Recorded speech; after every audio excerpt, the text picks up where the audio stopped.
So, it all started a long time ago. Turns out, there was a famous blacksmith who lived in these lands. This blacksmith owned a store where he sold his handmade iron weapons and armor. He was always working hard. His weapons were top-notch, real works of art. You could tell he put his heart into every piece. Then one day, he got lucky and sold his weapons to the kingdom of Cairo. That was a big deal. The red flag waved proudly, its gold emblem shining in the sun. It was a symbol of the army's strength and the blacksmith's success. The blacksmith saw the endless war as an incredible chance to raise his status. He knew it was a risky gamble, but the potential reward was too great to ignore. After the war, the blacksmith was awarded the position of a baron. He had proven his worth, and the kingdom recognized his contributions. The blacksmith kneeled, his head bowed in respect. It was a moment of great pride, as he was finally being recognized and accepted into nobility. Turns out, the blacksmith was now the owner of this land. He had come a long way from just making weapons. Turns out, the guy listening to the story was Master Roman's father. Lord Romero Dimitri, the baron, looked forward, his expression unreadable. He seemed to be considering the story he was hearing. One of the men kneeling before Romero Dimitri seemed shocked. Oh my. So the Lord, Hans, standing behind the baron, looked confused. He wondered why Romero Dimitri was listening to a story everyone already knew. A few hours earlier, things had been very different. So he was about to ask something. He seemed confused by what he heard. Roman looked absolutely stunned as he asked if he was really the eldest son of the Dimitri family. He looked like he didn't believe it. Roman asked if this was the kingdom of Cairo, located on the Salamander continent. He also asked if the world he knew, Murim, didn't even exist. It was a lot to take in. Someone answered with a simple yes. The confirmation just made everything even weirder. Hans thought it was weird. Even though Roman wasn't the brightest, this was the first time Hans had seen him so out of it. Some people were hanging around Roman, who was still out of it. Meanwhile, Hans looked at him suspiciously, wondering if Roman was drugged. Someone mentioned that it was a popular thing for rich kids to do these days. It was just a rumor, but it made sense. Another person agreed, saying that it was possible. After all, Roman wasn't exactly known for being the sharpest tool in the shed. Hans spoke to Roman, reminding him that the lady of the Lawrence family, his fiancée, was coming to visit today. He hoped Roman was in a state to receive her. The person added that it was more than possible, given that Master Roman had been rotting away in his room for the past 25 years. Unlike his brothers, the guy had basically become a shut-in. Turns out, he was known as the moron of Dimitri, not exactly a compliment. The servant was saying that the lady of the Lawrence family valued elegance and manners, so preparing beforehand was important. But Roman interrupted, saying that something else was more important than that. Roman demanded that the servant take him to the eldest person of this land. He said the lady was less important than knowing how to live in this current world. Hans was completely confused. He wondered why someone who had lived his entire life here was saying such things, but he sighed, reminding himself that he had to fulfill his duty as a servant. Hans simply replied, "Understood, master." The man paused, wanting to make sure Roman was listening. It was time to reveal what he knew. The old man cleared his throat, ready to speak. He said that was all he knew.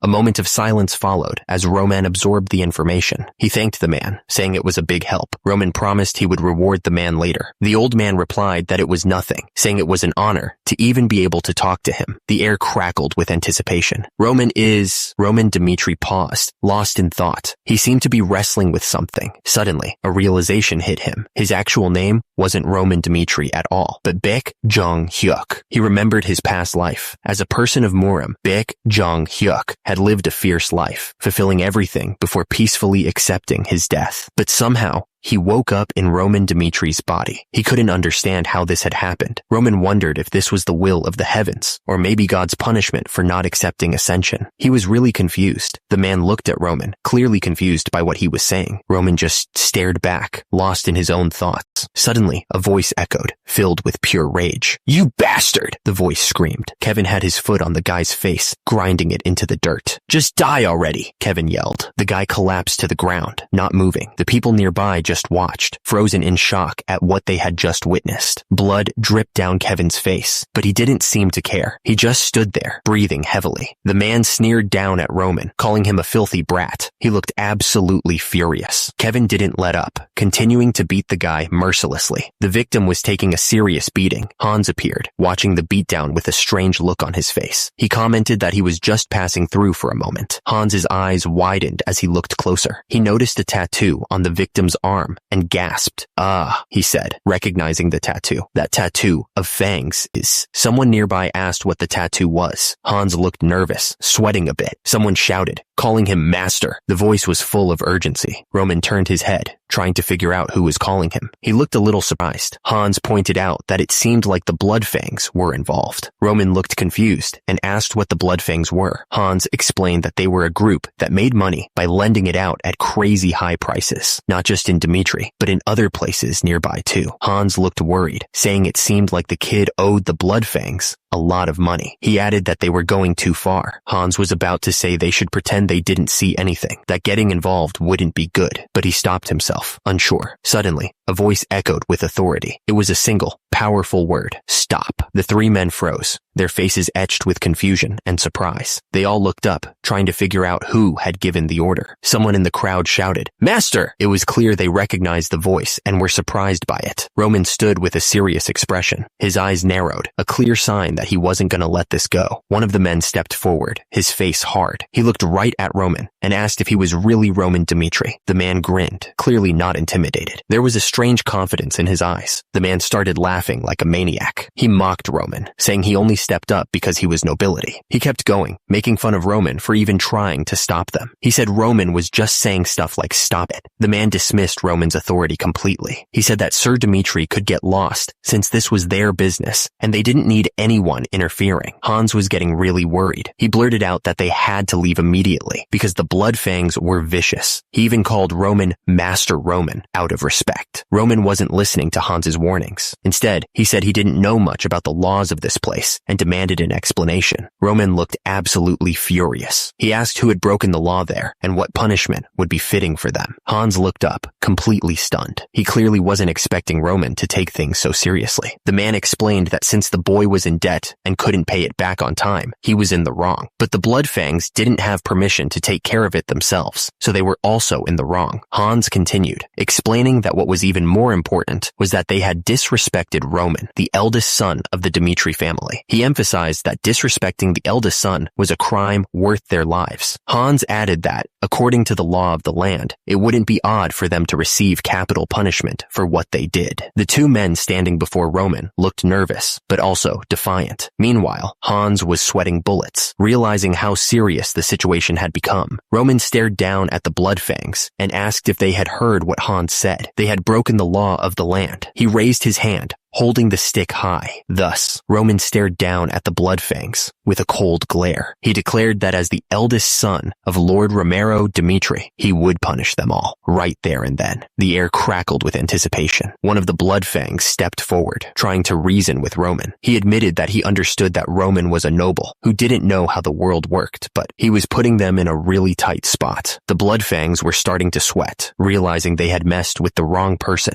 The Bloodfangs stood there, flexing their muscles and holding their weapons high. One of them pointed out that they had tattoos of fangs on their arms. Roman's face was calm, but his eyes flashed with anger. That proved it, he thought. The Bloodfang looked confused, not understanding what Roman was getting at. He asked what Roman was talking about. Roman took a step forward, his foot landing heavily on the ground. He declared that they were all just trash, especially since they dared to talk to the owner of the land like that. Roman shouted that he didn't need to know what they usually did. He was clearly not in the mood to hear their excuses. Roman didn't hesitate. He charged forward, ready to take on the whole gang. One of the Bloodfangs shouted for the others to attack. They weren't about to let Roman disrespect them like that. The Bloodfang member swung his knife, ready to cut Roman down. Roman blocked the attack with his arm, stopping the knife just before it could cut him. The Bloodfang member looked shocked, like he couldn't believe Roman had blocked his attack. Roman didn't hold back. He stabbed one of the Bloodfangs right in the neck, and blood sprayed everywhere. The Bloodfang member was in total shock. He stammered, not believing what had just happened. Roman started walking towards the others, the knife dripping blood. They were clearly scared now, not knowing what to expect. Suddenly, Hans yelled out, "Master!" Roman didn't wait. He charged, ready to take them all on. Roman was caught completely off guard. His face was covered in blood, and he looked like he couldn't believe what had just happened. The attacker swung the brutal knife, ready to strike again. At the same time, Hans stared in disbelief, his mouth hanging open. The attacker didn't let up. He kept hitting Roman, each strike landing with a sickening thud. The force of the blows sent shockwaves through the air. As a result, Han's eyes widened even more. It was unbelievable that this was happening. One of the attackers asked if he was really Master Roman. The fight was brutal, and Roman was covered in blood. He remembered what he first saw when he opened his eyes. It wasn't a pretty sight. Turns out, there was a will written by Roman, and multiple drugs scattered on the floor. It looked like a suicide attempt. He also recalled that the Kingdom of Cairo, which was always at war, chose a representative from each household and forced them to serve.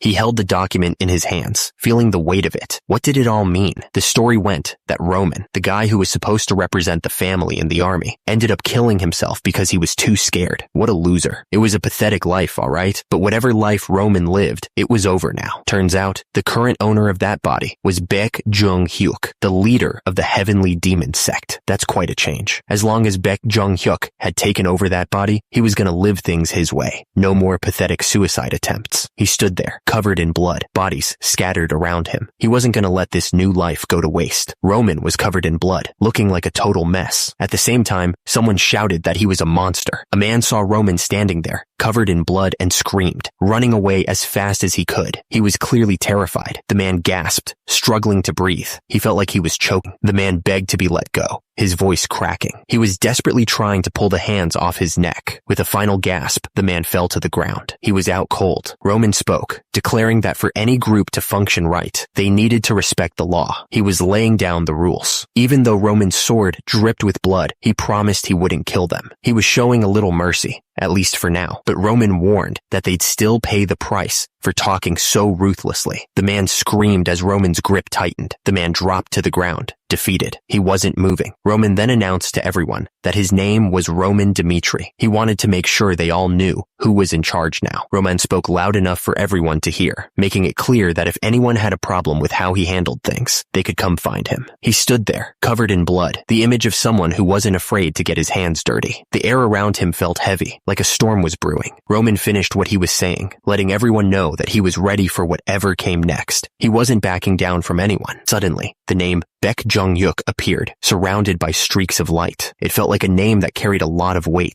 Turns out, Baek Jung-hyuk had climbed to the very top of Muram, and he did it with power that was just insane. The guy looked like he could blast you to bits with a single glare. His eyes glowed with power, and his white hair flowed around him like he was some kind of god. The thing is, hundreds and thousands of martial artists had tried to stand against him. They all thought they had a chance, but they all got massacred. Every single one of them. The ground was covered in bodies, a testament to his power. There was a time when their blood flowed so freely, it formed a river. It was a terrifying sight, to be honest. And because of that, the whole world knew that the Heavenly Demon sect was the real power in Muram. No one could deny it. But now, Roman stared at his hand, covered in blood. He looked annoyed. He thought to himself that he had to go back and forth multiple times just to take care of a few street rats. It was beneath him. Roman yelled for Hans. Hans, startled, responded immediately. Roman told him to call the guards, report what happened, and have them look into it. Hans, clearly surprised by Roman's sudden change in attitude, just said, "Oh, okay." Roman watched as one of the thugs tried to run away, but it was pointless. The street was covered in blood and bodies, a real mess. Roman stared at his brutal hand again, thinking to himself that this body was really useless. It didn't have much ki, and what little it had flowed horribly. Roman knew he had to hurry up and gather information. He also needed to go through skeletal modification as soon as possible. He muttered the word, "Master." Kevin stammered, thanking Roman for saving him. He then asked if Roman was the one who got beat up. He seemed confused. Roman looked down at Kevin, who was still trying to process everything. Roman made it clear that Kevin shouldn't get the wrong idea. He didn't do it to help him. Roman continued, saying that the Bloodfangs broke the law, and he just punished them for it. And Kevin wasn't an exception either. So he was going to have to explain himself without a single lie. The threat hung in the air, heavy and dark. If he wanted to keep his tongue, he better start talking. Kevin's face was a mess of bruises and cuts. He was clearly terrified, but he knew he had no choice. Kevin, his voice trembling, said he understood. He knew he had to tell Roman everything if he wanted to survive this. Kevin explained that his parents had borrowed money from Bloodfang to buy land for farming. He added that they would have easily been able to pay them back if they had sold their crops. Kevin's voice rose with anger as he spoke about those Bloodfangs. He was clearly about to lose it. Kevin explained that those Bloodfangs had destroyed all of their crops. He looked absolutely devastated. The ground was covered in broken corn stalks, and ruined vegetables. It was a scene of total destruction. He paused, then said he learned something later. It was clear he was about to reveal something important. Kevin's fist clenched as he revealed that those scumbags were after his younger sister. His knuckles were white with anger. Kevin screamed that it wasn't fair, that they never troubled anyone, even though they didn't have much. He begged Roman to save his little sister. He kept begging, tears streaming down his face. He was desperate for Roman to help. Roman stared back at Kevin, his expression unreadable. Kevin thought there was something different about his eyes. Kevin thought he was looking at the mad demon, one of the 4 heavenly kings. Roman's eyes seemed to pierce through him. Roman was thinking about it. He remembered meeting the mad demon in a rundown place, just like this. The memory seemed to stir something within him. Roman looked at the injured man and asked him what his name was. He needed to know who he was dealing with. The injured man, looking up at Roman, told him that his name was Kevin. He was hoping Roman would believe him. Roman told Kevin that he'd check if he was telling the truth later. He added that what happened today would be properly taken care of, one way or another. Kevin, tears still in his eyes, thanked Roman over and over. He was so grateful for the help. Roman closed his eyes, a strange feeling washing over him. It was just a feeling, but something told him this was the start of something big. The feeling grew stronger. Something told him that he might have a long relationship with Kevin. The carriage wheels crunched on the dirt road, carrying them further on their journey. The rhythmic sound filled the air. The driver looked back at the carriage and announced to Lady Flora that they would be at the land of the Dimitri family shortly. They were almost there. Lady Flora, gazing out the window, simply replied that she understood. The Dimitri family was about to get a whole lot more interesting. Someone was thinking about the future, planning to meet him soon. Lady Flora thought about Roman Dimitri. It all started a month ago. Someone was shocked by something. Turns out, someone had just learned about an arranged marriage with the Dimitri family, and they were not happy about it. Lady Flora pointed out that their land wasn't doing so well. To fix the disaster, there was apparently only one way.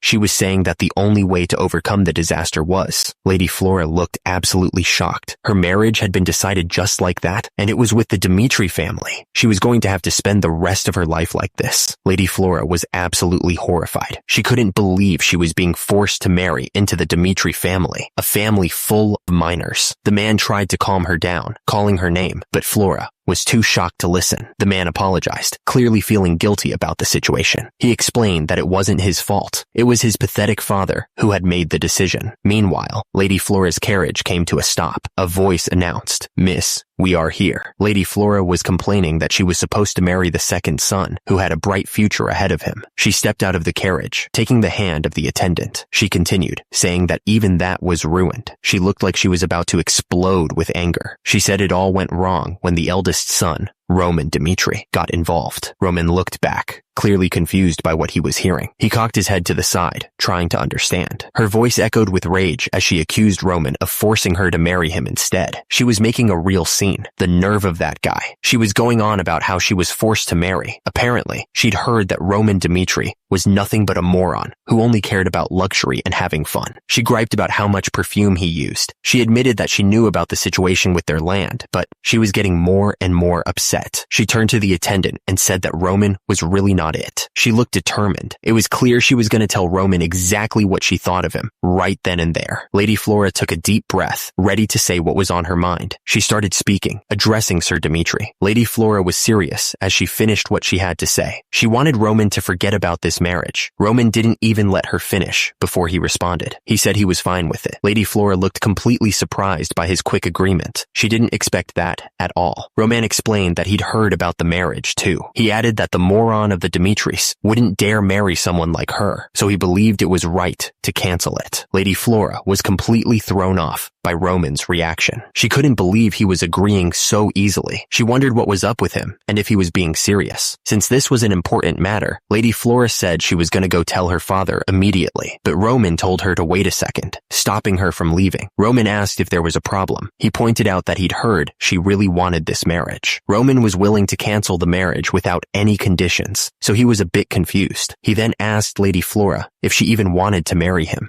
Lady Flora hesitated for a moment. She finally admitted that she didn't really want to. Roman figured they should just stop causing each other any more trouble. Roman continued, saying they both agreed to cancel the marriage, and that was all there was to it. He added that he'd be taking full responsibility for breaking the engagement. Roman figured that, since he was already called the moron of the Dimitris. Roman finished by saying it wasn't that big of a deal to also be called a divorced man. Lady Flora was thinking to herself, wondering what was up with Roman. She was completely baffled by his attitude. Roman turned and headed for the door, leaving Lady Flora standing there, speechless. The air in the room was thick with unspoken questions. The door swung shut behind him with a soft click. It was like the end of a chapter. Lady Flora was trying to make sense of what just happened. She wondered to herself if Roman was really the moron everyone said he was. The doors to the room slammed shut. The sound echoed in the hallway. A voice boomed from somewhere, yelling about what Roman had just said. The person sounded absolutely shocked that he would even think of canceling the marriage. The man in red robes was saying that he already told the lady of the Lawrence family. He had already informed her of Roman's decision. The man's face turned red, and he yelled that Roman was a stupid brat. He looked absolutely furious. He spat out the words, reminding Roman that everyone called him the moron of the Dimitris. The man, who I now realize must be Roman's father, Romero Dimitri, was ranting about how he tried to provide a good environment for him. He said that a marriage with the Lawrence family was the best way for the Dimitri family to gain a proper position as nobility. Romero Dimitri went on, saying all Roman had to do was get married to that pretty noble woman that he wanted, but he couldn't even do that. He was clearly disappointed. Roman offered his apologies. He didn't seem too sincere about it, though, and immediately, something came flying at him. It hit Roman square in the face. He looked like he was gonna cry. Romero Dimitri was yelling, asking if Roman thought an apology could fix what he'd done. He said that if everything had gone smoothly, he was planning to prevent Roman from being drafted. Now, Roman had to go to the battlefield in 6 months. He demanded to know if Roman had anything to say about it. Roman simply replied that he didn't. The man leaned in, a smirk playing on his lips. He said he'd heard Roman had some trouble with Bloodfang, but he didn't believe Roman could have handled them himself. Someone probably helped him, he said. Romero Dimitri leaned back in his chair, pointing a finger. The problem, he said, was that even he couldn't do anything about Bloodfang. And since Roman couldn't fulfill his duty as a son, he was now responsible for his own problems. Because of that, he wasn't going to give Roman any help. Romero Dimitri turned away, sneering. He figured Roman was probably going to start begging for mercy while crying. Meanwhile, Roman stood silently, listening to every word. Roman stood there, his expression unreadable as he stared at the closed door. He didn't seem fazed by the challenge at all. And then, Roman simply said he understood. He didn't argue. He didn't plead, just accepted it. Roman declared that he would deal with it himself. Roman continued, explaining that since it was caused by his actions, he believed he should be the one to take care of it. Roman told Romero he would come back after taking care of everything. But before Romero could respond, Roman turned to leave. Romero, looking surprised, suddenly told Roman to wait. But Roman didn't stop. He turned and walked out, the door clicking shut behind him. Roman wiped the blood from his face, trying to clean himself up. He didn't seem to care about the fight he had just been in. Suddenly, a voice echoed in the room, cutting through the silence. Someone was asking if he was actually insane. Roman paid no attention to the question and continued wiping the blood from his face. He looked completely unfazed. Lady Flora was standing there, looking at Roman with a mix of shock and disbelief. She asked him why he was still there. Lady Flora warned him that they were dealing with the Bloodfang, a group that even terrorized nobles. She was clearly worried about the situation. Lady Flora looked worried, warning Roman that if Bloodfang felt troubled, they would definitely retaliate. She asked him what he was planning to do without his family's help. She seemed genuinely concerned for his well-being. Lady Flora insisted that Roman should just go back and beg the Baron for mercy. She was clearly scared of what Bloodfang might do.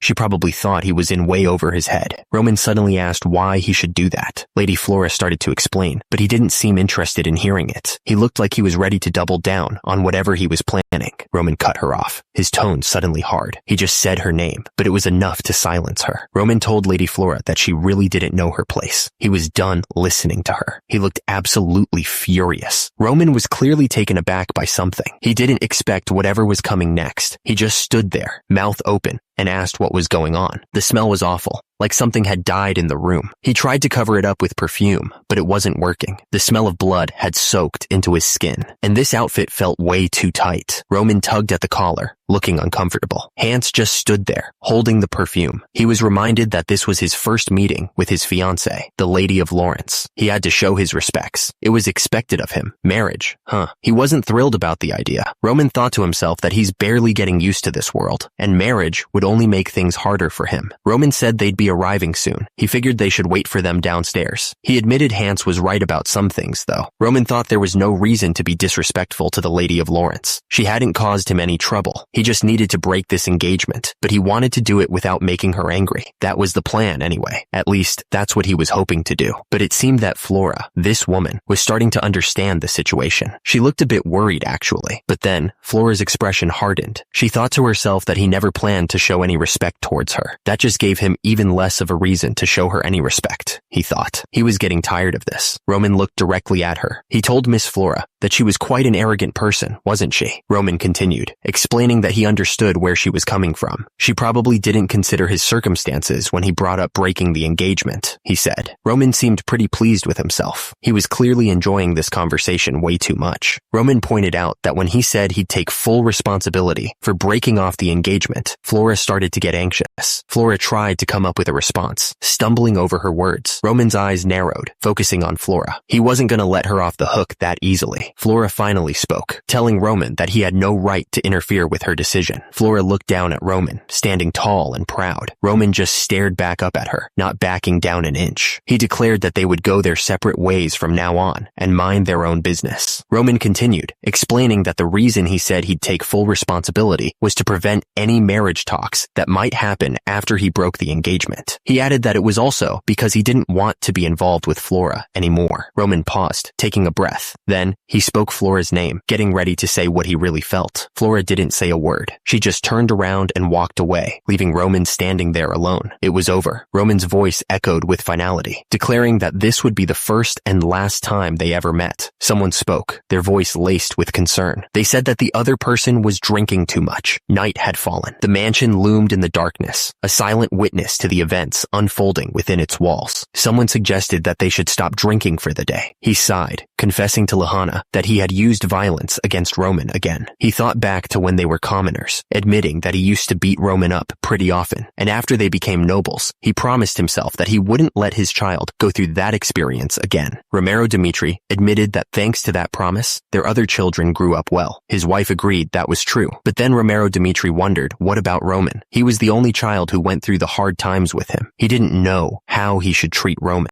His wife told Romero Dimitri not to blame himself too much. She reminded him that they were the only ones who could correct their children's wrong behaviors. She added that the Romero Dimitri she knew wasn't someone who would let his own son stray off in the wrong direction. She insisted that he still had the chance to set things straight. The man wondered if they were talking about Bloodfang. He pointed out that Roman was a prideful kid. He figured Roman probably said he would take care of Bloodfang himself in the heat of the moment. But if they left him like this, who knew what would happen to him? The woman had an idea. She asked why he didn't get Captain Jonathan to help Roman. The man agreed that she was right. He immediately shouted, asking if anybody was there. A moment later, someone answered. He asked if he was called, Master. The man didn't waste any time. He ordered the servant to call Captain Jonathan immediately. Someone was calling out to the young master. The voice called again, this time using his name, Young Master Roman. Hans rushed up to Roman, looking worried. He said it was too dangerous for the young master to be outside like this. Hans reminded Roman that they didn't know when Bloodfang would return for revenge. He admitted that this whole situation was tiring him out. Hans suggested that they head back inside where it was safer. Roman turned to Hans and asked when he thought Bloodfang had gotten so strong. He really wanted to understand where their power came from. Hans admitted that he wasn't too sure about it. He really couldn't say for sure when they got so tough. Someone chimed in, explaining that Bloodfang had started gaining their bad name by mercilessly slaughtering their enemies. They were especially brutal against those who did bad things. The voice continued, stating that infamy gives birth to fear. It was a simple fact, but it carried a lot of weight. The voice concluded that fear increases efficiency in carrying out tasks. Basically, People work better when they're scared. Hans looked worried as he asked if Bloodfang wasn't still dangerous. Roman replied that they were, as long as... Roman finished his thought, saying they could only be a threat if they could make him afraid. The air outside was calm, with the sun shining on the buildings. The sign read, Atelier Restaurant. The restaurant was buzzing with quiet chatter as the server walked over to their table. The air smelled of spices and roasted meat, a welcome change from the tension of the last few days. The server placed the dishes on the table. There were sausages, grilled meats, and some kind of salad with a strange dressing. He announced that the food they ordered had arrived. Hans looked at the spread with wide eyes. Whoa, he exclaimed, clearly impressed by the amount of food. Roman suddenly stood up from the table. He told Hans he could stay here and eat, but he'd be heading out first. The sudden announcement made Hans blink. Hans looked up, completely confused. He asked Roman what he was talking about all of a sudden, not understanding why Roman would leave now. Roman turned to Hans, his expression serious. He told Hans that he would continue the investigation on his own from now on, and that Hans should stay here since it was too dangerous for him. Hans immediately shouted back, denying Roman's order. He wouldn't allow that. Hans stared at Roman, his face set with determination. He wasn't backing down. Hans insisted that even if he was in danger, he could never send Roman off by himself. He wouldn't allow it. Roman looked at Hans, a hint of concern in his eyes. He knew Hans was serious, but he didn't want to put him in harm's way. Roman stared intently at Hans, questioning if he was truly one of his men. Hans, looking a little surprised, quickly confirmed that he was, of course, one of Roman's loyal followers. Roman grabbed Hans's shoulder, telling him to do what he could to help, but not to sacrifice himself meaninglessly. He added that Hans had already done more than enough just by accompanying him this far. Roman declared that he'd be back soon, his voice filled with determination. Hans watched Roman leave, only able to mutter, "Young master." Hans was clearly touched by Roman's words. He admitted to himself that he never expected the young master would say such things to him. Suddenly, a group of people burst into the room, looking shocked and confused. One of them was even holding a rolling pin. "Oh right, what the hell? Now's not the time for this," one of them shouted. Someone realized they needed to warn others about something important. He thought to himself that he needed to let them know about this. Meanwhile, Roman was thinking about Bloodfang. He realized that if there was one thing he had learned about the Bloodfang these past few days, he considered that their strength wasn't really that formidable, but because they operated in small groups, it was very difficult to hunt them down. Roman figured the Bloodfang were probably acting passive because they were afraid of the consequences if they weren't able to kill him properly. It was just a feeling he had as he walked through the town. He knew they were an authority without a figure, a dangerous group to deal with. Roman realized that if he couldn't find them himself, he'd have to get them to come to him. He only needed to make them come to him. So, he strolled around in the streets with Hans on purpose, making sure they were seen. Roman walked down the street, a bad feeling growing in his gut. He figured that Bloodfang probably knew exactly where he was at this point. On top of that, Roman knew that today was the Dmitri Knight's regular training day. He couldn't shake the feeling that everything was happening at once. Because of that training, the amount of security on the streets had been greatly reduced. He realized that this was the exact moment Bloodfang would strike. That meant if they were planning to get revenge on him, now was the time. Roman could feel his blood pumping, and he knew he had to be ready. This was their perfect chance. Roman grinned, ready for whatever they had planned. Right then, Roman heard someone say his name, Roman Dmitri. Suddenly, a guy with a knife jumped out, screaming that this was the revenge of Bloodfang. Roman turned around to see another attacker, repeating that this was the revenge of Bloodfang. Someone shouted, calling for the captain. The captain's face turned serious when he heard the call. Someone shouted, calling for Captain Jonathan. The urgency in the voice was clear. Captain Jonathan was surprised to see Hans. He asked what had brought him here, but Hans was struggling to get the words out. "The young master is..." Captain Jonathan urged him to calm down and explain what was going on. He was worried about what the young master was up to. "The young master is..." "Captain, you have to..." Hans was gasping for air, his face pale. He was clearly terrified and exhausted. Hans finally managed to say that Captain Jonathan had to go find the young master right away. He looked like he was about to pass out from the stress. Suddenly, a voice boomed, warning that young Master Roman was in danger. The urgency in the shout was impossible to ignore. Without warning, a man shouted "Cur" as he stabbed someone with a knife. The sound of the blade sinking in was sickening. His eyes wide with shock, the victim started to say, "This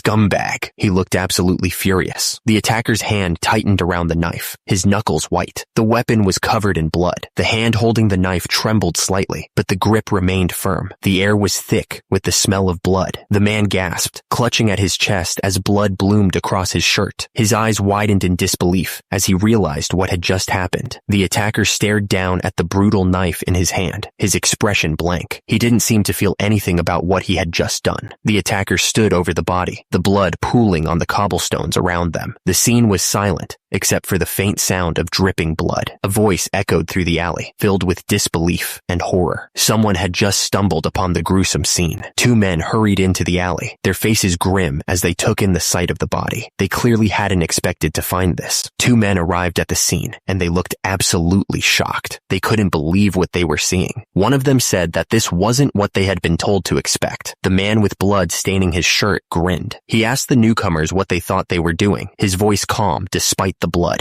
He taunted them, inviting them to come and get him. He was clearly confident, despite his injuries. He held up the brutal knife, a wide smile spreading across his face. He looked like he was enjoying every second of this. So, Hans, what you're saying is, Hans explained that young Master Roman had gone out to the city without a single guard, so he figured Roman must have gone to fight with Bloodfang. He was sure that was exactly it. The two guards looked at each other, unsure what to make of this. They were clearly trying to figure out if Hans was right. One of the guards burst out laughing. He said that made absolutely no sense. He asked how young Master Roman, the weakest of the weak, could possibly go and fight. Hans insisted that he wasn't lying. Why would he make something like that up? The man in armor said they didn't have time to stand around doing nothing. They needed to move. The system flashed a warning. There was trouble between Roman and Bloodfang. One of the men asked for help to solve Roman's problem. The other man agreed, since the Lord had asked for it as well. The man in armor said this was a pain. He wondered why Roman was running around when he didn't even know how to use a weapon. The soldiers all looked grim. They heard the order to get their weapons ready right away. The soldiers demanded that Hans take them to Roman right now. Hans replied that as long as they were there, no one would dare touch Master Dmitri. The man looked serious, thinking about what Hans had told them. He hoped it was all true. The man couldn't believe what he was hearing. That moron really did it this time. The soldiers came across a gruesome sight. A man lying on the ground, stabbed in the chest. He barely managed to gasp out a weak, "What's this?" Someone demanded to know what was going on. Hans and the attacker locked eyes, both looking absolutely furious. Meanwhile, Roman stood there with a sinister smile, blood dripping from his knife. Hans screamed at the attacker, calling him a total bastard. The attacker yelled that he was going to kill Roman right there. The attacker raised his knife, ready to strike. Roman stood his ground, waiting for the blow to fall. Roman's eyes narrowed, focusing all his attention on the attacker. He wasn't going to let this guy get away with it. There was a wet, tearing sound as Roman's knife found its mark. A strangled cry escaped the attacker's lips. Hans looked absolutely furious, his face red with anger. He screamed at the attacker, calling him a total bastard. Roman stood over the attacker, who was now collapsed on the ground, clutching his wound. Roman stared down at him with cold eyes. The attacker jumped, knife raised high, ready to finish the job. He was putting everything he had into this one last strike. The knife plunged into the victim with a sickening crack sound. It was over. Roman stood over the fallen bodies, his expression grim. He asked if it was just the three of them. The last attacker, clearly terrified, tried to threaten Roman, saying that he wouldn't be safe if he killed them. Roman scoffed, pointing out that he'd already taken out 2 of his buddies. He asked if the guy was just saying whatever he could to save his skin. Roman held up his battered knife, his eyes cold. He warned the attacker to answer his questions wisely, or else the knife went right through the man's hand, pinning him to the ground. He screamed in pain, his face contorted in agony. Roman stared down at the attacker. He looked absolutely furious and ready to end this. Roman demanded to know who was in charge. He wanted to know who had sent these losers after him. Meanwhile, 3 men walked down the street. They were heading towards a building, carrying sacks. Inside a local bar, people were drinking and laughing. The place was packed and full of noise. The bartender was talking to someone when he suddenly stopped. He looked at something with confusion and said, "So then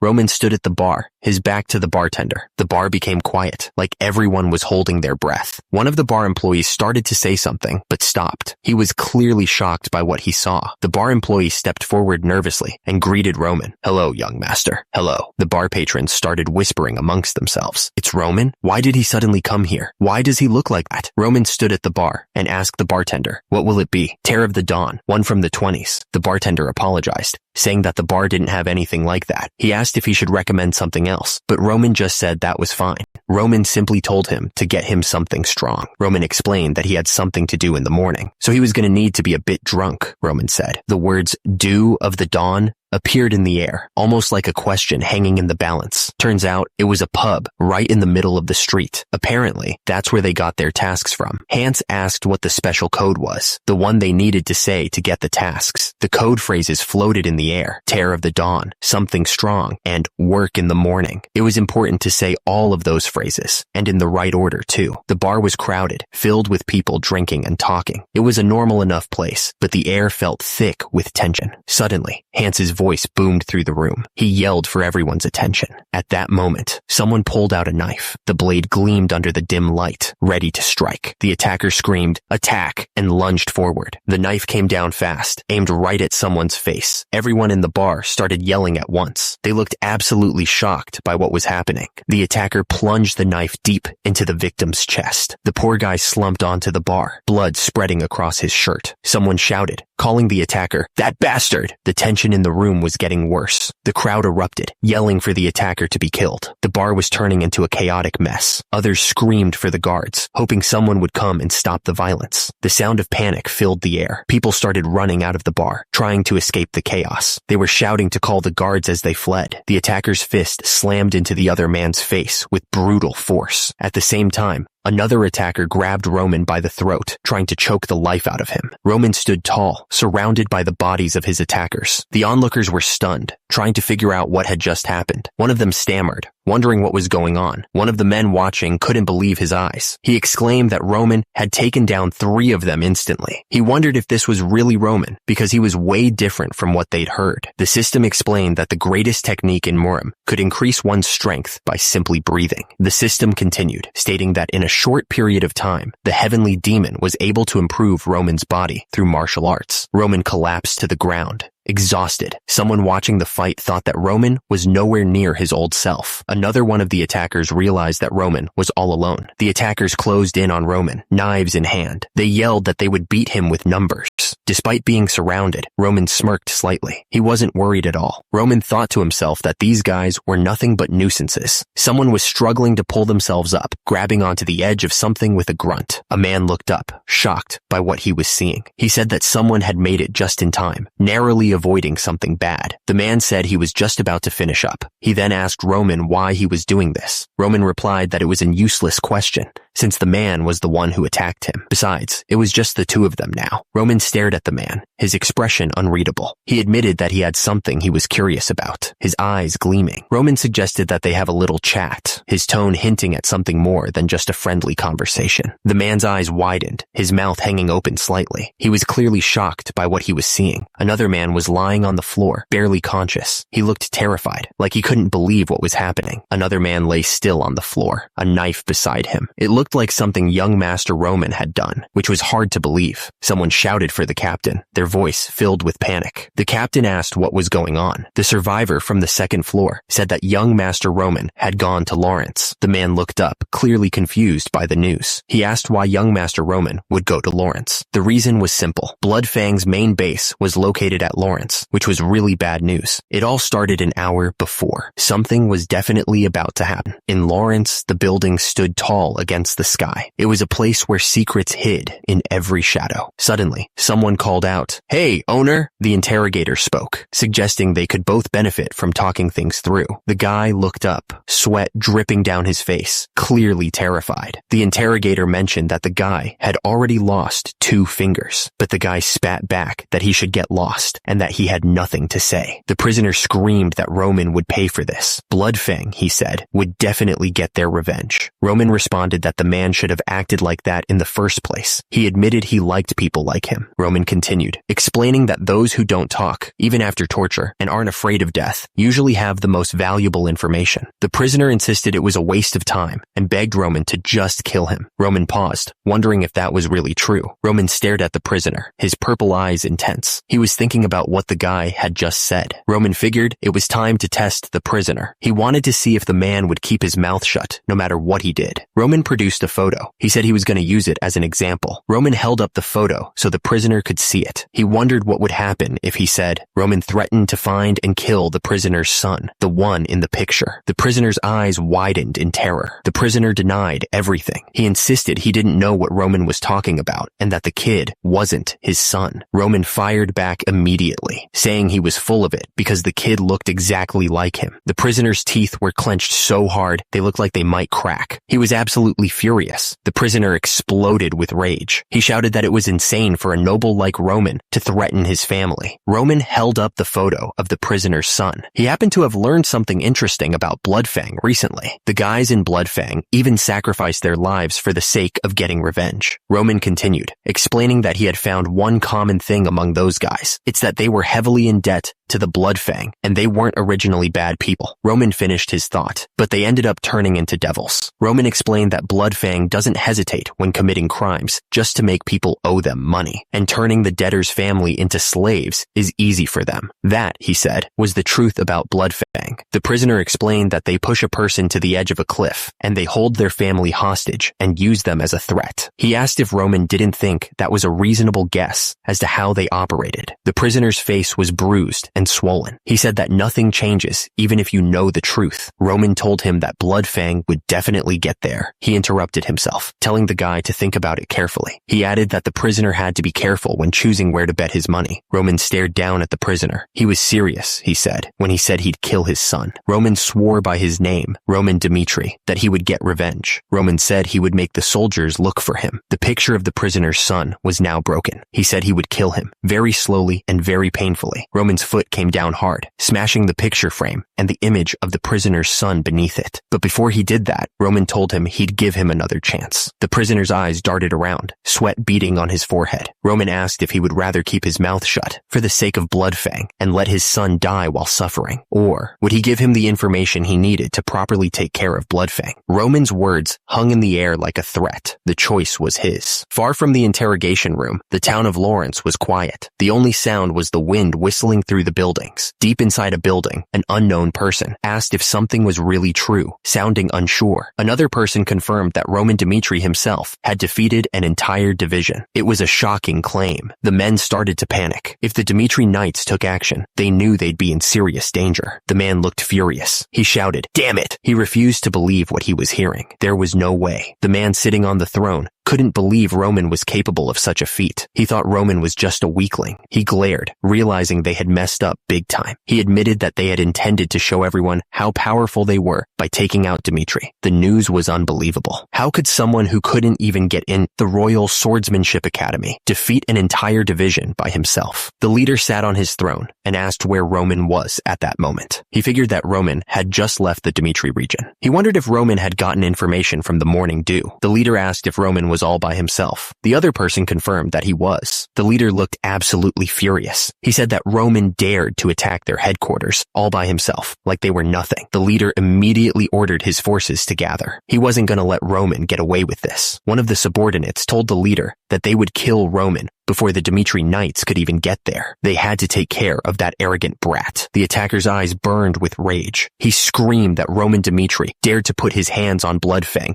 and he would kill him without mercy, hanging his body in the central plaza for all to see. He continued that the infamy of the Bloodfang would be revived. He looked absolutely insane. Meanwhile, far away from the conflict, the Lawrence family's estate stood tall. It was quiet there. Inside the estate, someone was reading a secret message. They wondered what the Barco family was up to and thought they had made their decision. At the same time, others were gathered around a table. They had heard a rumor that the Barcos took out a large sum of loans from the gold bank, and the only reason they would need that much was to prepare for a war. It was only a matter of time until the war happened, so they had to gather their forces faster than the Barcos. The man sat there, quietly thinking. He seemed to be in deep thought, carefully considering his next move. The man sighed, realizing that things had gone too far. He said that he guessed a war was inevitable, never thinking something like this would happen when he received the document from the Barcos. The man with the glasses said that he never thought the central government would take the side of the Barcos. The other man replied that at this rate, they would end up giving up their territory to the Barcos. The man slammed his fist on the table, looking furious. He shouted that they had to keep their territory at all costs. The Lawrence family believed they were only alive thanks to the fertile soil. It was everything to them. They were saying there was a document that proved their ancestors had been in debt to the Barcos, using their territory as collateral. But one of them shouted back, saying there was no way something like that was true. But even the central government probably did something behind their backs. One of the men asked them to please just leave it at that. The atmosphere in the room was tense, as everyone waited to see what would happen next. One of the men said that no matter what happened, they must not give away their territory. He warned that families from all around would come at them like hyenas if that were to happen. Since the Barcos didn't seem to want to compromise with them, they had to resist to the best of their abilities. The man then said that was right, and that was why they had arranged a marriage with the Dimitris. Another man chimed in, agreeing that they had the Dimitris. He added that although they were originally commoners, weren't they one of the wealthiest in the northeastern region? One of the men said that no matter how much the Barcos borrowed, they wouldn't be wealthier than the Dimitris. He seemed pretty confident about it, like he knew something the others didn't. The Lord hoped that was the case. That's why he had sent his only daughter to that idiot in the Dimitri family. After all, the advisor chimed in, saying it was all for the sake of Lawrence. He assured the Lord that he had made the right choice and shouldn't blame himself too much. The Lord simply said, all right. He seemed to accept what the advisor was saying, but there was still a hint of worry in his voice. Meanwhile, Flora looked uneasy. She seemed to be in distress, and a bead of sweat trickled down her face. The gears turned in her head. What should she even tell them? She was clearly struggling to figure out how to break the news. Flora looked down, her face etched with worry. She was clearly starting to feel the weight of what she had done. Flora was pacing back and forth, conflicted. She thought to herself that now that she had broken off the engagement, she couldn't even face her father. But then she shook her head, telling herself that this was her life, and she wasn't going to get sold off to some guy. Still, she worried about her father's plan and the family's future. With newfound resolve, Flora decided she was going to tell him. She steeled herself, ready to face whatever came next. Flora declared that she couldn't marry someone who she didn't have feelings for. She would tell her lord that she couldn't go through with it. Flora's face was a mask of worry as she stood there. In the background, a knight was running towards her, his face etched with panic. Flora's eyes widened slightly, a bead of sweat trickling down her temple. She looked completely confused, unsure of what was happening. The knight finally reached Flora, panting heavily. He managed to sputter out a greeting, addressing her formally. The knight then shouted that it was an emergency. His voice was full of dread. Flora's eyes darted around, her face pale with shock. She was clearly caught off guard by the knight's sudden announcement. The attacker was right outside, banging on the door. He yelled for them to open up, calling them every name in the book. One of the guards shouted back, demanding that they drop their weapons and follow protocol. He warned that young Master Roman was in danger. The guard continued to yell that if anything happened to young Master Roman, he wouldn't forgive them. Below, a group of knights rode up to the scene, ready for a fight. Another guard ran up, shouting to his captain that there was big trouble. He looked completely panicked. The captain asked if it was true, and the guard confirmed that the Lawrence Plaza was a total mess right now. Things were going from bad to worse. Kevin looked absolutely shocked, like he had just realized something terrible. He stammered, not wanting to believe what was happening. The attacker didn't care about their warnings. He shouted that he was going to break down the door, calling them scumbags. The streets were quiet, and the sky was clear above Lawrence. But that peace wasn't going to last for long. People were screaming, asking what the hell was going on, and immediately they looked down and saw a pair of brutal legs hanging from above. The victim looked up, his face covered in blood. He begged for mercy, but it was probably too late. The victim begged the attacker to spare his life, pleading with him, but the attacker didn't seem to care at all, holding him tightly by the hair. It was simple, they thought. Someone was walking up the steps, ready to attack. The attacker thought that the opponent was a moron noble. They were waiting outside the door, ready to strike. Just one person. It wasn't even work, they thought. They were looking at the building, thinking it was going to be easy. They had multiple armed men. The attackers stood together, confident in their numbers. There was no way they could have lost. No. It was impossible, the attacker thought, looking determined. The attacker was starting to realize something wasn't right. It should have been easy. The man's eyes widened in disbelief, his face pale with shock. He was clearly not expecting this.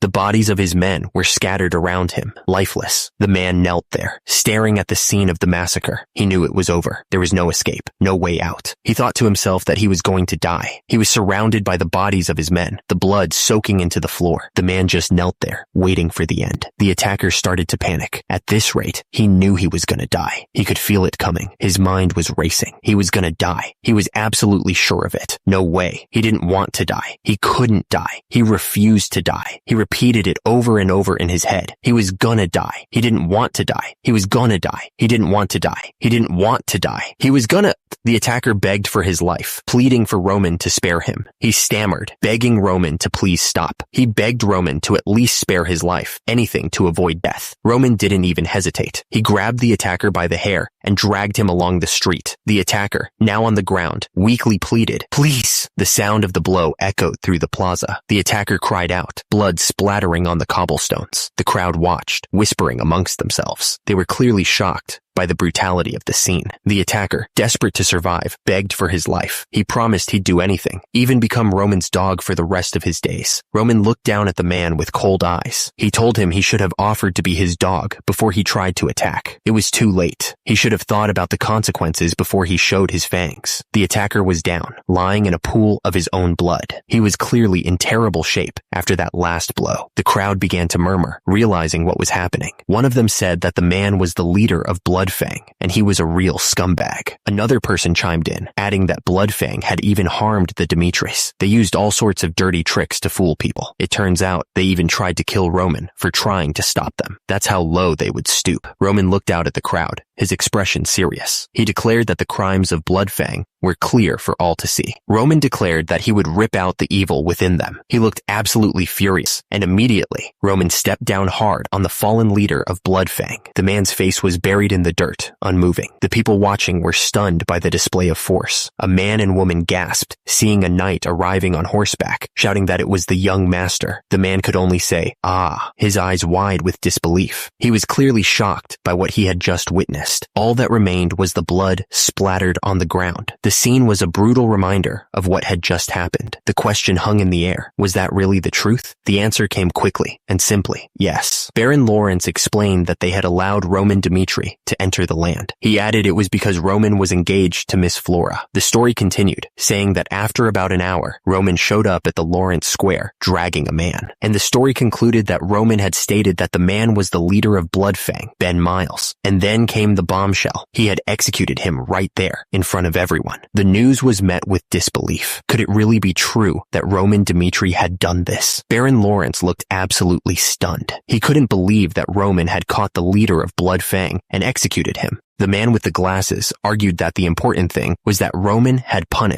murdered someone without the Lord's permission. It was a matter that couldn't be ignored. Baron Lawrence cut him off, saying that permission and the timing of it all wasn't what truly mattered. The question hung in the air, thick with disbelief. Had the person who was supposed to marry his daughter really taken care of Bloodfang? Baron Lawrence didn't waste a second. He ordered them to summon Roman Dimitri immediately. Baron Lawrence made it clear he wanted to hear about it from Roman himself. The sound of boots echoed through the halls, getting closer and closer. And then, the door swung open, revealing the person who had been summoned. 3 figures approached, their footsteps echoing in the hall. Leading the way was a man in a simple white shirt, flanked by 2 knights. Captain Jonathan was surprised. It turned out that the Dimitri Knights were involved in the events at Lawrence Plaza. Roman Dimitri stepped forward, greeting Baron Lawrence with a polite nod. Baron Lawrence didn't waste any time with pleasantries. He demanded that Roman get to the point and explain why he came all the way to Lawrence to commit such a violent act. Roman explained that it all started a few days ago. Bloodfang was assaulting an innocent citizen, so he executed them right then and there. And Flora watched the closed door, wondering what was happening behind it. Suddenly, a man called out to Flora, trying to get her attention. "Hey, over here, lady." He asked if the person she brought with her was Roman Dimitri. He demanded to know why Roman was here and why he had gone into his father's office. Flora looked concerned. It seemed like she didn't know what was going on. Someone asked what he was talking about. The question hung in the air, unanswered. Roman explained that he couldn't just leave them alone. So, he went to their main base and killed their leader. Roman said that was the summary of the whole thing. He looked around the table, waiting for a response. Baron Lawrence spoke up, looking mad. He pointed out that Roman didn't have the authority to execute someone in Lawrence. Roman admitted that he knew he was stepping out of line, but he was skeptical if Lawrence would really take care of Bloodfang. Baron Lawrence explained that the leader of Bloodfang wasn't some mysterious figure. The guy was actually pretty popular in Lawrence, known for his crimes, and always getting bailed out. Roman said that's why he took care of him himself this time. He wasn't going to wait around for something to happen. Roman stated bluntly that he didn't trust the Lawrences. He had to do what he thought was right. Baron Lawrence looked absolutely furious. He shouted, asking Roman how he dared say such a thing. Someone yelled out, calling for the young master. It was probably one of the guards, I figured. Roman wiped his face with a handkerchief, looking a bit annoyed. He said he was honestly a bit disappointed that he didn't get any praise. He had to get blood on his hands, because Lawrence was ignoring the problem after all. He paused for a moment before continuing. He wanted to ask Baron Lawrence something. Roman wanted to know if he had really done something wrong. Roman stared at Baron Lawrence. He asked if he knew about Ben Miles. He knew the guy was a criminal, but he didn't realize he was the leader of Bloodfang. At the same time, Lawrence looked nervous. Baron Lawrence said that they wouldn't discuss the case any longer. He added that the situation wouldn't have happened in the first place if he had taken better care of things. Baron Lawrence told Roman that he would reward him later. He then told him that he could leave for now and asked if he understood. The door creaked as it closed, leaving a heavy silence in the room. Back in the meeting room, Baron Lawrence and another man sat at a long table. The atmosphere was tense. One of the subordinates approached Baron Lawrence, looking nervous. Then he started laughing like a maniac, saying, "My lord?" Baron Lawrence was surprised by Roman's power. He realized that Roman Dmitri had truly gotten him. The subordinate told Baron Lawrence that they still couldn't let things slip like this, but the Baron brushed it off, saying that of course they could, since Roman was going to be Flora's husband. He added that you needed insides like those to make great accomplishments. The Baron didn't want to hear it. He couldn't believe that Roman was fit for Flora. He said he was very happy and told them to bring him Flora immediately. He wanted to tell Flora all about it. Away from the building, the sun was setting over a peaceful landscape. The sound of hooves echoed on the stone road. It was the sound of soldiers arriving. One of the men riding with Roman was worried. He asked Roman if he really had to taunt the Baron. He said that they may have gotten away with it, but what if the Baron got angry? Roman replied that the Lawrence family wasn't taking responsibility for what happened. He added that all he did was show them that it was because of their carelessness. The man continued, saying that it looked like the Baron didn't know about the cancellation. He figured the Baron wasn't going to punish his daughter's fiancé. He said the Baron had it all planned out. The man wondered just what had happened. He thought about the person who was in front of him.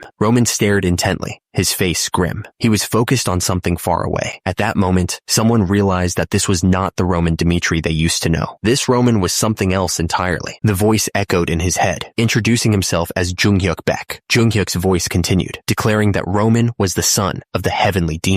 Roman stared up in disbelief, hearing those words. He continued, questioning if Roman really had what it took to take his place. Junghyuk demanded that Roman prove himself worthy. Starting from the very bottom, he had to survive the trials ahead. At the same time, high above, Junghyuk showed no emotion. He was completely detached. The voice continued, saying that his death meant nothing. Even if all 12 of his children died, he could just make more. Junghyuk's voice echoed in Roman's mind, telling him to remember. Junghyuk continued, emphasizing that the only way to prove himself worthy was to reign over all. Roman found himself kneeling in a dark cave, surrounded by people he didn't recognize. He didn't know what was going to happen next, but he knew it wouldn't be good. Suddenly, Roman was struck hard, blood splattering as he fell to the ground. He hadn't even seen the attack coming. The tormentor stood over Roman, laughing. He said he thought Roman would have something special because he was the son of the heavenly demon, but it turned out he was nothing more than an arrogant little brat. The tormentor loomed over Roman, who was struggling to get up. The air crackled with tension as Roman glared back, anger burning in his eyes. The tormentor didn't waste any time. He punched Roman right in the face, the force of the blow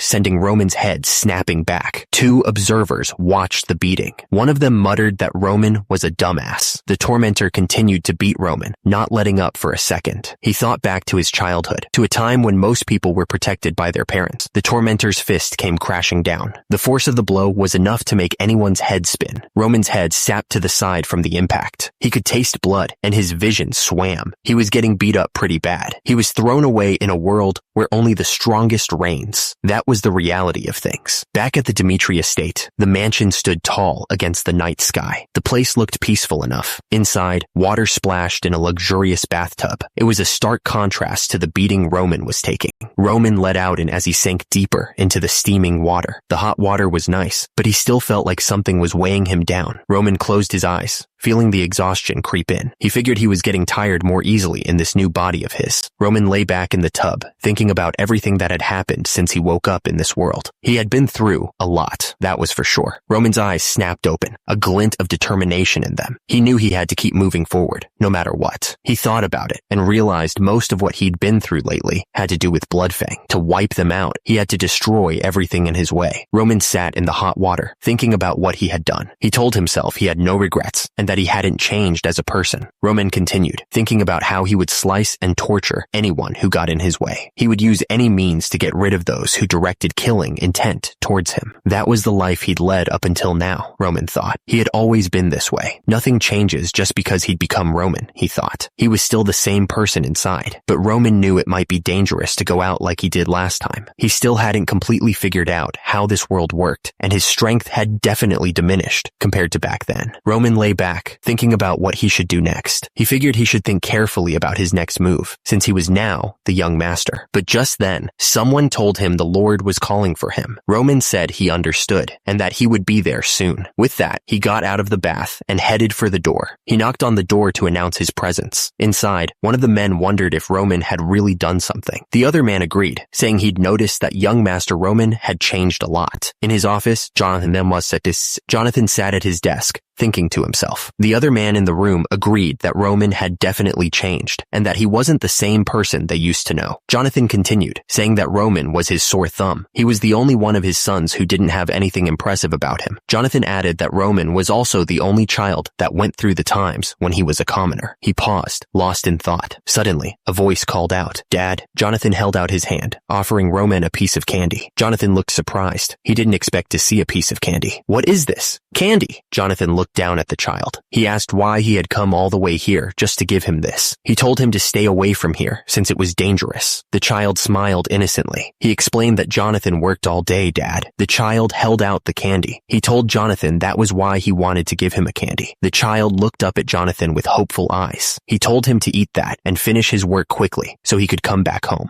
Hans looked absolutely stunned, his eyes wide with disbelief. He couldn't believe what he was hearing. Jonathan looked up, his expression full of regret. He wished for Roman to be happy. Jonathan clenched his fist, his voice heavy with guilt. That's why he favored Roman, giving him a lot of allowance so he wouldn't be made fun of for being poor. But he never thought that it would trigger the start of him veering in the wrong direction. Jonathan looked down, his face etched with sadness. A part of him had already given up on Roman. My lord. But after hearing that Roman destroyed Bloodfang, Jonathan was filled with hope once again. He really wanted to believe in his son. There was a knock on the door. One of the men announced, introducing someone. "Father, this is Roman." The man acknowledged that no matter what methods Roman used to defeat Bloodfang, Jonathan told him to come on in. He added that if Roman really accomplished something of his own will, at that moment, a foot stepped inside the room. Jonathan declared that he was prepared to do anything for Roman. Roman thought to himself that his father was trying to make up for being a lacking father. He could see it in his eyes. Jonathan nodded, confirming that he was listening to Roman. He was giving him his full attention. Jonathan asked Roman if he had really taken down Bloodfang all by himself. He looked at Roman with anticipation. Roman glanced at Baron Romero. He knew that the Baron had high hopes for what he was about to say. Jonathan considered telling the truth, but he knew that if he did, his father would see him in a completely new light. He wasn't sure if he was ready for that. Turns out, achievements that are bigger than expected always come back to bite you. Nothing is ever simple. Roman considered backing off right now. He figured he could earn some time for himself to grow stronger. Suddenly, someone called out his name. "Roman?" Jonathan was trying to figure out what to do. Should he tell the truth or should he hide it? He knew that hiding it was the more rational decision. However, something was holding him back. He wasn't sure what to do. The punch landed hard, snapping Roman's head to the side. He could feel the sting spreading across his face. The attacker kept hammering away at Roman, not giving him a chance to breathe. He shouted, asking if that was all Roman had, and told him to keep messing with him. Roman was getting pummeled, taking hit after hit. At the same time, someone reached for a rock, grabbing it with a desperate grip. Another punch slammed into Roman's face, sending shockwaves through his body. He was starting to feel dizzy. Roman managed to grab the attacker's arm, stopping the next punch just inches from his face. He started to say something, but was cut off. The attacker's fist was covered in blood, his eyes glowing red with rage. The ground was painted with crimson. The force of the punch sent the victim flying backwards. He crashed to the ground, landing hard. Desperate, someone grabbed a rock. It was quickly covered in blood. The group of onlookers gasped, terrified by the violence they were witnessing. Roman lay there, barely conscious, as memories flashed through his mind. He remembered that during his childhood, while most kids were protected by their parents, he wasn't. He remembered being tossed aside, alone in a world where only the strongest survived. Roman told his men that if anyone asked who killed their boss, they should tell them that he was someone who once ruled over a similar world. Roman's eyes glowed as he declared that he was the one who crushed their leader's skull. He would show them his superiority. Roman smirked, his eyes gleaming with a strange light. He admitted he was the heavenly demon. His words echoed with absolute confidence. Roman knew he couldn't hide his superiority, even if he wanted to. The castle stood tall against the bright sky. It looked peaceful. Suddenly, the sound of wood cracking echoed through the air. A wooden plank had just been completely destroyed. The sounds of clashing wood filled the training grounds. People were practicing their swordsmanship, their wooden swords meeting with dull thuds. Suddenly, a loud voice boomed across the training grounds. Someone ordered everyone to stop what they were doing. A heavy boot stepped forward, breaking the silence. Everyone waited to see who it was. Suddenly, a voice shouted, ordering everyone to pay their respects to the Lord. Everyone turned their heads, waiting for the arrival of someone important. The anticipation was thick in the air.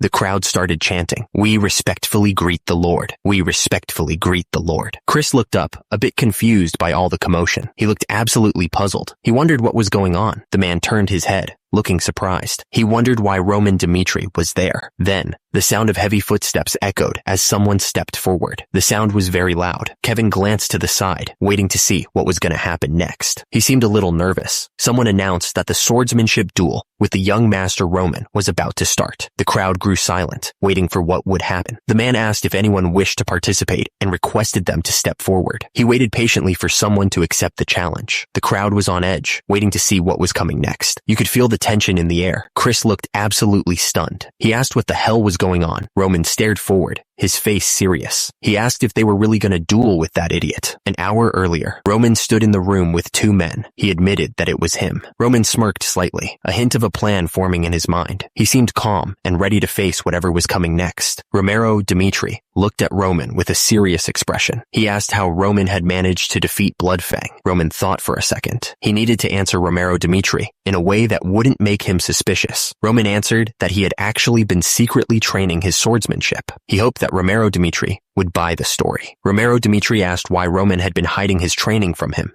saying he would have supported him if he'd known. Roman replied that he'd spent too long wandering around on his own and needed to stop being pampered. Roman continued, explaining that he wanted to prove that even he, the so-called idiot of the Dmitri family, could achieve something independently. But he admitted that even so, there was no way he could have taught himself swordsmanship to the point where he could face Bloodfang all alone. Roman explained that Bloodfang was an organization built on illegal loans, threats, and backroom deals. He figured that if he took out their leader, the whole group would fall apart. So, he admitted, he'd baited out Ben Miles, their leader, with fake information and then hid him away. The other man was shocked. He asked if Roman had really baited out the leader of Bloodfang. Romero Dmitri looked concerned. He pointed out that Bloodfang always went after the weaker nobles who couldn't defend themselves. Roman replied that that was exactly why he had used himself as bait. Romero Dmitri was clearly upset. He exclaimed that what Roman had done was way too dangerous. Romero Dmitri continued, explaining that if Bloodfang really wanted revenge, Romero Dmitri stressed that they could have just ignored their leader and killed Roman instead. However, Roman interrupted, explaining that he was sure that a group held together by threats and pressure wouldn't risk their lives to save their leader when they had a chance to regain their freedom. Roman concluded, stating that that's exactly what had happened. Roman stood in the room with Romero Dmitri and Hans. The air felt heavy, like they were about to discuss something important. Romero Dmitri was thinking about Roman's plan. He thought to himself that it took careful decision-making, planning, and the courage to carry it out. Romero Dmitri continued to think about what Roman had done. He was impressed and thought that impressive was an understatement for what was accomplished. He couldn't believe Roman was the one who had done all that. It was hard to imagine the fool of the Dmitri family could have pulled it off. Romero Dmitri looked at Roman. He asked if he could ask him one favor and told him to please go ahead. Suddenly, a voice echoed through the room. room, declaring that he wanted to see Roman's swordsmanship with his own eyes. Romero Dimitri stepped forward, admitting that he wanted to see just how much his son had changed. The voice sounded again, almost desperate, saying he was dying to see just how much Roman had changed. Romero Dimitri looked absolutely shocked by something. He was sweating a bit too. Then the voice spoke again, asking if there were no volunteers. The men standing nearby looked down, avoiding eye contact. Chris was saying that, of course, no one wanted to volunteer. They wouldn't gain anything if they won. And if they lost, they might get kicked out. So why would anyone want to participate in something like that? Chris continued, explaining that there needed to be an expert who could completely subdue the young master. This was important to keep the prestige of the knights and to confirm the young master's skills. Romero Dimitri's voice boomed through the training grounds, warning that if there were no volunteers, he would pick someone himself. The air grew tense at that moment. Romero Dimitri said that he would like to step up himself, but as the captain of the knights, he couldn't unsheath his sword for something like this. Then he added that there was only one person fitting for this. Romero Dimitri spoke the name, Chris. The knights stood at attention, waiting for their next order. The tension in the training grounds was thick enough to cut with a knife. Romero Dimitri's words hung in the air. Chris looked shocked, clearly not expecting to be chosen. He asked, confused, if he had heard right. Everyone knew Chris as the vice captain of the Dimitri Knights. He was a skilled fighter, but he wasn't sure he was up to this. Chris started thinking back. He remembered the first time he had met Roman. It had been just last year. He had been out on patrol after getting a report about some drunk guy causing trouble at a restaurant. It seemed like a simple enough task at the time. The guards rushed in, but they were too late. They started yelling, asking what was going on. The guards were getting really mad now. They yelled, asking if he was kidding them. Roman was furious. He yelled that they were treating someone like trash just because he had touched them a little.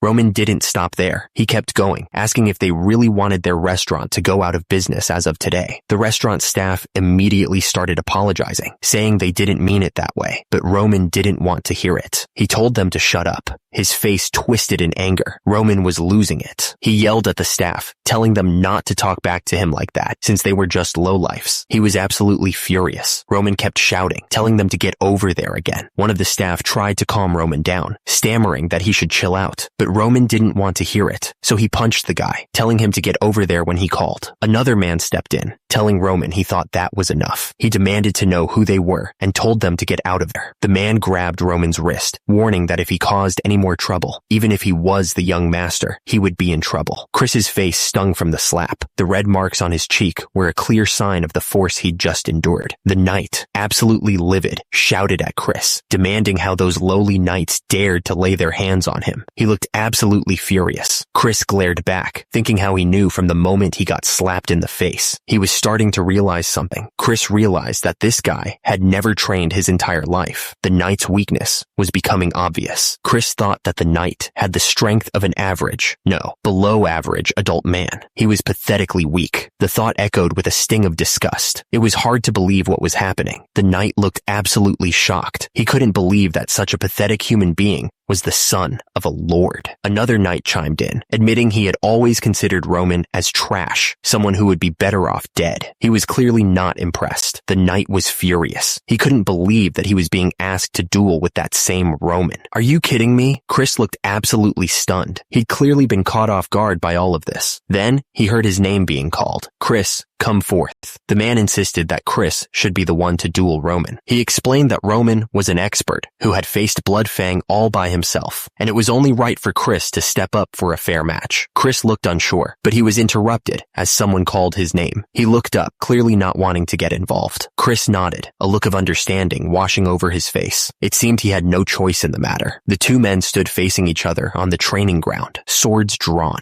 The air crackled with tension as the crowd watched in anticipation. Chris's face was set with determination. His green eyes narrowed in concentration. At the same time, Roman stared back, his expression unreadable. Just as the duel was about to begin, Kevin stepped forward. He asked both sides to hold on for a moment, stopping them in their tracks. Kevin paused, letting the tension build. He announced that he had one request to make before the duel could proceed. Chris stepped forward, his expression serious. He replied that he had been taught to treat any duel as a real battle, especially when swords were involved. Chris continued, warning that no matter who his opponent was, he didn't plan on showing them any mercy. He looked absolutely determined. Chris then revealed his request. If they accepted it, he would gladly take up the honor of dueling against the young master. He added that there was no way that idiot had defeated Bloodfang himself. One of the men declared that he was going to teach the other a lesson now that he had the chance. He seemed pretty confident. Meanwhile, Romero Dimitri was having a serious conversation with another man. It was hard to tell what they were talking about, but it didn't seem friendly. Romero Dimitri stood with his arms crossed, watching whatever was happening. He looked like he was thinking hard about something. Then, a sinister smile spread across someone's face. It was the kind of smile that made you think something bad was about to happen. Chris looked absolutely furious. He shouted, asking if the other guy was laughing at him. He looked ready to explode. The force of the blow had left a strange, patterned mark on his face. It looked like the skin itself had been rearranged. Someone commented that it seemed like the young master had accepted the challenge. The air was thick with anticipation. The man with the red beard yelled that both sides should prepare themselves. He looked serious, like he was about to start something big. Someone shouted for everyone to get ready. At the same time, the sound of boots echoed on the stone floor as people shifted into position. The boots were planted firmly on the ground, ready for action. The tension was building. You could practically feel it in the air. Chris looked up at Roman, his expression a mix of worry and doubt, but the young master just smiled back, completely at ease. Chris's eyes narrowed, like he was trying to figure something out. He clearly didn't like what he was seeing. Roman's gaze was steady, a touch of purple shining in his eyes. He seemed ready for anything. And then, the signal. It was time to begin the duel. Chris yelled out to both sides, telling them to get ready. The crowd started to murmur, excited to see what was about to happen. You could hear the sound of boots hitting the ground, both fighters getting ready to throw down. The air was thick with anticipation. Chris stared down at Roman, a serious look on his face. On the other side, Roman just smirked, not showing any sign of nervousness. Chris's eyes narrowed, focusing on Roman's every move. He was determined not to lose, especially not in front of all these people. Roman's purple eyes shone with confidence. He wasn't worried at all, like he already knew how this was gonna end. Roman's purple eyes narrowed, focusing on the upcoming fight. He was ready to see what Chris had to offer. And with that, the signal was given. It was time to begin. The first move was made, the sound of a foot hitting the ground echoing through the area. The fight had officially begun. Chris didn't waste any time. He swung his wooden sword at Roman, trying to catch him off guard, but Roman was ready. He blocked Chris's strike, the sound of wood on wood ringing out. Those watching the fight were getting excited. One of them pointed out that Chris was really fast and was giving it his all. Kevin's eyes widened as he watched the fight unfold. He was definitely surprised by what he was seeing. The two swords met with a loud crash. One of the fighters couldn't believe his attack had been blocked like that. Chris's eye twitched, his mind reeling. Roman had actually blocked his strike? He didn't think that was possible. Chris took a step back, reassessing his opponent. Roman stood his ground, ready for whatever came next. The tension in the air was thick. Chris gripped his sword tightly, his mind racing. He was trying to understand the repulsive force he could feel coming from Roman's hands. Chris continued to analyze Roman's movements. Roman's defensive pose was incredibly stabilized, making Chris wonder if it was just a lucky coincidence. Chris's eyes narrowed, his determination hardening. He thought to himself that even though Roman wasn't how he expected, he would only be satisfied by beating Roman to a pulp. Chris lunged forward, his sword raised high. He was going to beat that guy to a pulp, no matter what it took. The clash of their swords echoed through the training yard. The force of the impact sent sparks flying as they both fought for dominance. Chris's eyes burned with determination, his focus narrowing to the task at hand. He wasn't going to lose this fight. Chris moved with blinding speed, his sword aimed at Roman. The force of their clash sent a shockwave through the air. Roman watched Chris's movements carefully, his expression calm. He wasn't fazed at all. Chris kept pushing forward, his sword constantly attacking, but Roman was able to block all of his attacks. Chris gritted his teeth, his eyes blazing with intensity. This was it. He was going to give it everything he had. Chris swung his sword down with incredible speed, but Roman was ready and ducked just in time, narrowly avoiding the strike. Chris's eyes widened in disbelief. He couldn't believe Roman had dodged that. He was sure he had him. Roman stood tall, watching Chris lose his balance and fall to the ground. The tables had turned, just like that. Roman looked down at Chris, who was sprawled out on the ground, completely defeated. He had won. Chris stared up at Roman, his face pale. He thought to himself that things just got way too dangerous. The crowd couldn't believe what they were seeing. One of the men watching the fight said it was impossible. Another one asked if they were kidding him, because Roman Chris's eyes narrowed, and he thought to himself if this was truly, he wondered if he was finally seeing Roman's real skills. Roman stood there, sword in hand, ready for whatever came next. He wasn't going to back down now. Chris was starting to sweat. From defense to offense, Roman wasn't lacking in any way. He wondered if Roman really did annihilate the Blood Fang all by himself. At this rate, Chris realized he might actually lose. Chris was furious with himself. What the hell was he even thinking about? His opponent was Dimitri's idiot. He had to get his head back in the game. Chris gritted his teeth. He wouldn't lose to Roman in front of all these people. There was no way he was going to let that happen. Roman looked at Chris, a smirk playing on his lips. He thought that was enough of a warm-up. It was time to get serious. Roman raised his sword, ready to attack. This time, he wouldn't hold back. He was going to show them what he was really capable of. Chris looked down at Roman, a determined look on his face. He announced that he would be going first, ready to show off his skills. Chris's eyes widened as he felt the impact. Beads of sweat popped on his forehead, showing how serious he was taking this fight. Chris coughed up blood, the blow catching him completely off guard. He hadn't expected Roman to move so fast. Chris barely managed to raise his weapon in time to block Roman's strike. He was astonished by Roman's speed, exclaiming, "What's with this guy? He's incredibly fast." Roman's foot slammed onto the ground, showing how fast he was moving. He wasn't giving Chris any time to breathe.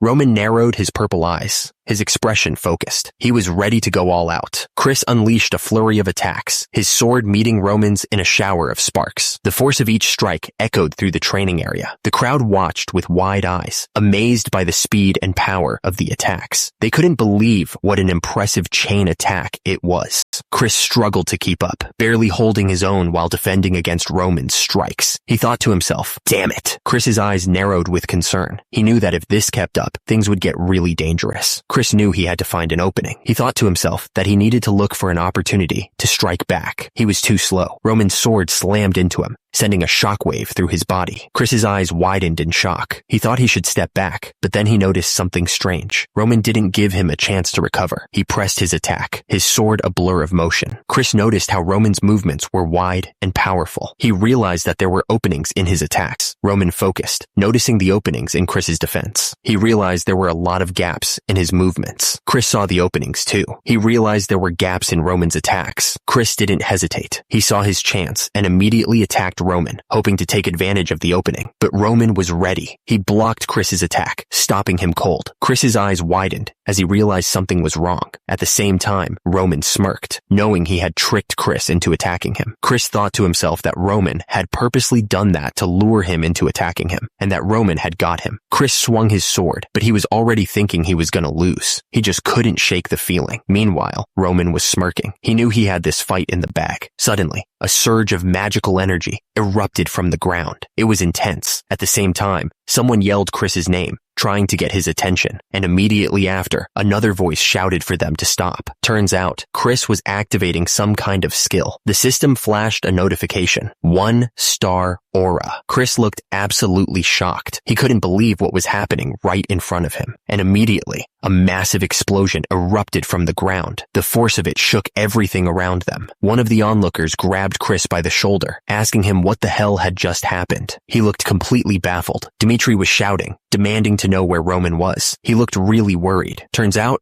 Roman was all right. He let out an of relief. Roman watched the fight below with a piercing gaze. He was absolutely focused on every detail. The impact of their fight was sending energy blasts everywhere. The floor was tearing apart with each strike. Chris and Roman clashed, their swords meeting with incredible force. The air crackled with energy as they fought. Chris looked absolutely stunned. He couldn't believe what he was seeing. The force of the impact sent Chris flying backwards. He was completely helpless in the air. The people watching the fight couldn't believe their eyes. They were completely shocked by the power they were seeing. The crowd was absolutely stunned by what was happening, and immediately, Roman stood over Chris, his sword pointed down. Roman looked down at his opponent with cold eyes. He wasn't going to show any mercy. The question hung in the air. Who was the person that got picked as the new Deputy Knight Commander? The question was met with another question. Did the person not even know? Meanwhile, two men were talking about the new Deputy Knight Commander. He was the commander's apprentice, and seemed pretty young, one of them said. The other man replied that even then, He's a 2-star aura knight. It was quite an achievement. He's a 2-star at that age? The question showed the surprise they felt about his skills. The rumors about the new deputy knight commander were spreading like wildfire. They were saying that he felt mana after only half a year of training, which was unheard of. The man with green hair looked shocked. It only took him 3.5 years before he became a 1-star aura knight. That's insane, he thought. And the rumors didn't stop there. Apparently, his sword skills are incredible too. It was all anyone could talk about. The woman with the green cap looked up, finally interested. Whoa, what's his name? She asked. Whoever it was, he was getting closer. The sound of his footsteps echoed through the halls. Chris was on his knees, panting hard. He was completely worn out after that last blast. Roman looked down at him. It seemed like this was a good place to stop for today, he announced. Chris looked up, his face covered in sweat. Chris. He was trying to catch his breath. It's okay, he said. He looked determined, even after that beating. He said he'd like it if they could go at it once more. Chris stood there, hand raised, ready to strike the wooden plank. He was pushing himself to the limit. Meanwhile, Jonathan was talking about Chris's potential. He said that besides having natural talent, Chris also had the work ethic to go with it. Jonathan paused for a moment, thinking about Chris. Chris, that kid. Jonathan smiled, his eyes sparkling with pride. He said that Chris was a genius. Suddenly, Chris went flying backwards, crashing to the ground. The force of the impact knocked the wind out of him. The two men watched with their mouths open. They couldn't believe what they were seeing. The two men were still stunned. Meanwhile, Roman stood over Chris, his sword pointed down, showing who was the boss. The castle stood tall and strong. It had seen many battles and would see many more. Joe was lying on the ground, beaten. He was trying to catch his breath. Joe asked Jonathan what in the world just happened. The other man added that Jonathan had said that Deputy Knight Commander Chris was his most prized 2-star, or a Knight of Dimitri. Jonathan stammered, trying to explain. Jonathan was completely baffled. He wondered how Chris had gotten so strong in just a month when he'd been nothing but trouble before. He thought that those skills seemed to be rooted within years of training. The situation was unbelievable. There was no way Chris could have grown like this. The man next to Jonathan told him not to be surprised. It seemed that the young lord was a genius at sword skills. Roman stood tall, having just defeated Chris. Roman was thinking. He had a lot to consider. Chris knew how to be aggressive against his opponents, and his focus during battle was pretty sharp too. He should easily be able to take out the Bloodfang gang by himself, they said. I can see why Jonathan is proud of him, someone mentioned. For their standards, he's a pretty skilled warrior. However, for my standards, the worst. Roman watched Chris fall, shaking his head slightly. Even the weakest grunts in the Order of Demons would have been stronger than that, he thought. Roman stared at Chris, who was still lying on the ground. Although he was surprised at the end, something about it caught his attention. Meanwhile, two men stood in a courtyard, laughing to themselves. Ha ha ha. The men were having a good time, laughing out loud. At the same time, a close-up of Roman showed that he was starting to get interested.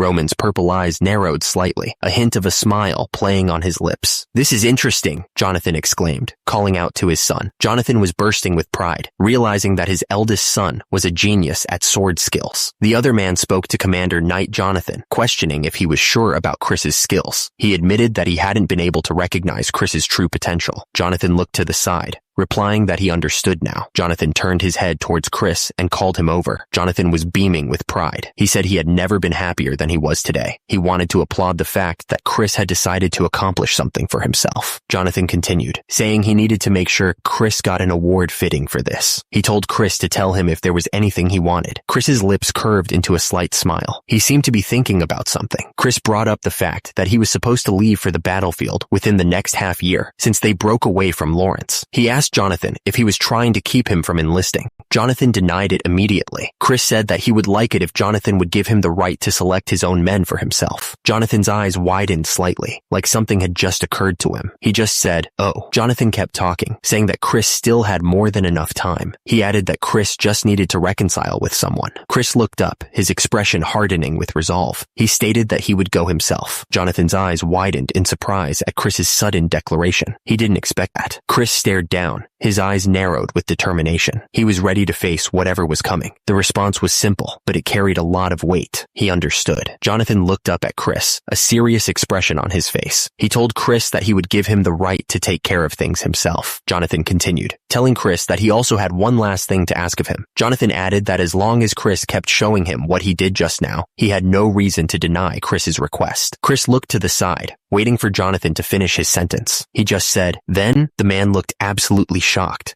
his eyes wide with disbelief. He asked if Jonathan wanted him to teach aura to young Master Roman, clearly not expecting that request. The knight standing gave the orders from their lord. The other knight, sitting on the bed, was in complete disbelief. He asked if the knight really thought this wasn't too much to ask of him. The knight remembered the fight. He muttered that he had to use aura against the young master, Roman. And the worst part? He still lost when Roman counterattacked. The knight put his head in his hand, looking defeated. He complained that all he wanted was to hide in a corner, but instead, he was being asked to teach Roman aura. The knight thought that even if he could get his head chopped off for refusing, he still couldn't do it. He muttered, "Chris." The knight looked at the man on the bed with a serious expression. He told him that he would make him an offer. The knight explained that he'd heard something about this from somewhere. He wanted Chris to teach the young master and see what was different about him. If Chris could take care of this one thing, then he would be sure to transfer all of his secrets to Chris. Chris looked absolutely shocked by the offer. Chris jumped up, asking if he was serious. The knight simply answered, yes. If Chris could get it done, he'd give Chris the secret to becoming a 3-star aura knight. Chris realized this was his chance to improve his skills. A man stood silently with his arms crossed, watching everything. He didn't say a word, but his serious expression said it all. Chris was sweating, his face showing a mix of frustration and disbelief. He muttered, "Damn,"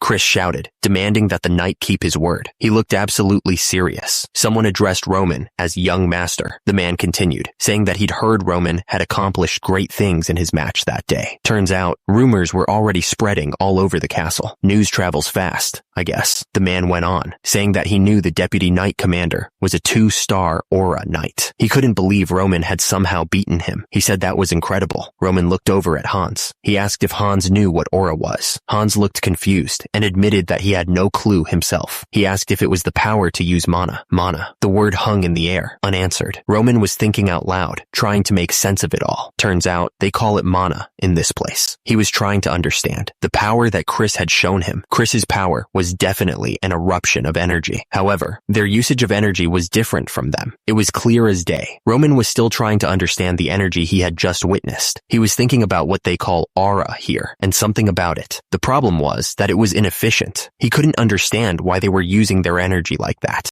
Roman looked out the window, lost in thought. He just couldn't understand why they were using energy like this. It seemed that the people here would need to learn more about the powers they use. Roman decided he would take a look for himself during training tomorrow. Roman paused, realizing he might have gotten too excited. Shoot, was I too excited? The next day, Roman met Chris outside in the training yard. The morning air was crisp, but the sun was already starting to warm the stone walls around them. Chris looked at Roman with a serious expression. He still had a bandage on his cheek from the other day. Roman stared intently. His purple eyes narrowed slightly. He was ready to learn, and he wasn't going to waste any time. The bandage on Chris's face was a stark reminder of the fight from the previous day. It was a sign that even the strong could be caught off guard. The rough fabric of the bandage was stained slightly with blood. It was a small thing, but it spoke volumes about the kind of training they were about to undertake. Chris was trying to be all nice, but Roman was already annoyed. He thought to himself, this is going to be a pain. Chris, trying to keep things calm, told Roman to take it easy. He said that before they started training, he needed to explain what aura actually was. The word aura appeared in glowing letters. It was time to get into the details. The system defined aura as a subset of mana usage. It was specifically the form that knights used. The system continued, explaining that magicians used mana by storing it in their circlets. It was a different method than the knights used. The mana user channeled the energy, his hands glowing with power. The air crackled around him as he prepared to demonstrate the essence of aura. The system chimed in, explaining that knights stored mana throughout their entire body. It was a key difference from other methods. The system then identified the person known as the forerunner of aura. It was Emperor Alexandro.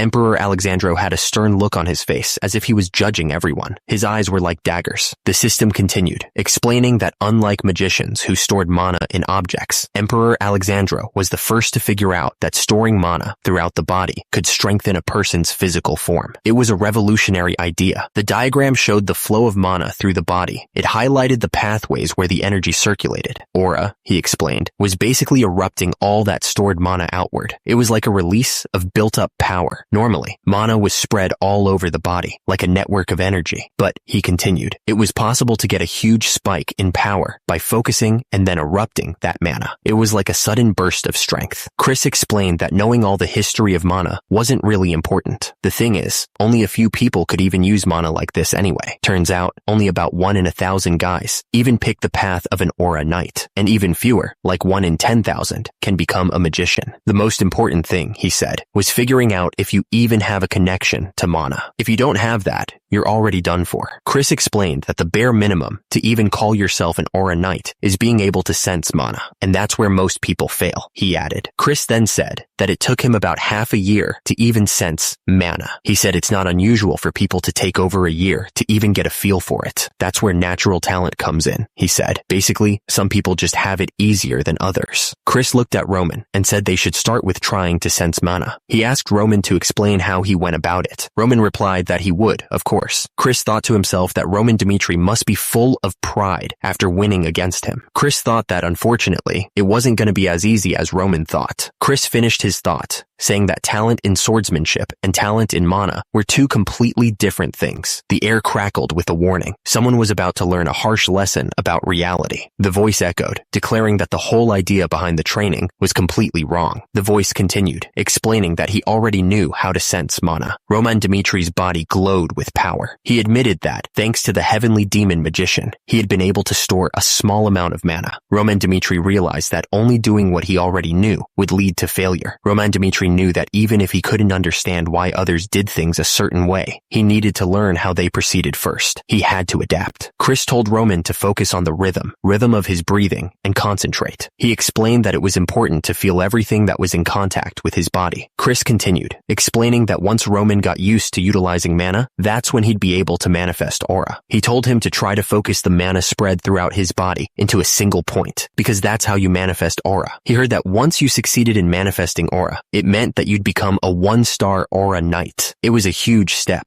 There were many ways to utilize the manifestation of aura. You could apply it to your blade to increase its potency, which was a common trick. Chris explained that aura could also be applied directly to the body. He was trying to give Roman a full picture of what he needed to learn. He added that doing so would grant a short burst of power. He wanted to make sure Roman understood the potential. Suddenly, Roman was surrounded by a brilliant golden aura. It danced around him like flames. The aura intensified, swirling around his feet. The heat radiating from it was almost unbearable. Chris was absolutely stunned. He stammered, saying there was no way Roman could have done that. A surge of energy filled the air, and someone shouted in disbelief, asking if Roman was really manifesting aura. The golden aura blazed around Roman's body like a raging fire. The heat was intense. The energy crackled around Roman, the raw power almost visible to the exposed eye. It was like nothing Chris had ever seen. Chris watched the display of power, a small smile forming on his face. He muttered that it was exactly what he had expected. Chris continued, declaring that the way most people used ki was completely useless. He clearly thought he knew better. Chris explained that ki in Murim was used to remove all waste inside the body. The goal was to be able to store ki within the body. After that,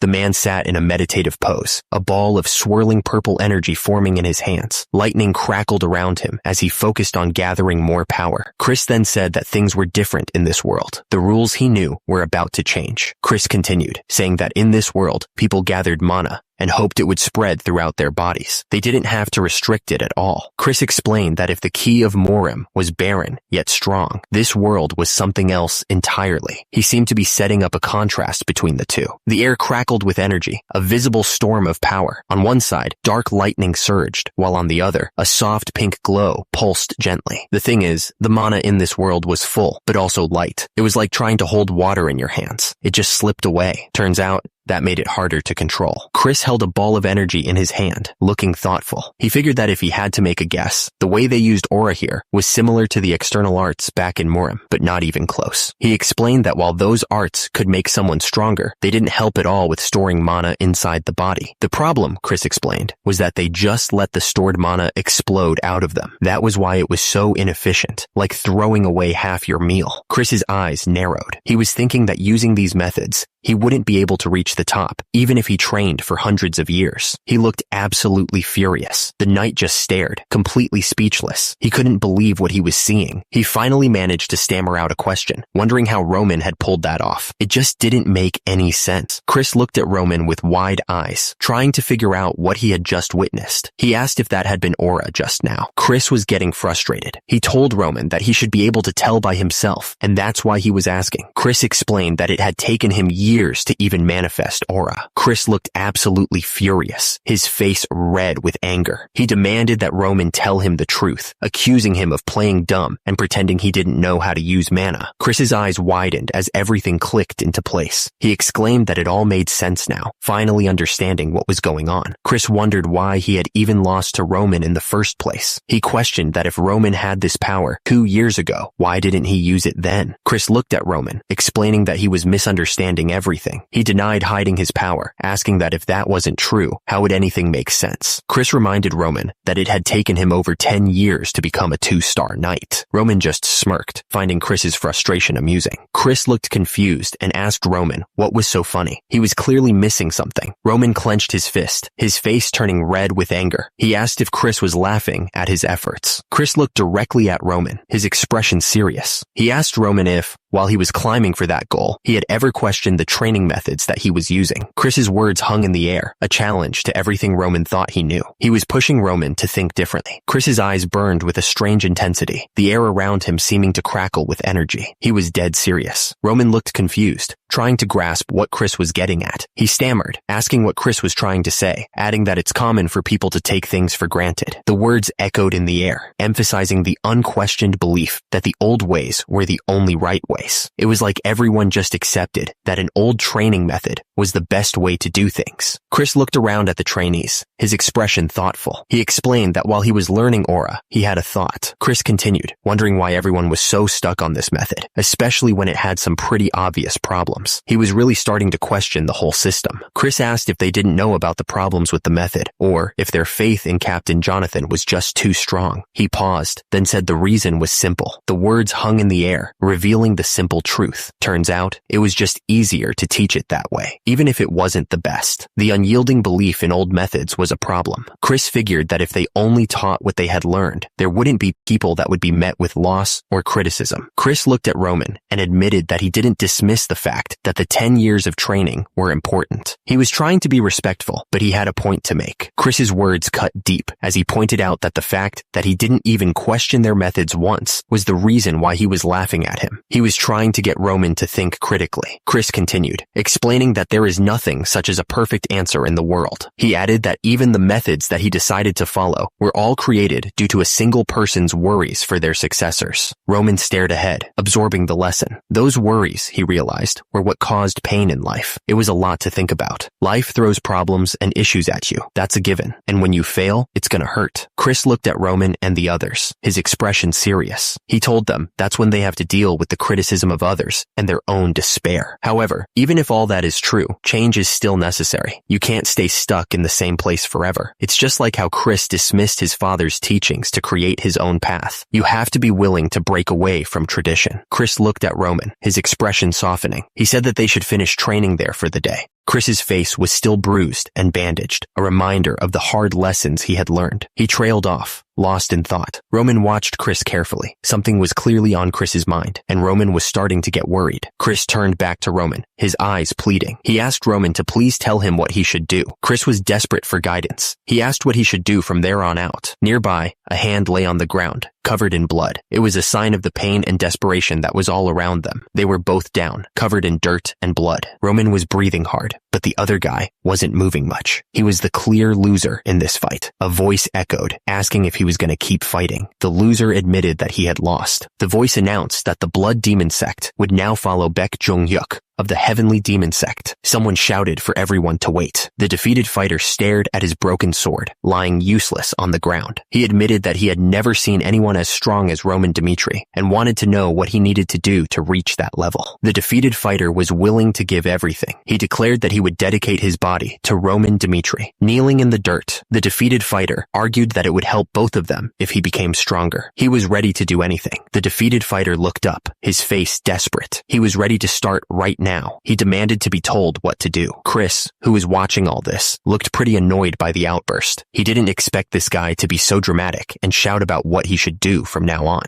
Roman Dmitri stared forward, his eyes reflecting a newfound determination. He had thrown away his pride, ready to do whatever it took to become stronger. The story went back to a time long ago. The fighter was an individual of note from the past who had conquered the blood demon sect under one order. This blood demon was someone who used to greatly influence the Morim. The fight was fierce, full of energy. The thing is, a battle over control between him and Baek Jong-hyuk was inevitable, and at the end of the long battle, he had lost. The blood demon was defeated. Roman thought about that kid from back then. He had decided to take the shame upon his name, all in order to be taught. The ability to throw away one's pride in order to become stronger. Roman thought that Chris was similar to the blood demon in that respect. Chris was asking for a way to get stronger. Roman said he couldn't just tell him something like that. So, he asked Chris what he wanted him to do. Roman only told Chris not to devotedly follow the methods he had been taught all his life. Roman spoke with a strange intensity. He said that if he were to just give Chris the answer, how would that be any different from what Chris had already done? But if Chris wanted to find the answer himself, he should keep listening. Chris looked up, surprised by Roman's words. He could only listen as Roman told him to follow him and learn from what he did. Roman's words hung in the air. He was going to leave for the war in 6 months. Roman told Chris to watch how he got stronger as he fought different enemies. He should pay close attention to the different ways Roman defeated them. And if Chris could still follow him after years, then Roman finished by saying that he could say with certainty that Chris would find his answer. It was a heavy promise. Chris stood there, his back to the world. He was trying to make sense of everything Roman had just told him, trying to figure out his next move. Hours later, the moon was high in the sky. The clouds drifted slowly, as if time itself was holding its breath. Looking through the window, the night sky seemed even more distant. It was like the world outside was a dream, and the room was the only real place. Chris sat on the edge of his bed, his head hanging low. He was completely worn out, both in body and mind. Tears streamed down Chris's face, mixing with the blood from his cuts. He was trying to wipe them away, but they just kept coming. Roman explained that you just have to train until you can sense mana. He added that you can already sense mana after half a year. He then continued that in order to manifest aura, you need to do more. Roman exclaimed that Chris was a genius, since he's a 1-star after only 3 years. He congratulated Chris, telling him that he was now a 1-star aura knight. Roman didn't dismiss the fact that Chris's 10 years worth of training were important, but the fact that Chris didn't even question their methods once was the reason why he was laughing at him. Chris's eyes narrowed with anger. He grit his teeth, promising himself that he would do it. He paused, confused by what he was seeing. The castle stood tall against the bright sky. Chris was stunned by what he had just heard. He asked what the other man had just said, needing to confirm he understood correctly. The answer came back immediately. He would follow the young master to the battlefield, no matter what. Chris declared that he wanted to get stronger. He was desperate to find a way to improve. Roman acknowledged that something had clearly happened to Chris. He confirmed that he was right. Chris looked determined, his eyes reflecting his newfound resolve. Roman stared back, a hint of a smile playing on his lips, as if he knew this was going to happen. Mr. Hans nodded slowly. He said that he could already tell that Chris had a good enough reason that pushed him to make this decision.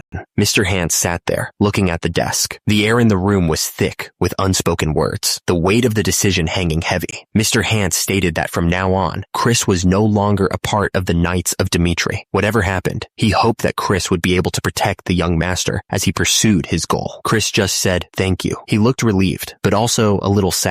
A voice broke the silence. "All right now." Mr. Hans stared intensely. He said that Chris was no longer. Chris stood silently, blood dripping from his armor. He didn't move a muscle, just listened carefully. The battlefield was a scene of death and destruction. A child reached out to his dead mother, crying in despair. The memory was painful. Mr. Hans said Chris wasn't that little kid who was crying for his dead mother on the battlefield anymore. Mr. Hans looked at Chris, a glimmer of hope in his eyes. He added that thanks to Chris, he was sure of one thing. If Chris was willing to follow young Master Roman, that would mean that young Master Roman wasn't someone who could be called an idiot anymore. Roman told Chris to follow him, saying he'd need to prepare himself from now on. Chris looked confused and asked what was going on. Roman explained that if Chris really wanted to survive on the battlefield, he'd need a secret weapon that he could call his own. Chris looked up, his eyes shining with determination. He agreed with Roman, calling him Master. Meanwhile, back in town, the wind carried whispers through the streets. People were talking, their voices hushed with a mix of excitement and fear. Someone asked if the others had heard the rumors going around. The bandages on his hand were a reminder of the brutal training they'd all endured. One of the men doubted that young Master Roman had taken care of the Bloodfang. He didn't think it made any sense, calling him a half-assed noble who didn't know how to do anything. The man continued, saying that even though all the stories he'd heard seemed real, there was no way. He figured the Knights of Dimitri must have planned everything out. Young Master Roman. Kevin looked up, surprised, and repeated that young Master Roman had taken care of the Bloodfang. It was the young master that was able to take care of them with a single branch. One of the men watched the fight, thinking that young Master Roman should be able to handle the Bloodfang by himself. He was sure that young Master Roman was strong enough to take care of them. Kevin looked shocked. He wondered if young Master Roman had really done all this just to keep his word. Kevin continued cleaning, but he was lost in thought. He figured there was no way young Master Roman would do anything for someone like him. But the thing is, he really did take care of the usury issue. Suddenly, another man called out, telling Kevin he needed to finish cleaning up if he wanted to go home. Kevin snapped out of his thoughts and replied that he was on it. Kevin started cleaning again. He decided he wanted to become someone like young Master Roman, someone strong enough to protect the people around them whenever he could. Kevin's face was set with determination. He realized that there were still people like the Bloodfang out there, and he needed to get stronger to protect his family. But the thing is, getting stronger was easier said than done. Kevin wondered how he could even begin. He thought that if he had another chance to meet young Master Roman, maybe, but he immediately dismissed the thought, figuring he wasn't lucky enough for that to happen. Suddenly, Kevin stopped dead in his tracks. His eyes went wide, and his face was filled with shock. His eye twitched slightly. He didn't expect this. The box of potatoes slipped from his hands. They tumbled to the ground. A voice called out, stunned, "Young Master?" Young Master Roman looked up, his expression calm. He said that it had been a while. Kevin stared, completely surprised. He stammered, asking why young Master Roman was there. But before he could even finish, he realized he needed to thank him. Kevin immediately dropped to his knees. He thanked young Master Roman. Kevin explained that his family was able to survive thanks to young Master Roman. He was incredibly grateful. Kevin told young Master Roman not to worry about that, and asked how he had been. Kevin explained that after the Bloodfang stopped threatening them, he was able to find a place to work thanks to Mr. Hance. Young Master Roman said he didn't know how Kevin could ever express his gratitude to him. He then said that if Kevin listened to his offer, maybe he'd get an idea on what to do. Young Master Roman explained that if Kevin accepted, he wouldn't have to be worried about his family's money problems. He'd be able to have a warm home and nice food. Young Master Roman continued, saying that Kevin could even enjoy a lavish lifestyle during his free time, unlike the work he did now. He said he'd make it so that happens. Young Master Roman declared that Kevin should live for him. Young Master Roman looked down at Kevin, his arms crossed. He promised that if Kevin pledged his loyalty to him, he'd give him a life he wouldn't regret. Kevin's eyes widened, considering the offer. He was thinking about the life he could have, the life young Master Roman was promising. He opened his mouth, ready to speak. His lips were trembling slightly, showing just how nervous he was. Kevin bowed his head, kneeling on the ground. He was ready to give up everything for young Master Roman. Kevin pledged his life to young Master Roman. He was ready to follow him anywhere, to do anything for him. Kevin was lying on the ground, blood dripping from his head. He declared that if young Master Roman told him to die, he'd do it without question, and that he would kill anyone Roman wanted gone. He continued, saying the only thing he asked was for young Master Roman to promise to protect his family. Kevin looked up, his face covered in blood. He finished by offering his life to young Master Roman, trusting him completely. Young Master Roman watched Kevin, his eyes narrowed. He thought to himself that Kevin was showing his loyalty with his own blood. The kid reminded him of some crazed stallion. Young Master Roman realized that with just a single order, Kevin would even go up against hundreds of enemies without hesitation. Kevin was surrounded by a fiery aura, his eyes burning with determination. He declared that he would never back down until the job was done. Like some crazed mare, Chris stood there, blood dripping down his face, and young Master Roman thought about him. He realized that because Chris resembled the blood demon, it made him think of him too. A strange feeling washed over young Master Roman, a sense of excitement and anticipation. He was sure that this would be worth his time. Young Master Roman smirked, his purple eyes gleaming with a newfound intensity. He declared that from this point onwards, the words hung in the air, heavy with implication. Young Master Roman had made his decision. They were his now. The Dimitri estate stood tall and imposing, a testament to the family's wealth and influence. The building was huge, with multiple levels and towers. Young Master Roman turned to Hans, telling him to take care of Kevin and help him get used to living here. Hans bowed his head, promising that he understood. Young Master Roman then spoke to Kevin, promising to visit him later and telling him to take care. Kevin thanked the young master, expressing his gratitude for everything he had done. Young Master Roman announced he would be in his library if anyone needed him. He turned and walked away, leaving the others behind. Hans turned to Kevin and asked if he wanted to look around the estate. Kevin's face lit up at the offer. The library was huge, with rows and rows of books, reaching up to the ceiling. The only sound was the soft creaking of the wooden stairs. At the desk, a candelabra stood next to stacks of books. An open book lay in the center, waiting to be read. The young master sat in his chair, reading about Aura Knights. He seemed very interested in the topic. The book was titled The Path of an Aura Knight. It seemed like a guide for those who wanted to become one. The book said that to become an Aura Knight, you must first show Aura, which marks you as a 1-star Aura Knight. It sounded like a difficult path. The young master read that to become a 2-star Aura Knight, you had to be able to cut steel using aura. Turns out, the intensity and strength of your aura determined your rank. The book continued, explaining that once someone became a 3-star Aura Knight, they were beyond normal comprehension. They also got special treatment within the kingdom. The book mentioned that a 6-star Knight existed within the Salamander continent, but there were currently no stories of anyone who had reached the 7-star rank. The book went on to say that even within the top 10 ranked knights, not everyone had reached the 6-star rank. It was a long road to the top, star knights and rankings. The young master was clearly thinking hard about what he was reading. The young master was thinking about the strength of his men. He figured that since he'd seen Chris at the 2-star level, even Jonathan at 3-star would only be as strong as a 2nd-class fighter. The book went on to describe the power of those who reached the 6-star rank. Apparently, they had gone beyond what humans were capable of.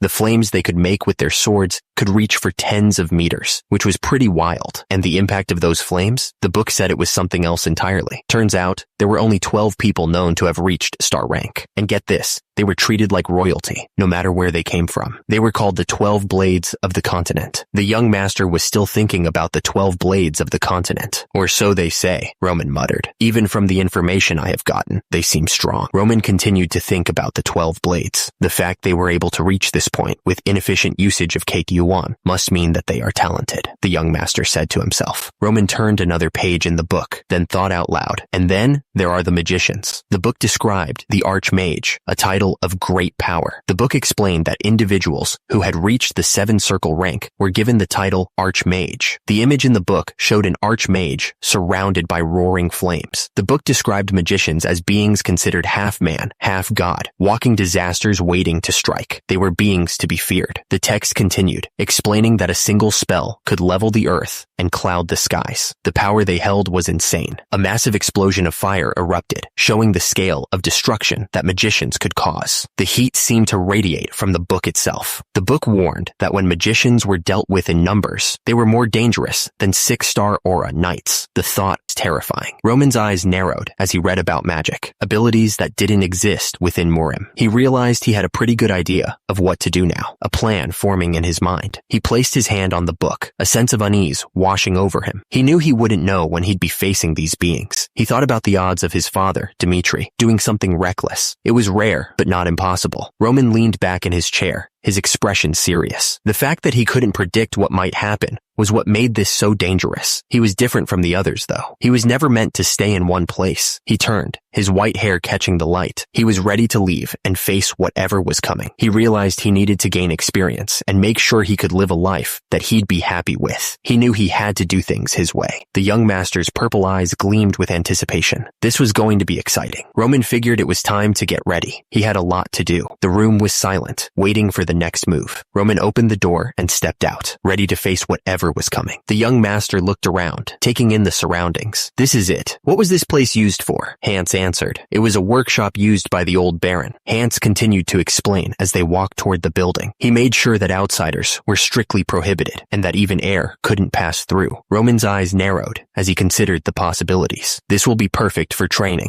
Roman turned to Hans, a determined look on his face. Hans, I'll be spending the next week in this workshop. The young master gave his orders, making it clear he wouldn't need any food or anything else for that matter. But most importantly, He didn't want anyone coming in. Roman emphasized the gravity of the situation. No one was to approach him unless his people were in grave danger. He wouldn't tolerate any interruptions. Hans bowed his head slightly, acknowledging the young master's words. "Yes, young master," he replied, making sure his tone conveyed his understanding. The heavy wooden door creaked shut, sealing off the workshop. The sound echoed in the sudden silence, marking the beginning of Roman's isolation. Roman stood alone in the room, his expression unreadable. He was ready to begin, his mind focused on the task ahead. Roman looked down at the straw scattered on the floor. It seems that Hans put this here, he thought to himself. Roman stood up, looking down at the straw. "Although I appreciate the thought," he said, frowning. "It actually makes the flow of KEOI more erratic." He stared at the straw for a long moment, weighing his options. With it, he decided to get rid of it. With the straw gone, Roman sat down in a meditative pose. He closed his eyes, focusing on his breathing. He focused on the flow of energy within him. Up until now, I've only built up a minimum amount of mana, Roman thought, his brow furrowed in concentration. To master the techniques of the heavenly demon magician, Roman knew he had to start at the very beginning. He had to take things one step at a time. He was going to go back to the basics. It was time to start at the first step. Heavenly demon magician. First step, Roman thought. He knew what he had to do. He sat in the lotus position, the flames licking at the air around him. Human, he thought, focusing on his own humanity. Roman closed his eyes, his face tight with concentration. He needed to remove all the impurities within his body. The effort of removing the impurities was taking its toll. Veins bulged in his neck, and blood trickled down his skin. Roman could feel the mana struggling to flow through his body. The system warned him that his body was filled with more impurities than a normal teenager should have. Roman wasn't surprised by this setback. He had already predicted it. He knew he needed to gather just enough mana to push through the first step.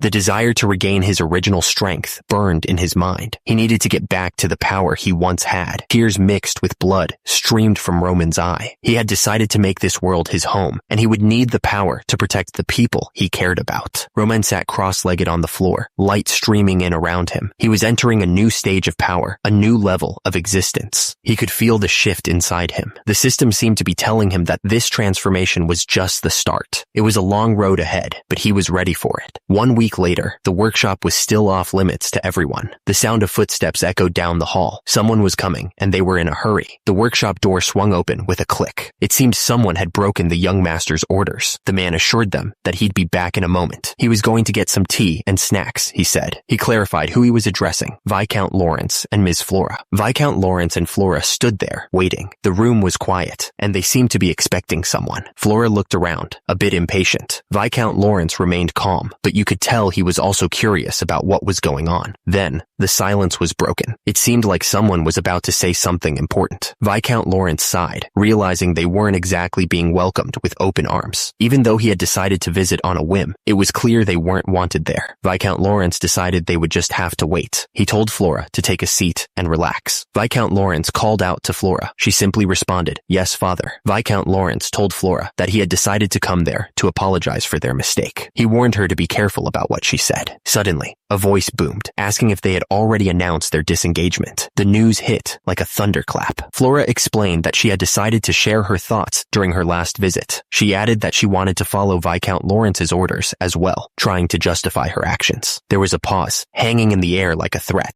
Viscount Lawrence exploded, shouting that no matter how long he thought about it, he couldn't marry someone he didn't respect, especially not Flora. Viscount Lawrence looked absolutely furious. He said he really thought that Flora was a wise child, and he never thought she would do something like this. Viscount Lawrence demanded if Flora didn't understand what was going on within their territory. He explained that the Barco family had decided to borrow a large sum from the gold bank, and he questioned if she understood what that meant. The message was clear. The only thing left to do was prepare for war. It was a grim declaration. Flames engulfed the city as knights clashed, steel meeting steel. The brutal reality of war was unfolding. Viscount Lawrence sat heavily, declaring that the arranged marriage with Dimitri had been a necessary decision. He looked like he regretted saying it. Viscount Lawrence exploded in anger, shouting that the only ones capable of defending against Barco were the Dimitri family. He couldn't believe what was happening. Flora spoke up, her voice trembling slightly as she asked if the Lawrences still had a chance, even without the Dimitri family. She was desperate for any sign of hope. Viscount Lawrence frowned, explaining that if it were only the Barco family, they might have stood a chance. But the fact that the central government had approved questionable questionable documents and orders changed everything. The situation was made even worse by the fact that the central government was letting the Barco family borrow money without expecting anything back. It was blatant favoritism. The papers seemed to emphasize that this conflict had grown beyond a simple feud between two families. The scope was far larger now. Viscount Lawrence's face darkened as he said that those who were giving power to the Barco family were the ones who truly wanted to see their family destroyed. It was a conspiracy. Viscount Lawrence looked at Flora, his expression grim. Since their enemies now had a legitimate reason to attack, they would do everything in their power to finish them off. It was a bleak outlook. The words echoed, a reminder of what was at stake. Our land, our honor. These were not just words, but the foundation of their existence. Flora, known as the Flower of Lawrence, looked troubled. She knew what was coming, and it scared her. Even though I know, the words hung in the air, heavy with unspoken truths. It was time to face reality. Flora went on, admitting that she knew the circumstances of their territory and what her father was thinking when he made his decision. But even knowing everything, she chose to ignore it all for her own selfish reasons. Wake up. The command was sharp, a desperate plea for change. It was time to stop living in denial. Flora realized that if she kept clinging to her pride as the Flower of Lawrence, she would lose everything. She knew she had to change, and fast. Two servants paced back and forth, clearly worried. They wondered what they should do, and more importantly, when the young master would finally come out. Another servant looked up at the sky, his face etched with concern. He muttered that the Viscount and lady had been waiting since morning, and now the sun was already setting. The servant continued, saying that the Viscount and lady seemed pretty unhappy, but the young master had given strict orders not to be disturbed for any reason. The servant bit his lip, clearly torn. He knew the young master's orders were absolute, but he also knew the Viscount and lady wouldn't be happy if they were kept waiting any longer.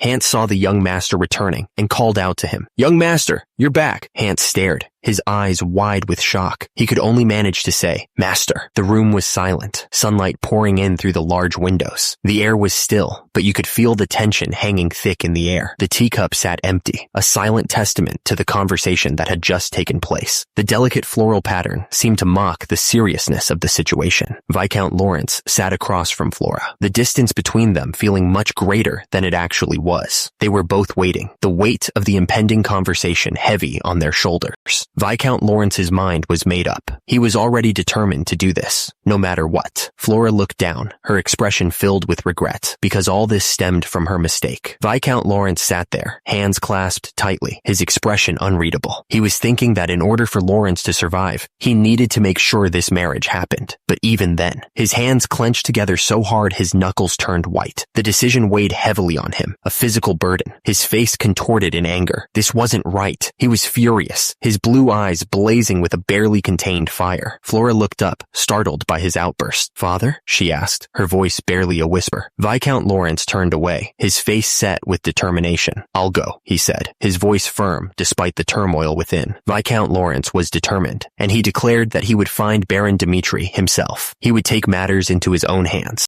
A quill scratched across parchment, the writer's hand moving with purpose. Each stroke seemed deliberate, as if carefully chosen words were being committed to paper. Suddenly, a loud knocking echoed through the halls. The sound was insistent, demanding attention from whoever was inside. The door burst open, and a man stormed in, looking absolutely furious. "Baron Dmitri!" the yeller shouted. "What are you doing? Letting your guests wait for this long?" The yeller continued his rant, his face red with anger. "If you were that dissatisfied with us, you could have just told us to go back." He spat out the words, clearly offended. "I never would have thought that Dmitri would have been this cruel." Romero Dmitri paused, his pen hovering over the parchment. He seemed to be carefully considering his next move. The quill scratched against the paper as Romero Dmitri responded. "I understand what you mean," he wrote. "But have you made an appointment to meet with the Baron?" Viscount Lawrence exploded. "I know that," he shouted. "I know we decided to visit without an appointment, but we already shared our intentions to meet with him a week ago, and we had no choice but to do this, since he declined our request and hasn't shared any news since." Viscount Lawrence's face was red with fury. "If you decided to decline our visit in the first place, we wouldn't have been that offended. But this is. Do you think it would have been possible for me to decline a visit from the Viscount?" Viscount Lawrence glared, his voice dripping with challenge. "However, is that all you wanted to say?" Viscount Lawrence stared at Flora, his eyes narrowed. "Are you just here to share that you are angry, because you had to wait for half a day?" he asked, his voice dripping with sarcasm. The story then jumped back to the day that Flora Lawrence visited the Dimitri family. Romero Dimitri remembered that Roman had shared his intentions to break up the arranged marriage with him. Although Romero Dimitri had no choice but to scold Roman for his decision, even a 3-year-old could tell what was happening. The reason was simple. Flora Lawrence was the reason Roman wanted to break up the arranged marriage. The guy sitting at the desk admitted that even though he had a clue about what was happening, he didn't question Roman. He knew that when Roman wanted to do something, he had no choice but to shut his mouth and just ignore it. Flora looked like she was about to cry. She said that they were victims of an unwanted arranged marriage. Flora continued, pointing out that the Lawrence family was actually the one that wanted the marriage in the first place.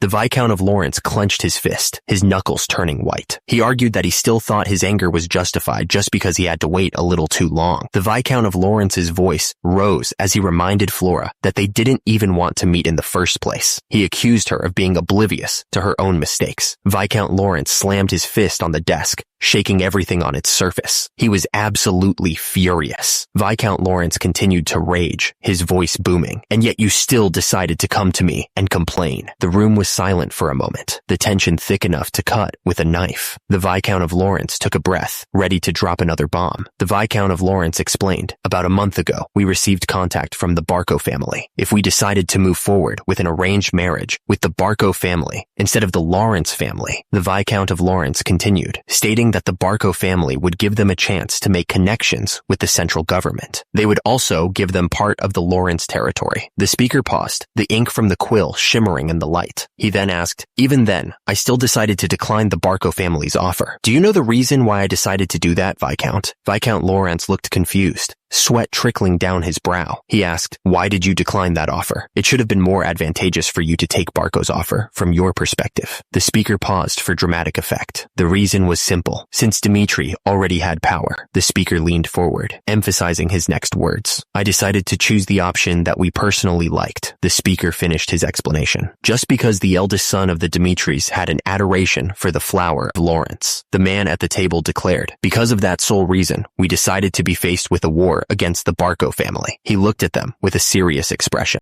The words echoed in his mind. This was a mistake. The weight of that realization hit him hard. Lawrence looked absolutely distraught. He thought to himself, "I should have stayed calm, but I made a big mistake because of my anger. What should I do? The flower of Lawrence and the fool of Dimitri." The man with the beard spoke sternly. "We know that the two of you are not the greatest pairing for each other. However, you should have remembered what the Dimitri family is all about." He emphasized the importance of their family. The Dimitri family crest glowed with power. Once the Dimitri family name was added to the end of Roman's name, his value changed. The weight of that name was now his burden to carry. The man declared, "On top of that, the ones desperate for this marriage," Viscount Lawrence continued, "isn't us, but in fact you, the Lawrence family." Viscount Lawrence paused, then asked, "Am I wrong?" Flora looked down, a clear worry washing over her face. Suddenly, a memory flashed in his mind, taking him back to when he was just a kid. Flora remembered her days back when she was still in the academy. The memory was so vivid, it felt like she was right back there. The system described the academy as a place where the children of royal families came to build their knowledge. It was a place of learning and connection. Inside the academy, students filled the classroom, listening to the instructor. They were all trying to build their knowledge and relationships, hoping to secure a better future for themselves. There was one family so small that their very right to exist was questioned. The system said that they only existed in name. The system identified him as the child of the Joel family. He was a reminder of a family that had fallen from grace. Joel sat at his desk, reading. He seemed lost in his own world, separate from the other students. Most of the kids there thought they were special, like treasures the world was lucky to have. They were all so stuck up, but Joel was different. He didn't act like he was better than everyone else. Then one day, everything changed for him. Joel made a small mistake. A vase lay shattered on the floor, water and flowers scattered around it. Turns out, while the children of the other named families didn't have much happen to them when they messed up, for Joel, they opened a whole punishment committee. He stood there, looking small and scared, as the teachers glared down at him. As the teachers kept scolding Joel for his mistake, a man who seemed to be his father showed up and immediately started apologizing. He asked them to forgive Joel, promising he'd teach his son better. He looked desperate, hoping they would show some mercy.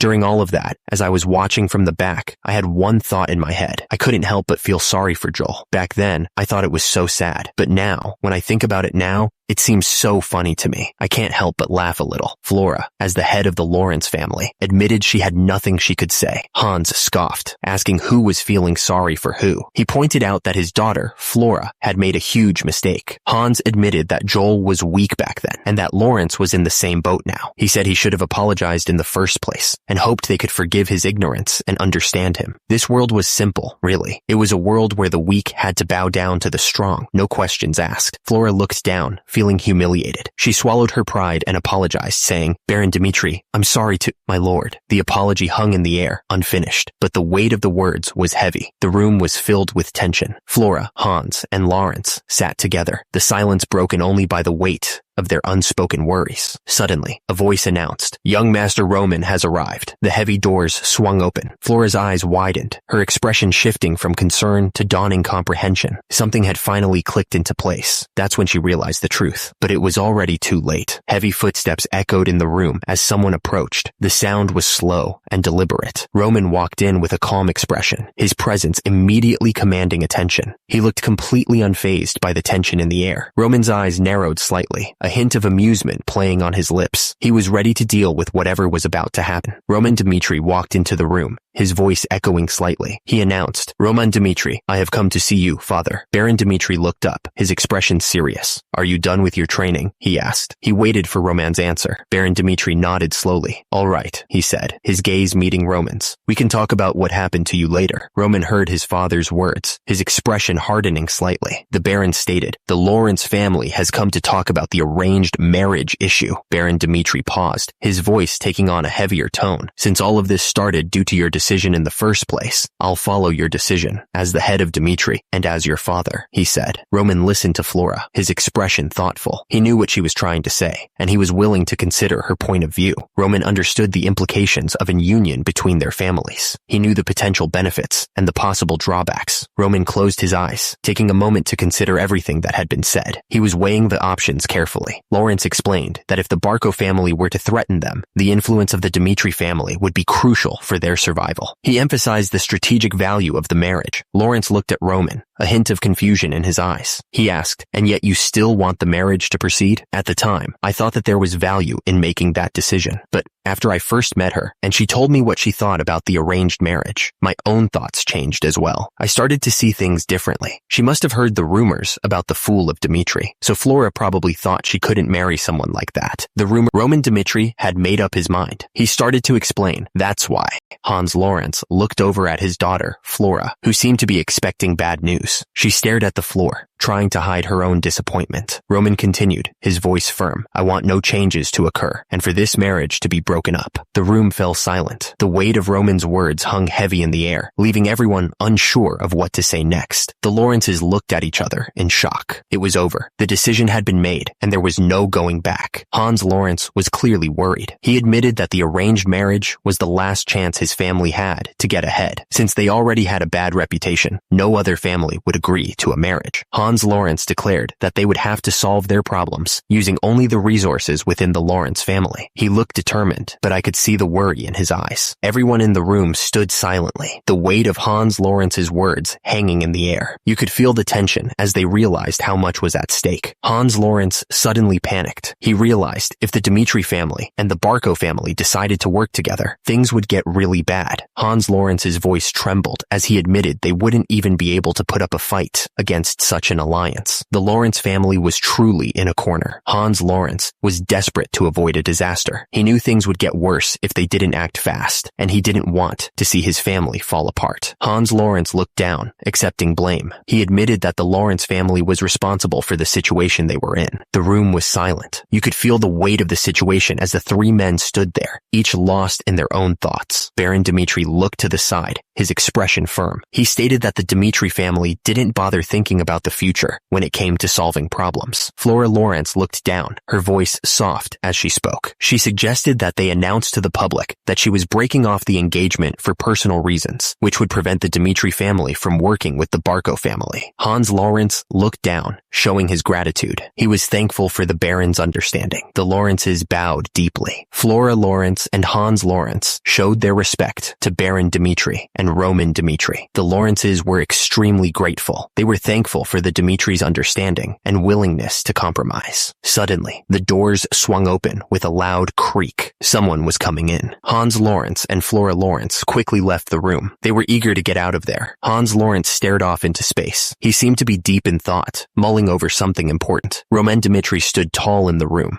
facing his father. Baron Dimitri sat behind his large desk, his expression unreadable. Roman Dimitri's face was set. He was about to say something important. Hans Lawrence spoke, his voice filled with regret. "If I was aware of your true worth," Hans Lawrence continued, admitting his error, "I would have been more careful when telling Flora to not make any sudden decisions." Hans Lawrence turned away, his shoulders slumped. The man admitted, "I too have made a huge mistake." The heavy door clicked shut. The sound echoed in the silent room as Hans Lawrence left. Back in the office, Roman Dimitri stood across from his father. The tension in the room was thick enough to cut with a knife. Roman Dimitri's expression was hard to read. He simply replied, "Yes." Baron Dimitri leaned forward, studying his son. He asked, "What has happened to you over the past week?" A week passed. It was a long week. Roman Dimitri had spent that week locked inside the shed. The training had been brutal, leaving him covered in blood and sweat. Roman Dimitri was focused on training his body, trying to remove all the impurities within it. His goal was to reach the human stage. Roman Dimitri knew that within the human stage, there were steps to prepare his body to become a heavenly demon magician. While it wasn't considered impressive by Miram standards, he was determined. The thing is, given the sheer amount of mana that exists in nature in this world, he figured it was worth a shot. The amount of impurities inside Roman Dimitri's body was insane. He could feel the heat burning away at his skin, pushing him to his absolute limit. Preparing even the foundation of the body was essential. It was the only way to ensure that he could reach the human stage. Roman Dimitri closed his eyes, focusing all of his energy. The flames around him roared as he tried to push past his limits. The training had a significant effect. He could feel his body changing, adapting to the strain. Roman Dimitri opened his eyes, a new fire burning within them. "The changes in my physical appearance is proof that I've become a completely different person than before." Romero Dimitri began to explain, but he admitted it was difficult to put into words. He had somehow managed to open his mind during his training, though he couldn't recall the specifics of how he did it. Romero Dimitri continued, stating that he believed mana had begun to circulate throughout his body. The Baron looked utterly shocked, his eyes widening. The system defined mana circulation as a phenomenon that draws mana from nature into the body, improving one's physical capabilities. The Baron stared up at his son, clearly stunned. He thought to himself that mana circulation was something that should only happen to a select few.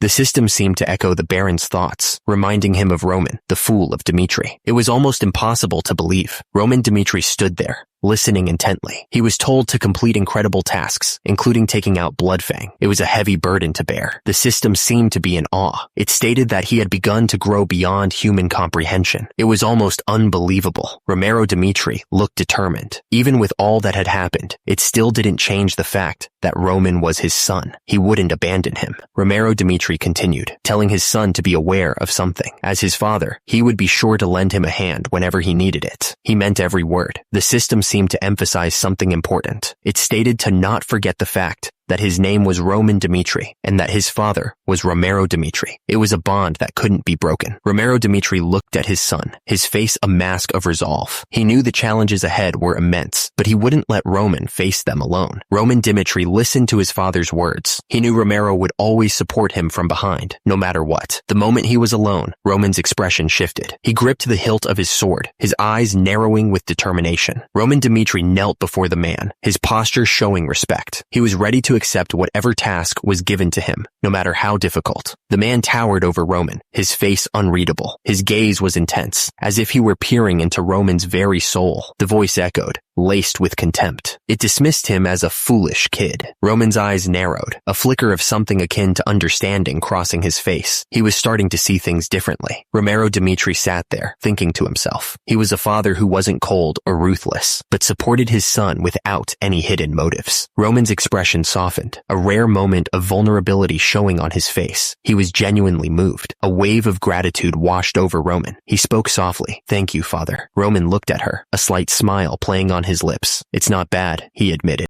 Roman paused for a moment, considering what to say next.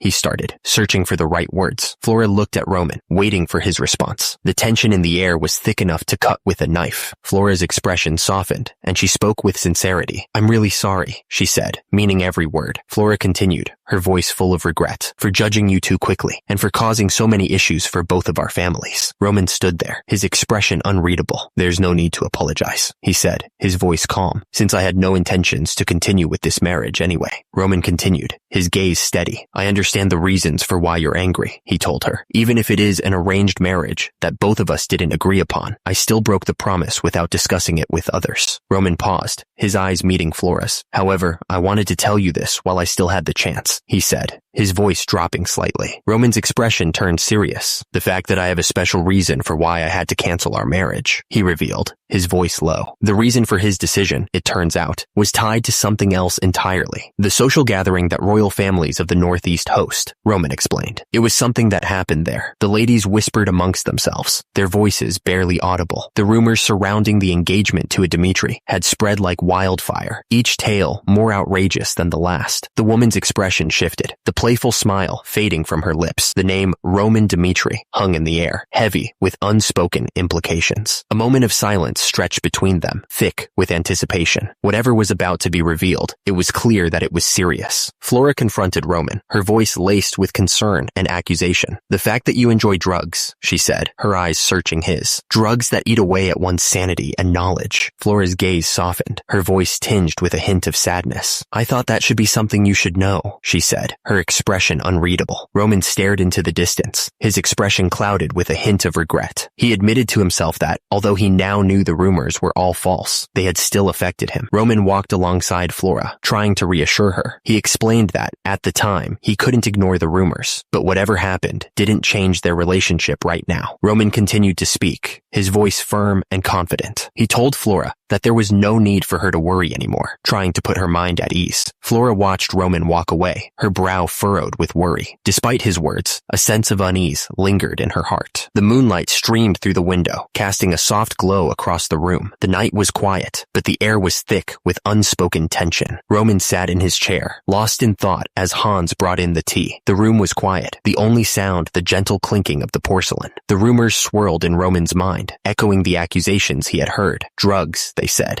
Roman considered the accusation, but he couldn't sense any trace of drugs in his body. Roman picked up the teacup. Although there had been signs of medicine when he tried to end his life, it had completely left his system after his training. Roman looked up at Hans. Hans looked absolutely shocked. "Have you ever seen me enjoying drugs, or been in any situation where you suspected that I was using drugs?" "What?" Hans asked, clearly taken aback by the question. Roman looked at Hans calmly. "I'm not trying to mess with you, or anything," Roman explained. "I'm just trying to use this time to look back at the life choices I've made until now." Roman continued, explaining that he wasn't using his own memories, but trying to see things from an outside perspective. He added, "If you want to go that far." Hans hesitated for a moment. "About that," he said, pausing, "although I've never seen it with my own two eyes." Hans continued, admitting, "There were times when I thought your actions were a bit odd." Roman leaned forward slightly. "And when was that?" he asked. "About a month before all this. Things had been different. It's important to understand what happened back then, to understand what's happening now." Hans recalled that Roman had just returned from a social party. He looked like he was dressed the part, wearing a nice suit. Hans continued, saying the party itself wasn't a big deal, but he remembered that when Roman came back, Hans paused, trying to recall the right words. Roman, he said, had seemed to be in a very odd state. Roman's eyes were wide with confusion. He was sweating like crazy too. Hans explained that soon after, it was like Roman just gave up on life. He shut himself away in his room, refusing to come out. And every single night, Hans continued, Roman was asking for more and more alcohol. That's when things got really worrying. Hans admitted that he'd started to suspect Roman might have gotten his hands on drugs at that party. Hans looked at Roman, saying he couldn't believe he would do drugs, but he had to admit it seemed pretty far-fetched now.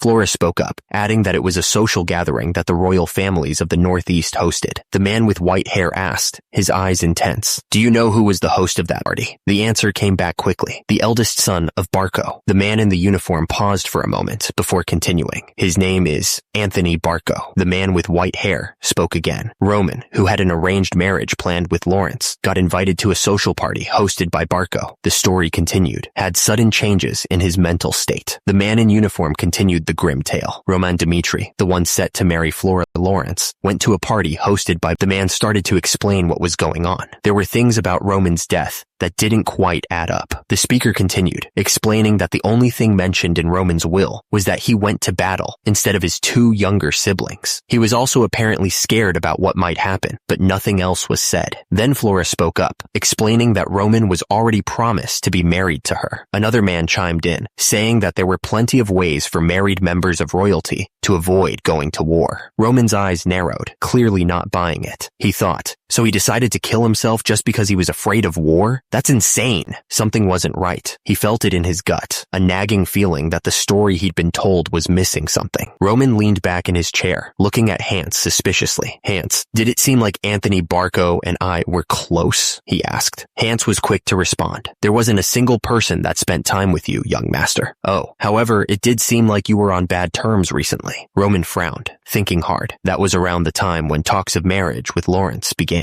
The arranged marriage between Dmitri and Lawrence was a big political matter. The Barco family wanted nothing more than to take control over the land owned by Lawrence. The arranged marriage was a big obstacle for them. The easiest way to solve that problem? Stop the marriage before it even happened. The idea hung in the air, heavy with implication. They must have done everything they could to Roman. The thought sent a chill down his spine, and that's what led Roman to kill himself. It was a grim conclusion, but it made a terrible kind of sense.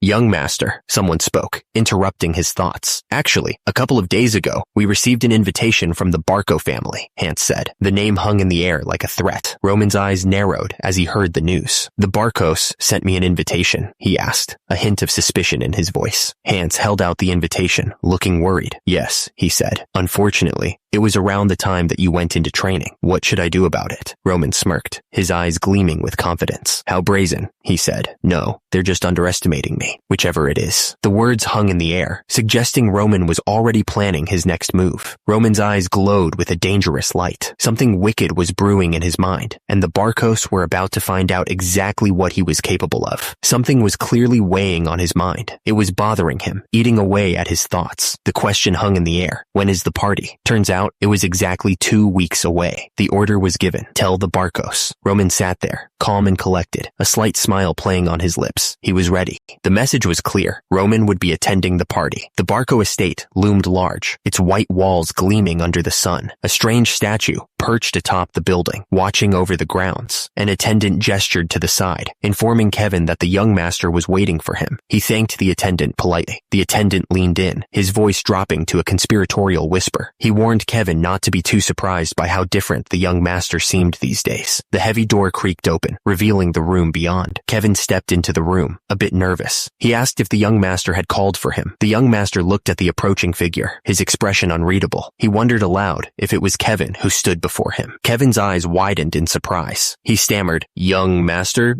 He realized this must be what the attendant meant about the change in atmosphere. Roman stood in the training hall, a sword loosely held in his hand. He casually asked Kevin how he had been recently. Kevin replied quickly, "Oh, yes, young master. I've been getting used to things, all thanks to Hans helping around." But Kevin trailed off, his brow furrowed with worry. He started to say something, but stopped himself. He didn't know what to say. Kevin was thinking about his place in all of this. He had been wondering what his role was going to be. Kevin looked down, his face etched with doubt. He wasn't sure if he could actually do anything for the young master. Kevin continued, a hint of desperation in his voice. He admitted that he didn't understand how someone as ordinary as him could actually be useful. He wanted to know if there was anything he could really do. Roman paused, his purple eyes fixed on Kevin. He was about to tell him what his role would be. Roman declared his intentions, his voice firm and unwavering. He intended to use Kevin as his sword. Kevin stood there, a look of total surprise on his face. The news that he was to be Roman's sword had hit him hard. Kevin's face was a mix of shock and confusion. "Your sword?" he asked, not quite believing what he was hearing. Roman gestured with his hand, his expression serious. "However, figuring out what you're good at isn't something someone else decides. That's why I'll give you 3 paths that you can choose yourself. Roman continued, his voice calm and steady. The first is to give up your use as a sword. If holding a sword and bloodshed is what you're afraid of, you don't have to be my sword, but my hands and feet. Roman gestured towards Hans, who stood nearby. You can learn by following Hans and do as he tells you to do so. That would be what your role would be, Roman explained. Roman held up the sword, the metal glinting in the light. He told Kevin that the second path was to become his sword, to protect him and stand by his side. Kevin looked surprised, his eyes wide. He stammered, telling Roman that he'd never even touched a sword before in his life. Roman nodded, acknowledging Kevin's worry, and said that's exactly why, if Kevin chose this path, things would get intense. Roman's voice turned serious as he spoke of telling Kevin's will. He warned him that he would use methods that would cause excruciating pain.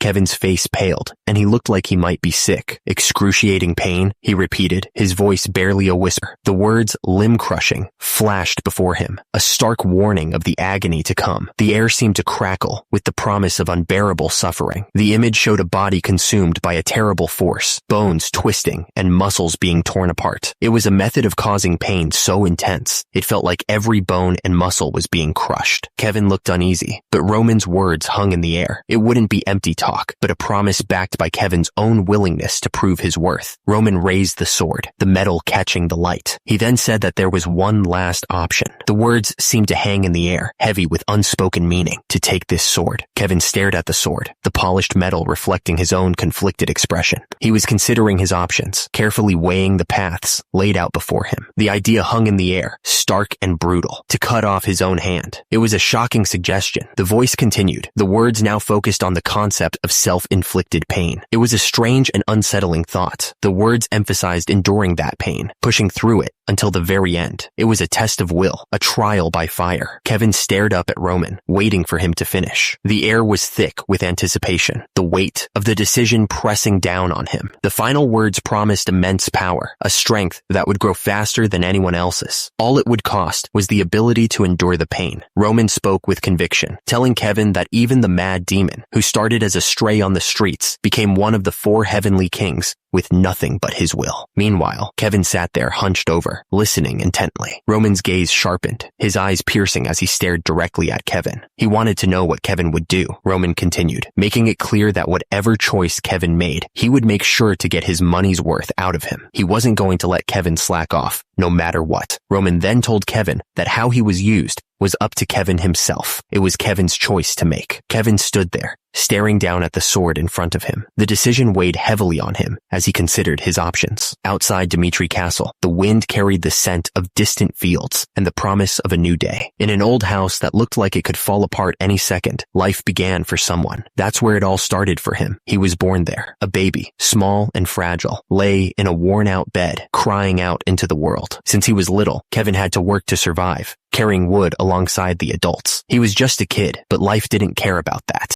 Kevin pushed the heavy cart, his muscles straining with the effort. Thanks to helping his parents with everything, he'd learned how to do every job there was. However, Kevin's life stayed the same. No matter how hard he worked, nothing seemed to change for him. No matter how much effort he put in, there was always someone there to take it away from him. It was a constant struggle. That was the life of the weak. He knew he had to change something. That's why, from now on, things would be different. He would make sure of it. Kevin couldn't shake off the image from his mind. The things he'd witnessed earlier were still replaying in his head. He stood there, his back to the world, lost in thought. His fists were clenched tight as he tried to process everything. That overwhelming strength, it was something he'd never imagined possible. To cut off his own hand, Kevin didn't understand what that would do for him. It seemed like a crazy idea, but as long as he could get stronger, if he could even imitate the strength that the young master showed, Kevin was willing to try anything. Kevin's face was set with determination. He was ready to escape the life that had been draining him dry. He thought to himself, he'd do whatever it took. Meanwhile, Roman watched with a slight smile. He seemed to already know what Kevin was going to do.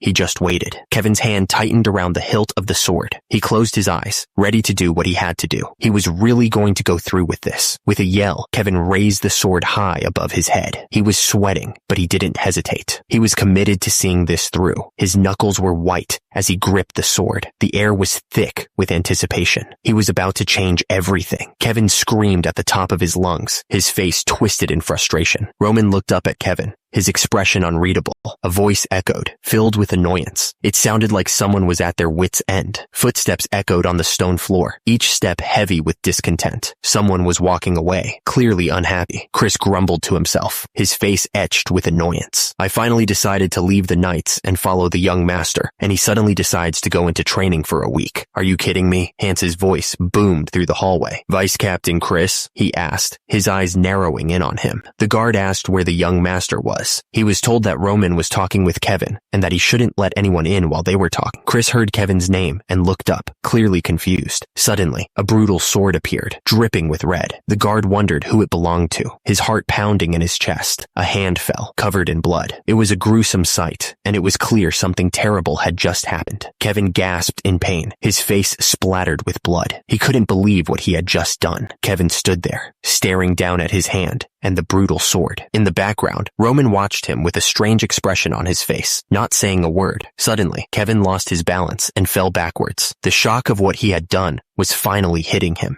Roman stood over Kevin, looking down at him. He didn't seem surprised or concerned, just observant. Lying on the ground, Kevin stared up at Roman, his eyes wide with a mix of pain and disbelief. He was starting to realize just how serious this was. Suddenly, the door burst open, and someone shouted, "Wait! Young master!" Hans rushed in, spotting the blood on the sword. "When did you get hurt? There's blood all over the blade," he asked, clearly worried. Roman stood behind Hans, sickled, looking unfazed. "It's nothing to worry about," he said calmly, "but it's fine." Roman's eyes narrowed, a strange glint in them. "It's not my blood," he clarified. He then explained that at the very moment Kevin was about to cut his own hand off, Roman admitted that he had put Kevin in an illusion to stop him. Kevin stood there, a thin line of blood trickling down his wrist. He looked determined, not even flinching at the sight of the blood. Suddenly, the system flashed a message. Charm of the illusion demon. Roman continued to explain what happened. He said that while he was trying to test Kevin by putting him in an illusion for a short period of time, Roman revealed that Kevin swung down on his wrist with the sword just before he fell into the illusion. Roman's lips curled into a slight smirk. That vicious kid, he thought to himself, clearly impressed. It was a close call, all right. If the spell had been any weaker, Kevin might have completely cut off his hand. That would have been a disaster. 2 weeks until the party. Chris lay in bed, staring up at the ceiling, lost in thought about the upcoming event. 6 months until the war. Kevin stared at his bandaged wrist, a grim reminder of the battles to come. There was so much to teach. Roman smirked, knowing the road ahead would be difficult. Roman knew he'd be getting busy soon. The pieces were set, and the game was about to begin. The entrance to the building stood silent, but the words hung heavy in the air. The upcoming technique was incredibly dangerous. Kevin looked at Roman, surprised. "You're going to teach me a mana enhancement technique?" Roman nodded. "That's right," he replied, his expression serious. Roman's purple eyes narrowed as he explained. "It's not any ordinary technique. It's actually a technique that the mad demon used. The technique was ancient, a martial art lost to time. It had been locked away in the main house's treasury for generations. The name of this dangerous technique echoed in the air, the Soul Spirit God technique. The technique was a dangerous one, Roman warned. It would eat away at the user's spirit, consuming them from the inside out. But that wasn't all. Roman continued explaining that it allowed them to show power, even when they were in terrible pain, pushing their bodies far beyond their limits. The most important thing, Roman said, was that even if all their limbs were cut off, the user could never lose their spirit. The user's face was contorted in agony, tears streaming down their face as the green energy burned through them. It was a pain that would break most people. Roman paused, then added that the mad demon had been very useful to him. He had mastered this technique under extreme pain, pushing himself to the very edge. The young master thought that if Kevin had the will to cut off his own hand, then he was capable of learning the technique. It was a brutal requirement, but necessary. The young master looked at Kevin, explaining that as this technique grew stronger and stronger, he must endure pain much greater than yesterday's. It was a constant test of his resolve. The young master continued, explaining that even with all this, there was one reason why he was teaching Kevin this technique. This was the fastest way to teach a teenager who didn't even know the basics of mana. Kevin was amazed. If he mastered this technique, he would have the strength to protect everything around him. The young master had saved him, wiped out Bloodfang, and now he was even bestowing a technique upon him. Kevin looked up, a nervous expression on his face. He hesitated for a moment before speaking.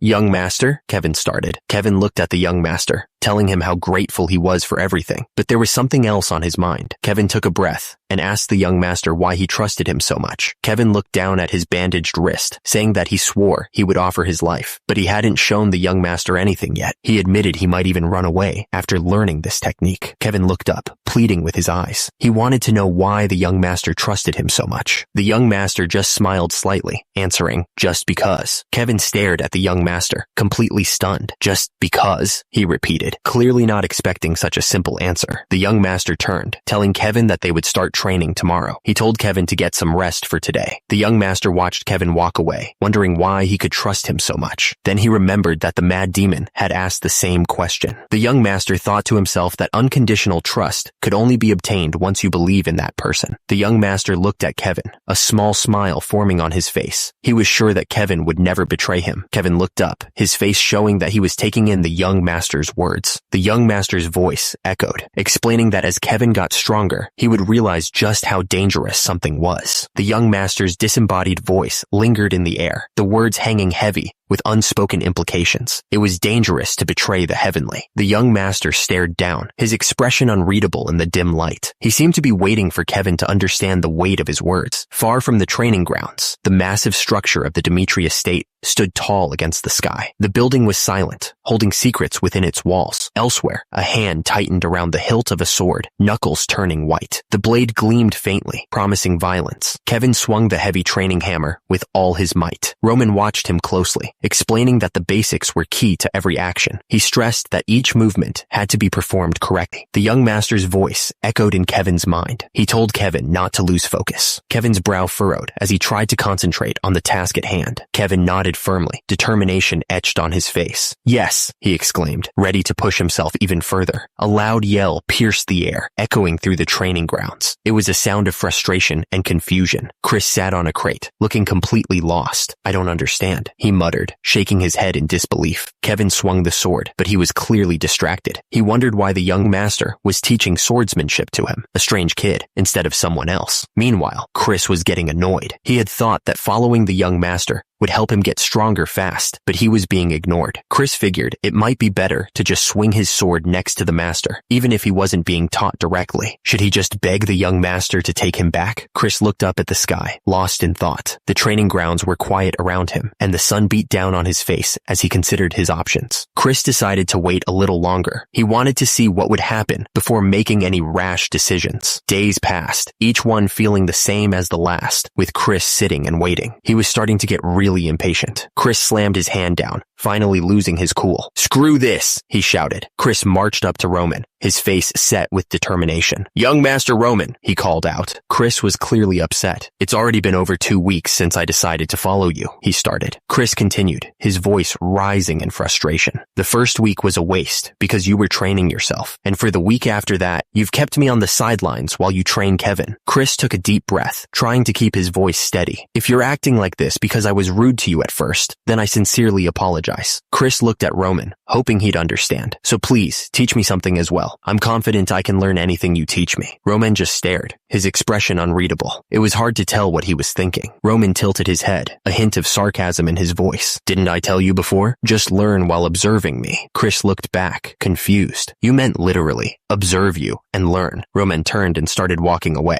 dismissing Chris's confusion. Everyone has their own way of learning. Roman looked at Kevin. Since Kevin didn't know anything, Roman believed he needed to guide him from the beginning until he reached a certain level. Roman's explanation continued, making it clear that he felt responsible for Kevin's growth. He needed to guide him every step of the way. Roman then turned his gaze to Chris. He explained that Chris was different, and no matter what he taught him, Chris would just try to force himself to learn what Roman, the person who defeated him, said. Roman continued, saying that Chris wouldn't seriously try to understand it. He would just try to force himself to learn what Roman told him. Chris looked at Roman, a bit annoyed. So, he asked if Roman wanted him to just keep observing him, but Roman simply said no. Chris looked down at the wooden sword in his hands, completely baffled. He didn't understand why Roman wanted him to use this thing. Chris stared at the wooden sword, not understanding. He asked, "What? Why a wooden sword? You need results to accept the truth." Roman wanted to see what Chris could do, so he suggested, "How about it? Have a spar with Kevin." Chris's eyes widened, surprised by the suggestion. Roman continued, "In this spar, even if Kevin is your opponent." Roman looked at Chris with confidence. He finished, "I will advise him on how to defeat you. Kevin is basically my copy." Chris Chris looked serious as he told Roman that if Roman still thought he was correct after this spar, then he would start teaching him personally. Chris was determined to show Roman what he was capable of. Kevin looked completely shocked. He couldn't believe he was being asked to spar with a knight. Kevin stammered, asking if Roman wanted him to spar with this novice. Kevin's face contorted in anger. He thought to himself, what the hell did Roman take him for? He was starting to feel insulted. Kevin paused for a moment, trying to control his anger. He finally said that he understood and agreed to do it. Kevin looked at Roman with determination. He was going to show him right here and now that he wasn't just some pushover. He would prove his worth. The sky was clear and blue, without a cloud in sight. The air was still, as if the world was holding its breath. Kevin stood in the center of the training area, sword in hand. Chris watched him from the side, his arms crossed. Roman told Kevin that sparring with a 2-star knight put him at a disadvantage, but he asked Kevin what he would lose from a defeat. Kevin's reply was simple and direct. Nothing. Roman continued, explaining that there were countless people stronger than him in this world. He said that Bloodfang,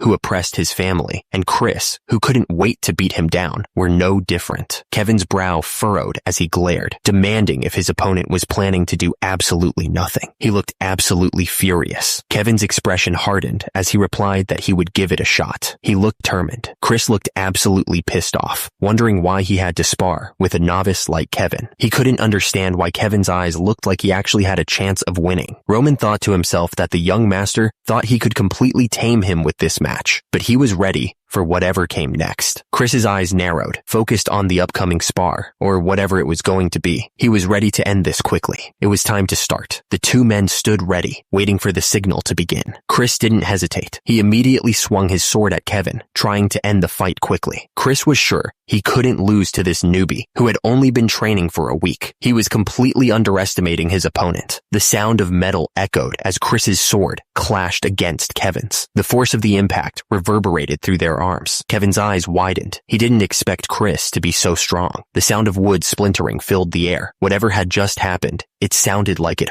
hurt. Chris didn't hold back. He swung the wooden sword with all his might, hitting Kevin hard across the chest. The force of the blow sent shockwaves through Kevin's body. Kevin gasped as the wooden sword connected. His eyes went wide with pain and surprise. He hadn't expected Chris to be so relentless. Kevin staggered back, trying to regain his balance. Chris didn't give him a chance to recover. He pressed forward, ready to continue the attack. Chris looked serious, preparing to fight. Kevin, on the other hand, looked like he was trying to psych himself up for what was about to happen. A voice echoed, instructing Kevin to guard his front. Kevin's eyes widened as he heard the voice warn him that Chris would try a surprise attack. The voice shouted to begin, and Chris didn't waste a second. He charged at Kevin, swinging the wooden sword. Chris's wooden sword slammed into Kevin's raised weapon. Kevin grunted at the force of the blow. Roman's voice echoed in Kevin's mind, telling him to take a step to the side. He was also instructed to aim for Chris's chest as Chris tried to kick him. Kevin focused, trying to remember Roman's words. He took a step to the side, just like he was told. Kevin moved quickly, following the instructions perfectly. He swung the wooden sword, hitting Chris hard in the chest. The force of the hit sent Chris flying backwards. He crashed to the ground, completely surprised by the sudden attack. Chris coughed, struggling to catch his breath. He lay on the ground, winded and defeated. Kevin groaned, lying flat on his back, clearly in pain. But then he heard Roman's voice telling him to get up. Kevin was stunned. That voice, it was young Master Roman? Roman explained that he was using sound conduction, a method to deliver sound through mana. He added that he would be giving Kevin instructions using this method. Kevin was completely blown away. Sound conduction. He wondered if even things like that were possible with mana. Suddenly, Roman's voice echoed in Kevin's head again, telling him to throw himself to the right.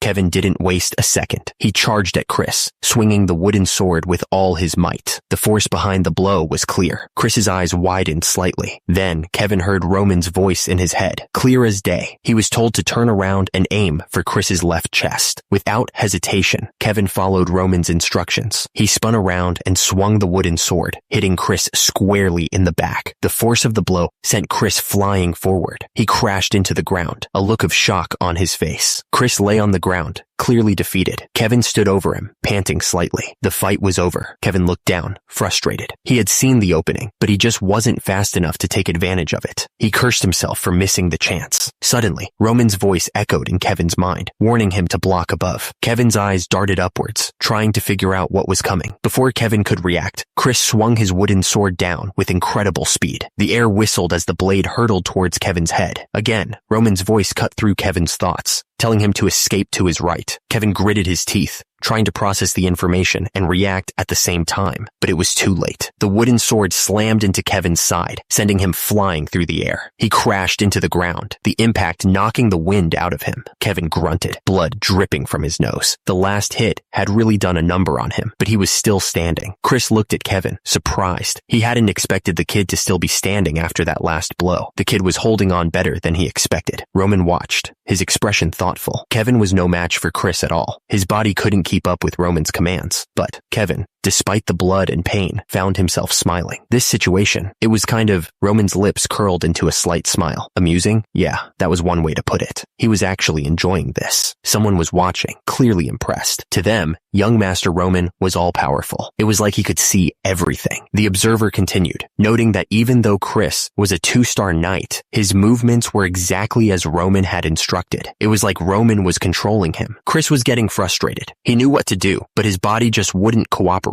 If he could just move the way Roman told him to, he'd already have won. The unseen observer doubled down, saying that Roman was just toying with Chris. It was like Roman was controlling him like a puppet on strings. Suddenly, Roman's voice cut through the air, telling Kevin to turn his body to the right. Kevin tensed, preparing to follow the new command. Chris followed Roman's instructions and charged forward to counterattack. He moved exactly as he was told, hoping to finally gain the upper hand. Kevin blocked Chris's attack with a loud clang. The force of the impact vibrated through his arms, but he held his ground. Chris was trying to strike Kevin down, but he kept narrowly avoiding critical moments and even counterattacking. He thought to himself, is it just a coincidence? The unseen observer was completely stunned. Even Chris, who's considered Dimitri's greatest genius, couldn't hold a candle to young Master Roman's true skills. This was young Master Roman's level. The observer vowed to forever serve Roman as their lord. Even if it was something that didn't logically make sense, they would blindly follow his words. The grip tightened on the sword, knuckles turning white. The fighter was determined to become a weapon for his master, and he knew that there was only one way to achieve it. Kevin raised his sword high, his face contorted in a scream. He roared that his willpower alone would carry him through. Blood dripped from his teeth, a testament to the brutal fight. The air was thick with the metallic scent of his own blood. Chris stared down at Kevin, his eyes cold and hard. He warned him that if he planned to keep fighting, he should be prepared for one of his body parts to be deformed. Roman chuckled, a sinister sound that sent chills down Flora's spine. She looked up at him, her face pale with shock, as she realized the true extent of his ruthlessness. Kevin stood there, blood dripping from his face, but he refused to back down. He declared that they would do this until the end. Chris looked absolutely furious. He called Kevin insignificant. Chris stomped his foot, ready to attack. He said if that was really Kevin's intent, then so be it. Chris raised his sword, ready to strike. He promised to give Kevin what he wanted. Chris warned Kevin that from now on, every time he looked at his deformed arm, he would regret this moment. The air was thick with tension as Chris prepared to strike. Kevin took a step forward, his foot hitting the ground with a thud. He was determined to keep going, no matter what. Kevin stepped forward, ready to fight. Chris stood in front of him, waiting for Kevin's next move. Kevin prepared to attack with everything he had. Blood dripped from his mouth as he focused on Chris. Kevin swung his wooden sword with all his might. The force of the blow echoed in the training area. To think Kevin would step forward like that, Chris wasn't done yet. Meanwhile, Roman watched with a keen eye. Kevin turned around, his expression determined. He gripped his wooden sword tightly, ready to follow Roman's instructions. Kevin didn't waste a second. He moved to attack Chris, swinging his sword down with all his might. Chris blocked the blow, the force of the impact shaking his arms. The two young men continued their spar. The sound of wood hitting wood echoed through the training grounds as they exchanged blows. Chris scoffed, a smug look on his face. "You think I'd get hit by that kind of large and slow attack?" he said. He thought Kevin was full of openings. Suddenly, Kevin's sword connected with Chris's face. The force of the blow sent Chris stumbling backward, his eyes wide with shock. Chris's opponent let out a shout as he attacked. Chris was caught off guard, blood dripping from his face. The attack was so fast that it left a trail of blue energy behind. It was clear that this wasn't a normal fight. Roman watched the fight with a calm expression, his purple eyes never leaving Chris. Chris, on the other hand, was clearly struggling. Chris looked down, his face contorted in pain. He was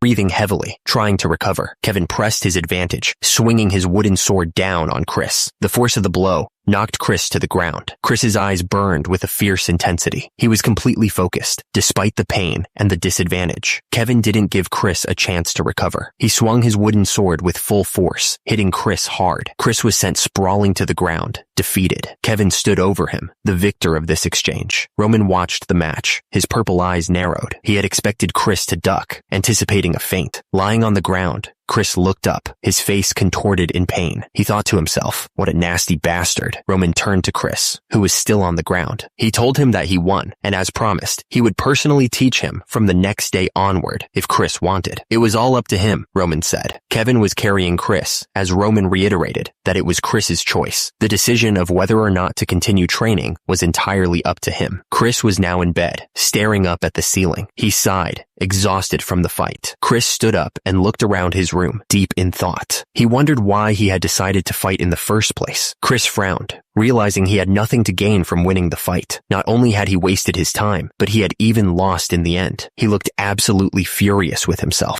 Chris stared at Kevin. That last move of Kevin's. It felt familiar. It was the same situation he was in when he sparred with Roman, he realized. The day he had gone over hundreds of times in his mind. If Chris hadn't had that experience with Roman, he wondered if he could have defeated Kevin without using aura. Chris started to laugh. He couldn't believe it. Had he really grown from just that one experience? Chris wondered. The castle loomed in the background as the question hung in the air. So what will you do? Chris paused, considering his response. He seemed unsure of himself for a moment. Chris finally spoke, his voice firm. He didn't need any teachings, he declared. He would find a way to get stronger by following Roman. Chris looked back on the spar with Kevin. Every single one of Kevin's decisions was right for the situation, he realized. He had thought that Roman hadn't given Kevin any instructions, but he was wrong. Just from trying to understand Roman's decisions, Chris realized his mind was filled with teachings. Now that he thought about it, it felt like Roman was telling him things as he was teaching Kevin. Chris was stunned. Roman. No, the young master was no longer the loser he once knew. Something had changed, and it was big. Chris continued, admitting he didn't know what had happened to Roman, but the young master had reached a level that even Captain Jonathan couldn't touch, he thought. He understood now that Roman meant for him to learn by watching. Chris looked determined. If that was the case, he thought, then until he surpassed Roman, he would watch and learn everything. Roman watched Chris, a slight smile forming on his face. He seemed pleased with Chris's decision. Roman spoke, his purple eyes gleaming. Well then, he said, let's keep training. A week went by in a flash. The castle stood tall, awaiting whatever was coming next. The day of the social gathering party, hosted by the Barcos, had finally arrived. The castle was ready for a week before the social gathering party. The air was thick with anticipation. Whispers filled the air, secrets and rumors swirling like dust devils. Someone asked if the other had heard the latest gossip. About what? Came the reply. The answer came quickly. It was about Roman Dmitri. The news spread like wildfire. Roman Dmitri's engagement with the Lawrence family had been called off. The two men sat at the table, deep in conversation. One said that the announcement blamed Flora Lawrence for the broken engagement, but the other scoffed. He thought it was just an excuse to protect the Viscount's precious daughter. The man's words hung in the air, dripping with disdain. He was talking about Roman Dmitri, the so-called moron Dmitri. Elsewhere, a woman sipped her tea, listening intently. She said that breaking off the engagement so close to the war with Barco meant the eldest son of Dmitri was even worse than she'd heard. A sudden rumor broke through the negativity. Someone had heard that Roman had even taken down Bloodfang, which was hard to believe. One of the women scoffed, telling the other to give her a break. She said that the rumor was probably just a way for the Dmitri family to save face after the broken engagement. The sound echoed through the room, a loud, drawn-out noise that seemed to fill every corner. The fancy decorations did nothing to soften the noise. The news hit hard. Someone exclaimed that they couldn't believe Roman actually broke off the engagement. The document in their hand seemed to confirm it. Another voice chimed in, saying Roman was so easy to manipulate. It seemed like they thought they knew him well. The man asked if Roman was confirmed to participate in the upcoming party. The servant confirmed that they'd received a letter of participation from Dmitri, so it was official. The man holding the glass smiled, clearly pleased. Everything was going smoothly, just as he'd planned. So, the next player entered the stage. It was Anthony Barco, the eldest son of Viscount Barco. Anthony Barco took a sip from his glass, a smirk playing on his lips. He said he was looking forward to next week. Anthony was really excited. He hadn't been this hyped for a party in a long time. The day of the social party finally arrived. The sky was clear, and the castle looked grand. Back at the Dmitri estate, Roman was in thought. He was thinking about Hans. Roman looked at the outfit with a raised eyebrow. Am I really supposed to to wear this? He wondered. It was quite the sight. The outfit practically sparkled, with gold trim and a huge seashell-looking thing around the neck. The attendant gestured dramatically at the clothes. This is your first official gathering since your disengagement, he said. I cannot let you wear just anything. Roman's attendant continued, explaining the situation. For your information, to give a short explanation about these clothes, an abhorrent amount of money was spent just to create these clothes. The attendant leaned in, his voice full of conviction. But I'm sure that you wouldn't not wear this masterpiece, he said, pointing at Roman. The attendant's eyes grew wide, practically vibrating with excitement. He was talking about the outfit, the one he'd poured his entire being into. The attendant's face was flushed with pride, like a kid showing off his best drawing. He was really proud of that outfit. Roman just smirked, clearly amused by the attendant's over-the-top reaction. He looked like he was about to burst out laughing. Roman sighed, giving in. All right, I'll wear it, he said. The attendant was already celebrating, saying he knew Roman would. Roman started walking, each step echoing in the room. He mumbled to himself, clearly not thrilled about the situation. Someone was getting impatient. Why is he so late? They asked, clearly annoyed. The armored man leaned against the carriage, his expression grim. The young master will arrive first at this rate, he muttered, clearly frustrated. A figure in armor came rushing up to the carriage, clearly out of breath. I'm sorry, he stammered, trying to catch his breath. He struggled to adjust his helmet, looking embarrassed. I'm still not used to putting on armor, he explained, clearly flustered by his tardiness. He fidgeted with the helmet, sweat beading on his forehead. He felt awkward and out of place, not quite used to the heavy armor. Chris looked down, sighing deeply. Why do you look like that? Roman asked, clearly not impressed. Chris stammered nervously.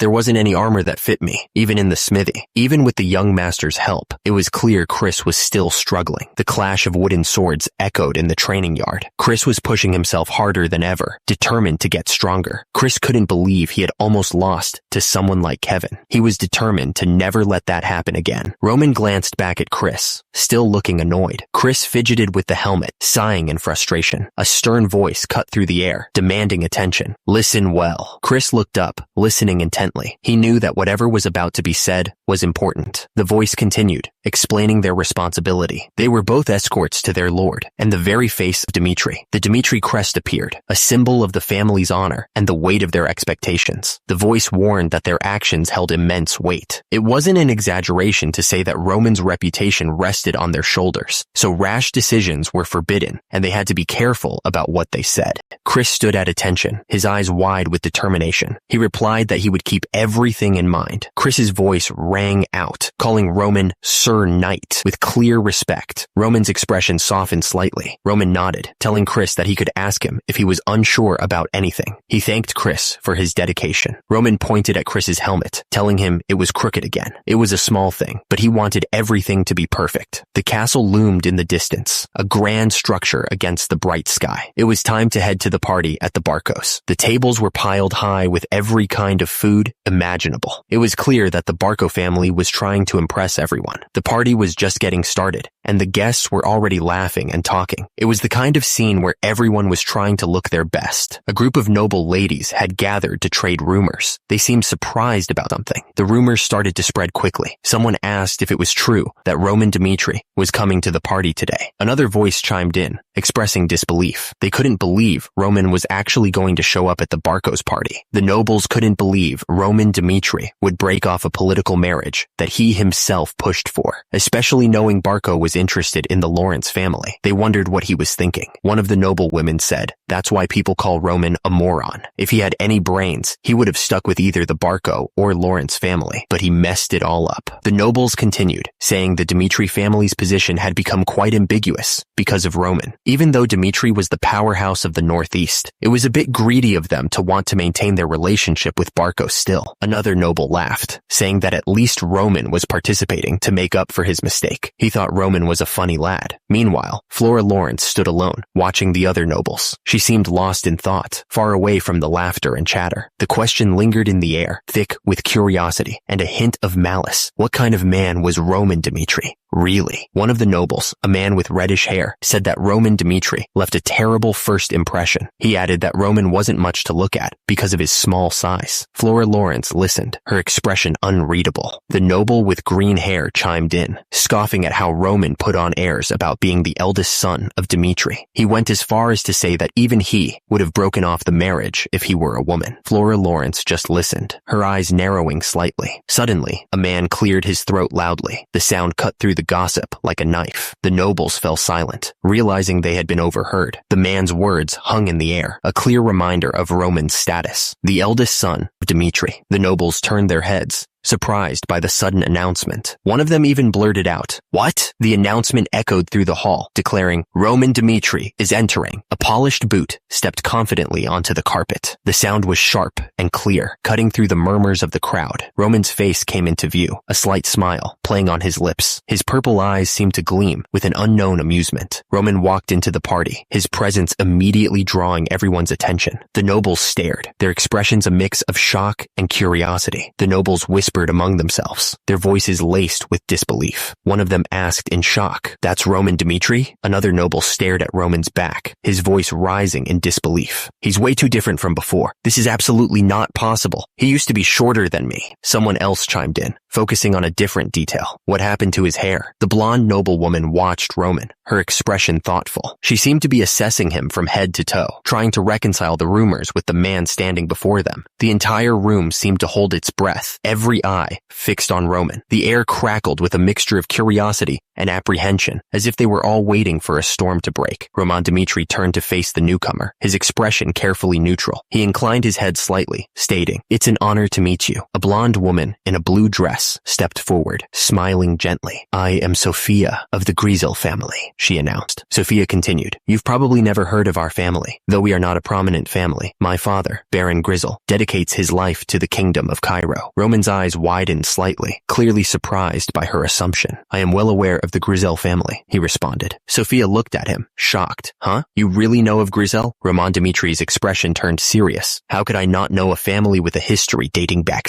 centuries?" Roman smiled, a strange glint in his eyes. He looked like he was planning something big, something that wasn't going to be good for anyone else. A voice echoed in the room, presenting the information. "Here is the information of all the northeastern families, as you've requested." Roman stood at the desk, looking over the documents. Another man stood nearby, watching him with concern. The man asked suspiciously, "But why are you going through these all of a sudden?" Roman replied, "Since I am participating as the representative of my family, I should at least be equipped with the minimum amount of courtesy." He knew he had to memorize where everyone he was going to meet came from, as well as their family history. It was a daunting task, but he was determined to do it. Turns out, a lot of effort was required to win the favor of others. He knew that if he wanted to succeed, he couldn't just rely on his family name. That stood true especially for him, the one called the moron of Dmitri. He knew he had a lot to prove, and he wasn't going to let anyone down. Roman asked if she wasn't from the family that had lived in the Northeast for a long time. He added that the lumber from Griffin was famous for its high quality in the kingdom of Cairo. Then, he mentioned that he'd heard that her sibling succeeded in sensing mana. Roman sincerely congratulated her sibling's accomplishment. He hoped that this would be enough to get on her good side. Roman was in the middle of talking with Flora. The party was filled with nobles, all eager to make connections and improve their position. Suddenly, two men looked shocked by something. One of them muttered, "What the hell?" A man approached Roman, bowing slightly. He announced, "Greetings, Lord Roman Dmitri. My name is Magna of the Volt family." Roman smiled at Magna. "Oh, I get to meet the eldest son of Volt like this," he said with a hint of amusement. Magna continued, trying to impress Roman. "Hadn't Viscount Volt raised remarkable accomplishments in the past battle? I was very moved while reading about it." The man looked surprised by something Roman said. He asked, "Shall we go too? I'm thankful that you think so." Eris approached Roman, a gentle smile on her face. "It's been a while, Lord Roman. You've changed so much." Roman smiled back. "Compared to me, you're as beautiful as always, Lady Eris." Eris continued, "Is your mother well? I'd heard that she's been unwell recently." Dmitri had received many benefits from our deal with the hero's family about 10 years ago. Roman gave a slight bow. "I am also thankful for the goodwill that you've shown us," he said sincerely. Around them, the nobles whispered amongst themselves, their eyes darting back and forth between Roman and Eris. The air was thick with curiosity and speculation. The noble chuckled, admitting, "It seems that I've seen you in the wrong light until now, Lord Roman. I always thought you were difficult to talk to because you were drunk." He paused, adding, "Oh my, I was thinking of starting to drink for real, but it looks like I'll have to abstain myself. The sound of laughter echoed through the room. An old man approached Roman, interrupting the conversation. Lord Roman, he said urgently. The old man continued. The young master has invited you into the back room. Roman's eyes narrowed, a dangerous glint appearing in them. He thought to himself, I guess it's time for me to find out who's getting on my nerves. The sky shimmered with an unnatural light. It was almost blinding. The Barco family's castle loomed ahead, its walls buzzing with activity. Knights stood guard, their armor gleaming in the sunlight. One of the knights muttered that the other families were arriving with their own knight escorts. He seemed a bit envious. Another knight suddenly piped up, asking what a social party even was. He sounded genuinely curious. The first knight sighed, telling him that they would never get a chance to go inside. He quickly added that the other knight's helmet was crooked again. Roman told Chris to just take the helmet off, saying it was too big. Chris seemed unsure, stammering and asking why. Someone nearby whispered, wondering what was up with Chris. Another person remarked that Chris was Roman Dimitri's escort. Roman repeated his demand, telling Chris to take it off. Chris still seemed hesitant. Someone else nearby scoffed, saying what a joke this all was. Nearby, someone whispered that they'd heard Roman Dimitri was the abandoned eldest son. They couldn't believe he'd brought someone who couldn't even hold a sword properly as an escort. Just ignore them, the person scoffed. Another voice chimed in, asking what anyone expected from Roman. A third person finished the thought, stating flatly that this was the level of Roman stood there, holding his drink, trying to figure out what was going on. It was hard to get a grasp on the situation with so many people around. Nearby, a group of women whispered to each other, their faces lit with excitement. They seemed to be talking about Roman, but it was hard to tell for sure. Flora smiled, her eyes sparkling with amusement. She seemed to be enjoying whatever was happening. Suddenly, Anthony put his arm around Roman, pulling him closer. Anthony asked Roman who he was staring at so intently. Anthony asked Roman if he knew who the blonde lady over there was. He seemed surprised when Roman didn't know. Flora stood there, surrounded by flowers, smiling brightly. It was a beautiful sight, and for a second, the tension in the room seemed to fade. Roman thought about Flora Lawrence. He was trying to piece together what he knew about her. Suddenly, someone called out, "Over here, Roman." Anthony asked, "What happened to you in the time I didn't see you?" He looked genuinely surprised. Roman thought to himself, so this guy is Anthony Barco. Anthony looked Roman up and down. "I'd heard you've changed, but I can't believe you changed this much," he said, clearly surprised. Anthony gestured to a chair. "Have a seat and tell me everything," he urged, his eyes full of curiosity. Roman glanced at the table. Glasses were scattered around, and bits of food were left on a plate. "There are traces of people being in here." Roman noticed a tipped-over bottle near the table. The fact that he made them leave before I arrived means Roman's mind raced. He realized Anthony probably had something secret to tell him. This was going to be interesting. Anthony's smile widened, but there was something unsettling about it. "If that's the case, then I'll make him comfortable," he said, the words hanging in the air. Roman frowned, considering Anthony's words. He wasn't quite sure either what was going on. Roman sat down, placing a tray on the table. "I used to splurge tons of money to change myself, but now I keep changing day by day, even when I don't do anything," he said, a bit surprised by it all. Roman smiled, though it didn't quite reach his eyes. "In any case, it's good to see you again," he said, trying to keep things civil. Chris watched the exchange between Roman and Anthony, his expression unreadable. He was waiting for something to happen. Anthony leaned back on the couch, a strange look in his eyes. "I guess I can take that in a positive way. Honestly, I didn't know what you were thinking back then," he said, trying to sound understanding. Roman held up his wine glass. His eyes narrowed slightly. "Back then?" he asked, a hint of suspicion coloring his tone. Anthony's voice dripped with venom as he revealed the details. He said that Roman, who had been pushing for a political marriage with the Lawrence family, had been caught sleeping with Anthony's cousin in the back room. Roman's eyes widened slightly, a flicker of surprise crossing his face. "Really? Wow," he said, trying to process the accusation. Anthony shook his head, a look of disbelief on his face. He couldn't believe Roman had gone so far, especially with his marriage coming up so soon, even if secrets were safe at the party. Anthony pressed his advantage, trying to corner Roman. He figured he could use the party as leverage. He asked if he could take Roman's participation in the party as confirmation that he accepted his proposal. Anthony leaned forward, trying to appear reasonable. He said he would keep the whole matter a secret. He was willing to bury the hatchet if Roman played along. Anthony's smile was wide, but his eyes were cold. He suggested they discuss Roman's marriage with the Barco family. He was really pushing for this alliance. Roman's face was a mask of surprise. He couldn't believe what he was hearing. "Marriage with the Barco family?" he asked, clearly shocked. Roman's eyes widened, a storm brewing within them. He realized how deep this whole thing went. This wasn't just about some petty feud. It was about power, alliances, and the future of his family. A thought echoed in Roman's head. This memory. He took a deep breath, the cold rain soaking into his clothes. He was back at the start, standing before those doors. He remembered betraying Anthony Barco. It was a decision that still haunted him. He recalled begging his father to set up a political marriage with the Lawrence family. He had been desperate. Roman knew he couldn't avoid them forever. The past was catching up to him. Roman was determined to use this chance to make things right with the Barco family. He knew it wouldn't be easy, but he had to try. He walked into the room, and Anthony Barco immediately snapped at him. "You're late, Roman," he said, waving him over to the sofa. "Hurry up and take a seat." Anthony gestured towards the woman beside him. "Let me introduce you. This is my cousin, Emily Barco." Emily smiled politely. "It's nice to meet you, Lord Roman," she said. Roman gave a slight nod, still processing everything. "I'm Roman," he replied, keeping his voice even. Anthony leaned back, a sly look on his face. "You're okay with her drinking with us, right?" he asked, waiting for Roman's reaction. Anthony leaned back on the sofa, gesturing towards Emily. He mentioned that she was just walking around by herself, since it was her first time at the Barco estate. A voice echoed, confirming Emily's place in the family. Of course, she was part of the Barco family. Anthony then ordered Emily to pour Roman a drink, but quickly changed his mind. "No, it's fine. I'll pour it myself," he said, grabbing the bottle. The air suddenly thickened with unspoken anger. Someone muttered under their breath, calling Anthony a bastard. Anthony smirked, his eyes glinting with malice. "Are you showing off that you're getting married?" he asked, his voice dripping with sarcasm. Anthony waved his hand dismissively. "About that.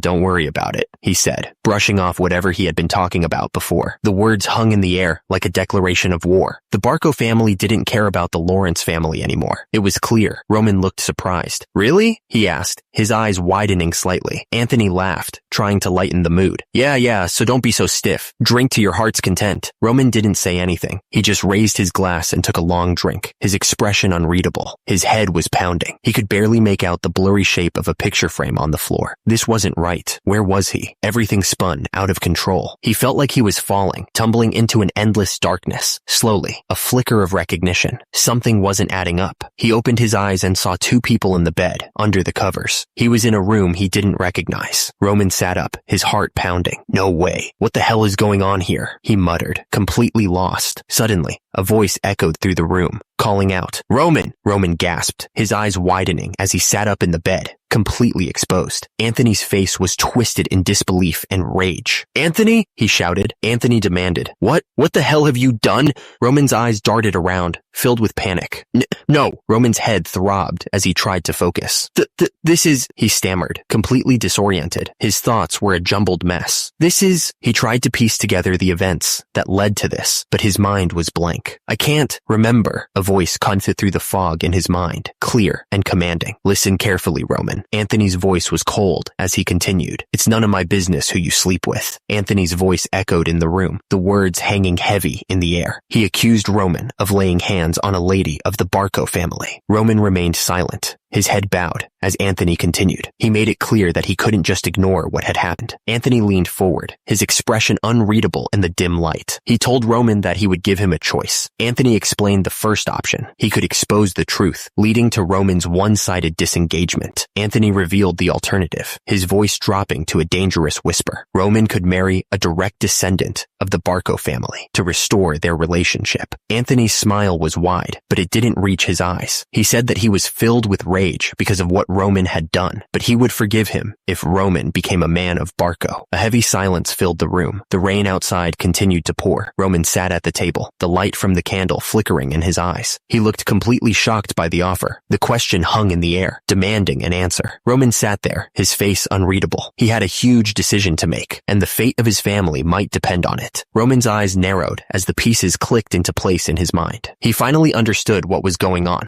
The full picture was now clear. Every detail, every conversation suddenly made sense. If Roman messed this up, if he even laid a hand on a Barco family member, the consequences would be severe. The honor of the Dmitri family would sink to rock bottom. Everything he had worked for would be for nothing. The speaker's face was red with anger as he said they were already getting trashed for not being real nobles. This marriage falling apart would only make things worse. It was clear that Roman was trapped. He probably didn't have the insides to face his father's anger. The old man would be absolutely furious. The air was thick with unspoken tension. Everyone was waiting to see what Roman would do next. Even so, he couldn't choose the other option either. The thing is, he really loved Flora. He must not have wanted to ruin the marriage that he had set up himself. That would make things even worse. And he definitely didn't want to ruin Flora's name in the process. That would be a total disaster for everyone. Roman looked down, the weight of everything crashing down on him. He had committed suicide when it was time to make his decision, a final act of desperation. He wished that his death would solve everything, a desperate hope in his final moments. He thought that this was the only way. Roman took a drink of the wine, the taste bitter on his tongue. He was a weak man, someone who'd never accomplished anything with his own strength, a pathetic excuse for a noble. How miserable. And the thought hung in the air, a heavy weight pressing down on him. Pathetic. That was the word that echoed in his mind, the final judgment on his life. Roman stared ahead, his expression unreadable. He was clearly thinking hard about what he should do. Anthony leaned forward, a serious look on his face. Why are you hesitating, Roman? The union of our two families is something that will flip the entire northeastern region on its head. Anthony's smile widened, but it didn't reach his eyes. No one will be able to oppose us, he said, his voice full of confidence. Anthony continued to lay it on thick, trying to sell him on the idea. And you will wield absolute power in the Northeast. There's no reason for you to be just for that. Anthony's eye twitched slightly, a sign that his patience was wearing thin. He was starting to get annoyed. Roman's mind raced, trying to process what he was hearing. He could only manage to ask, what? Anthony set his wine glass down hard, the sound echoing in the room. He stared at Roman intensely. I have to accept this political marriage for such a reason. Anthony tried to brush it off, his voice smooth.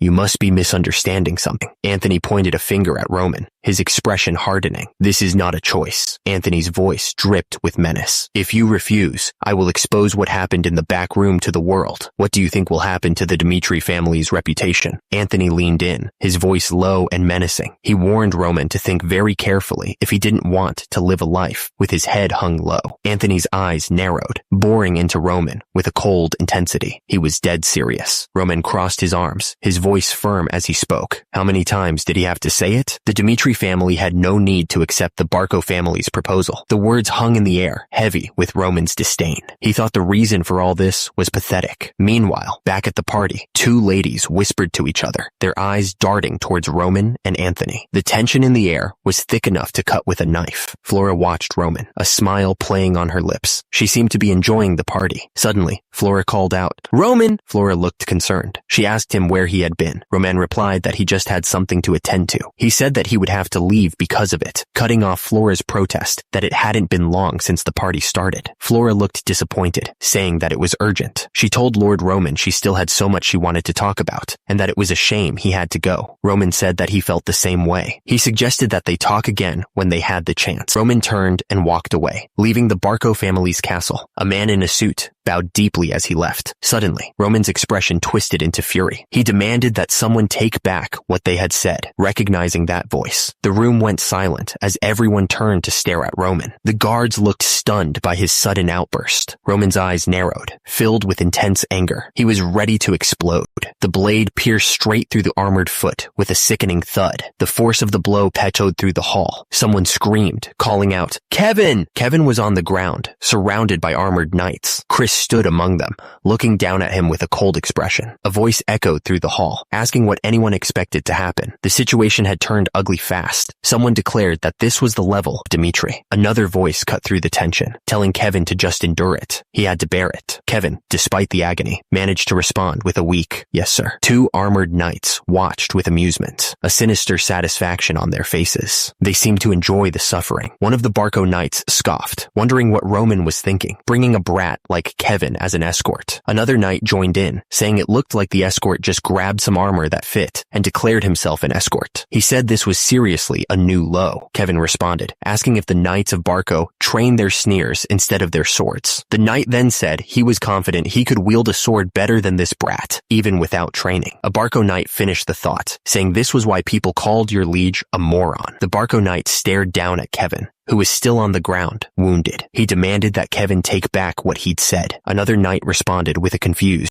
The Barco knight put his hand on Kevin's head, sneering. He said that young Master Roman didn't even deserve to be called that. He looked absolutely furious. Kevin looked absolutely furious. So, He screamed at the Barco Knight to take back what he had said, calling him a bastard. The Barco Knight was taken aback by Kevin's outburst. He asked Kevin how he dared to speak to him like that, looking down at him with fury. Chris yelled Kevin's name, looking at him with concern. He seemed worried about how this would end. Chris looked back, his face etched with worry. He couldn't shake the feeling that things were about to get much worse. A knight of Barco drew his sword, the steel glinting menacingly. He was ready to fight for his family's honor. The knight of Barco found himself surrounded by two other knights, a clear sign of the growing tension. The Dimitri family was currently at odds with the Barco family, and this confrontation was proof of it. He hesitated, thinking to himself, if I cause a mess here, the consequences could be dire. He realized that any rash actions might not only cause problems for the young master, it could bring serious trouble, which he wanted to avoid at all costs. The words hung in the air, heavy with implication. The intensity in his eyes showed that he meant exactly what he said. It wasn't just one person, but the entire family. He paused, drawing a breath. It was time to make his allegiances clear to everyone present. Kevin declared that he was his liege's knight. Kevin looked angry, his face red with fury. He told the other knight that he had no wish to deal with thugs pretending to be knights. The man let out a dismissive laugh, as if he couldn't believe what he was hearing. The knight looked absolutely furious. He told Kevin he would see how long he could keep his pride. Suddenly, a hand grabbed Kevin's arm. He didn't even see it coming. Kevin's eyes widened in shock. He couldn't believe what was happening. Kevin looked up at Chris, confused. He didn't understand why this was happening. Kevin looked at Roman, desperate for an answer. He asked if Roman was okay. Roman's eyes narrowed, his gaze intense. Something had changed. Something was different about him. Roman stood there, his expression unreadable. The officer's hand moved in a blur, striking Roman across the face. Roman's eyes widened in disbelief. He wondered what just happened. How could he not even react to being slapped? The officer grabbed Kevin, snarling, "A moron like you." Roman's eye twitched. His face contorted in confusion. He wondered what was going on. Roman stared directly at the knight, pointing his finger. He accused him of something. Without a word, Roman punched the knight square in the face. The sound of the impact echoed through the courtyard. The knight stumbled back, clutching his face in pain.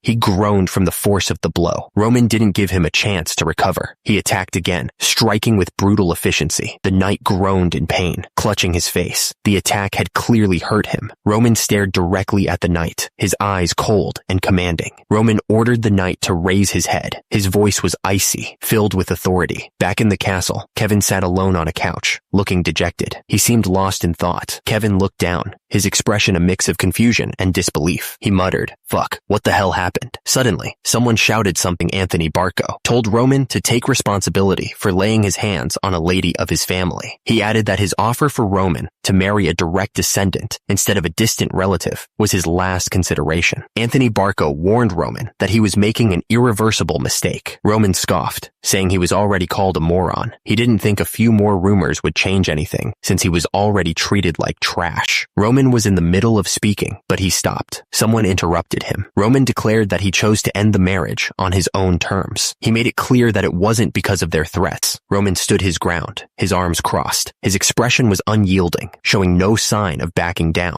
Roman continued speaking. He pointed out that since Dimitri had turned their back on Lawrence, Anthony's wish was more or less fulfilled. But now that Anthony had bared his fangs at him, Roman wondered how he should react. Roman's eyes narrowed as he spoke. He suggested he could help the Lawrence family interfere with the Barco family. Roman's expression hardened. He suggested he might act just to relieve his personal grudge against Anthony. Roman had already done his homework on the Barco family. He knew what he was up against. He knew their ties to the central government gave them serious influence that couldn't be ignored. But Roman also realized their power was entirely based on those connections. Without it, they were nothing. If you only looked at their wealth and power, they seemed strong. But Roman knew who the real powerhouse of the Northeast was. It wasn't the Barco family. He made it clear. This wasn't about the Barco family anymore. This was personal. This was about the Dimitria family. Chris sat on the couch, looking up. He knew something was about to happen. He just didn't know what. The question hung in the air, unanswered. What would he do? What could he do? Chris asked if once this matter was settled, Roman Dimitri would leave the Lawrences alone. Roman Dimitri confirmed that was the deal. It was time to end this. It was time to wrap things up. It was time to get this done. Chris sat there, looking down. He was starting to realize something was different. Roman had changed. It wasn't just his face that was different. Something deeper had shifted.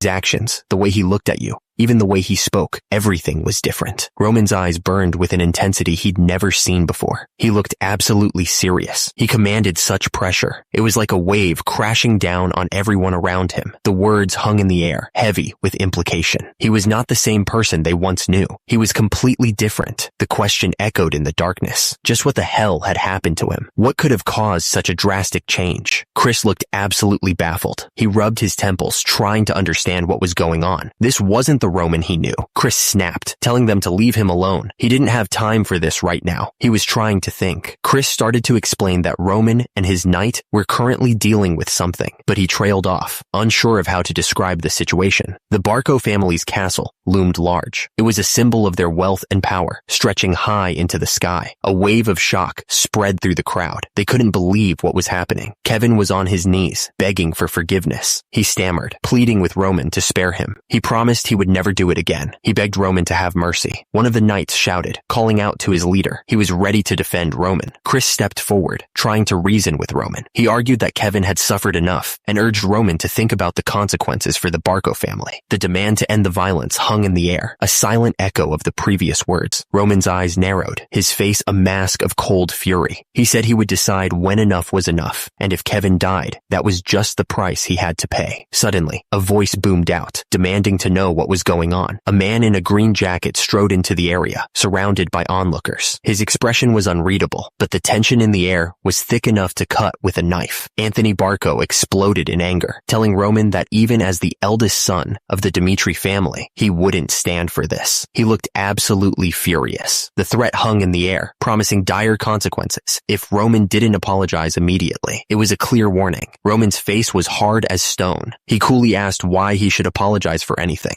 Kevin, still on the ground, pointed out that he had been slandered and attacked. He looked up, pleading for understanding. Anthony Barco pressed the issue, asking if he seriously believed that Roman was in the wrong. He added that Roman had crossed the line. Kevin warned that his personal grudge could destroy not only their relationship, but also the relationship between their families. He looked serious as he spoke. He continued, saying that his actions could have devastating consequences for everyone involved. The air was thick with tension. Roman cut in, telling the other person to watch their step from now on. He stared intently, making sure his words were heard. Roman added that he wasn't a very patient man, demanding that they decide what they were going to do right then and there. He looked absolutely furious. The other man asked if he wouldn't help the Lawrence family interfere with the Barco family. He seemed desperate for an answer. Damn it. He was furious that things had gone this far. He hadn't expected things to turn out this way. Kevin was still on the ground, clutching his injured foot. But then he seemed to realize something, admitting that the other man was right. He continued, saying that he would have given the same punishment. He seemed to be agreeing with Roman's actions. Roman smirked, commenting that they sure got along well. He seemed pleased with how things were going.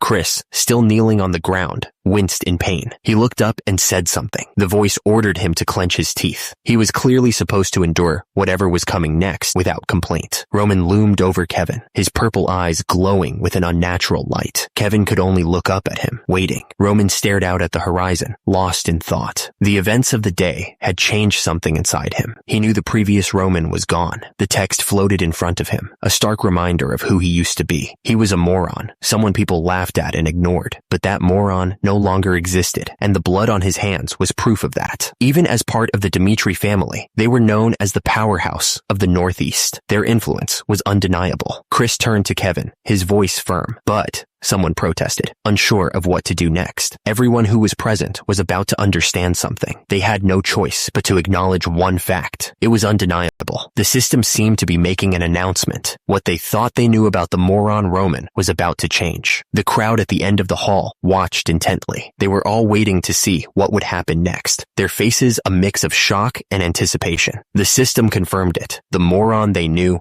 no longer existed. A new Roman was here now. The dark sky hung heavy over the forest. The moon peeked through the trees, casting long shadows across the ground. Kevin looked down, ashamed. Chris stood next to him, equally somber. Kevin spoke, his voice full of regret. He told Roman Dimitri that he was sorry because of him. Chris then spoke, looking down. He was sorry as well, because he did absolutely nothing. Chris continued, explaining that while the Dimitri name was being disgraced, Kevin was being beaten. He felt terrible about it. Roman Dimitri stood there, silent, his expression unreadable. The weight of the situation hung heavy in the air. Kevin and Chris listened intently. Roman Dmitri thanked them for bearing with everything until he arrived. Roman Dmitri continued, explaining that their decisions had prevented the worst-case scenario. Rashness, he said, always brings chaos. Roman Dmitri paused, a heavy silence filling the air. However, he was about to add something. Roman Dmitri's eyes narrowed. That, he said, was not the answer that he had wanted. The sky seemed to burn with the words, a declaration of absolute power. No one in the entire northeast of Cairo would dare to lay a hand on the Dmitri family, a statement that echoed with the weight of their influence. A carriage raced towards the Dmitri family's estate, the sun setting behind it. The estate stood tall, a testament to the family's power and influence. The words hung in the air, a chilling reminder. Even if one had to endure humiliation, it was crucial to remember the face of the person who caused it. The words were a command, a burning ember in his heart. He must never let his spite be quenched, never forget the wrongs that had been done to him. The words echoed in his mind, a driving force. He couldn't bear to see someone above him, a hunger for dominance consuming him. Roman Dmitri stared down at those before him, his gaze intense. He declared that anyone who followed him would have to live a life of standing above everyone else. He sat there silently, his arms crossed, his expression unreadable. Roman Dmitri was thinking about what he'd said, the weight of his words settling in the room. Roman Dmitri's words hung in the air as two men listened intently. He continued, stating that they must adapt to his ways if they wanted to follow him. The carriage rattled along the road, kicking up dust as it went. The rhythmic sound of the horses' hooves echoed through the quiet countryside. The Black Moon Guild had delivered the information he requested. It was all about the Barco family, their recent activities, and their plans. The man standing by the desk reported that, according to the Black Moon Guild, the Barco family's recent movements were very unusual. Roman Dmitri listened intently, absorbing the information. Roman Dmitri just stared at the document in front of him. He was thinking about what he'd just heard. The name Barco hung in the air, a silent accusation. It was time to learn more about them. Turns out, the Barco family had settled in the northeast a little over a century ago. Their influence had been slowly growing ever since. Their rise as a powerhouse in the region started when someone from the Barco family entered the central government. That was the key to their power. Roman Dmitri commented that their military strength didn't seem very impressive, just as he'd already found out. He admitted he was surprised because he thought their military would be strong since they were so powerful. Roman Dmitri continued, saying that it just showed how powerful the central government was. The map showed that the Salamander continent consisted of 2 empires and 6 kingdoms. Among them, the kingdom of Cairo was small and weak. Because powerful enemies lurked outside their borders, they had no choice but to join forces with the central government in order to survive. Due to this, the central government also naturally gained strength. The system gave the central government absolute power when it came to conscription. Their authority was undeniable. If a noble family dared to reject conscription, they were immediately branded as insurgents. Soldiers would be sent without delay. After crushing the insurgents, their land was seized and became the kingdom's property. The consequences were harsh and swift. The neighboring lords who helped with the subjugation were rewarded with a piece of the confiscated land. The rest was given to a new aristocrat loyal to the central government. This system of influence gave the Barcos an incredible amount of power because of their connection to the central government. Their strength wasn't just about soldiers, it was about influence. Hans looked surprised. He said he couldn't believe things had gone that far. Roman Dmitri explained that this was how the Barcos were able to get such a huge loan from the gold bank. They had assumed the Barcos got the loan with just a credit guarantee, without putting up anything valuable as collateral. Turns out, the money they got was used to hire the Berg Mercenary Company. The Berg Mercenary Company was made up of about 100 fighters, led by the A-rank mercenary Berg.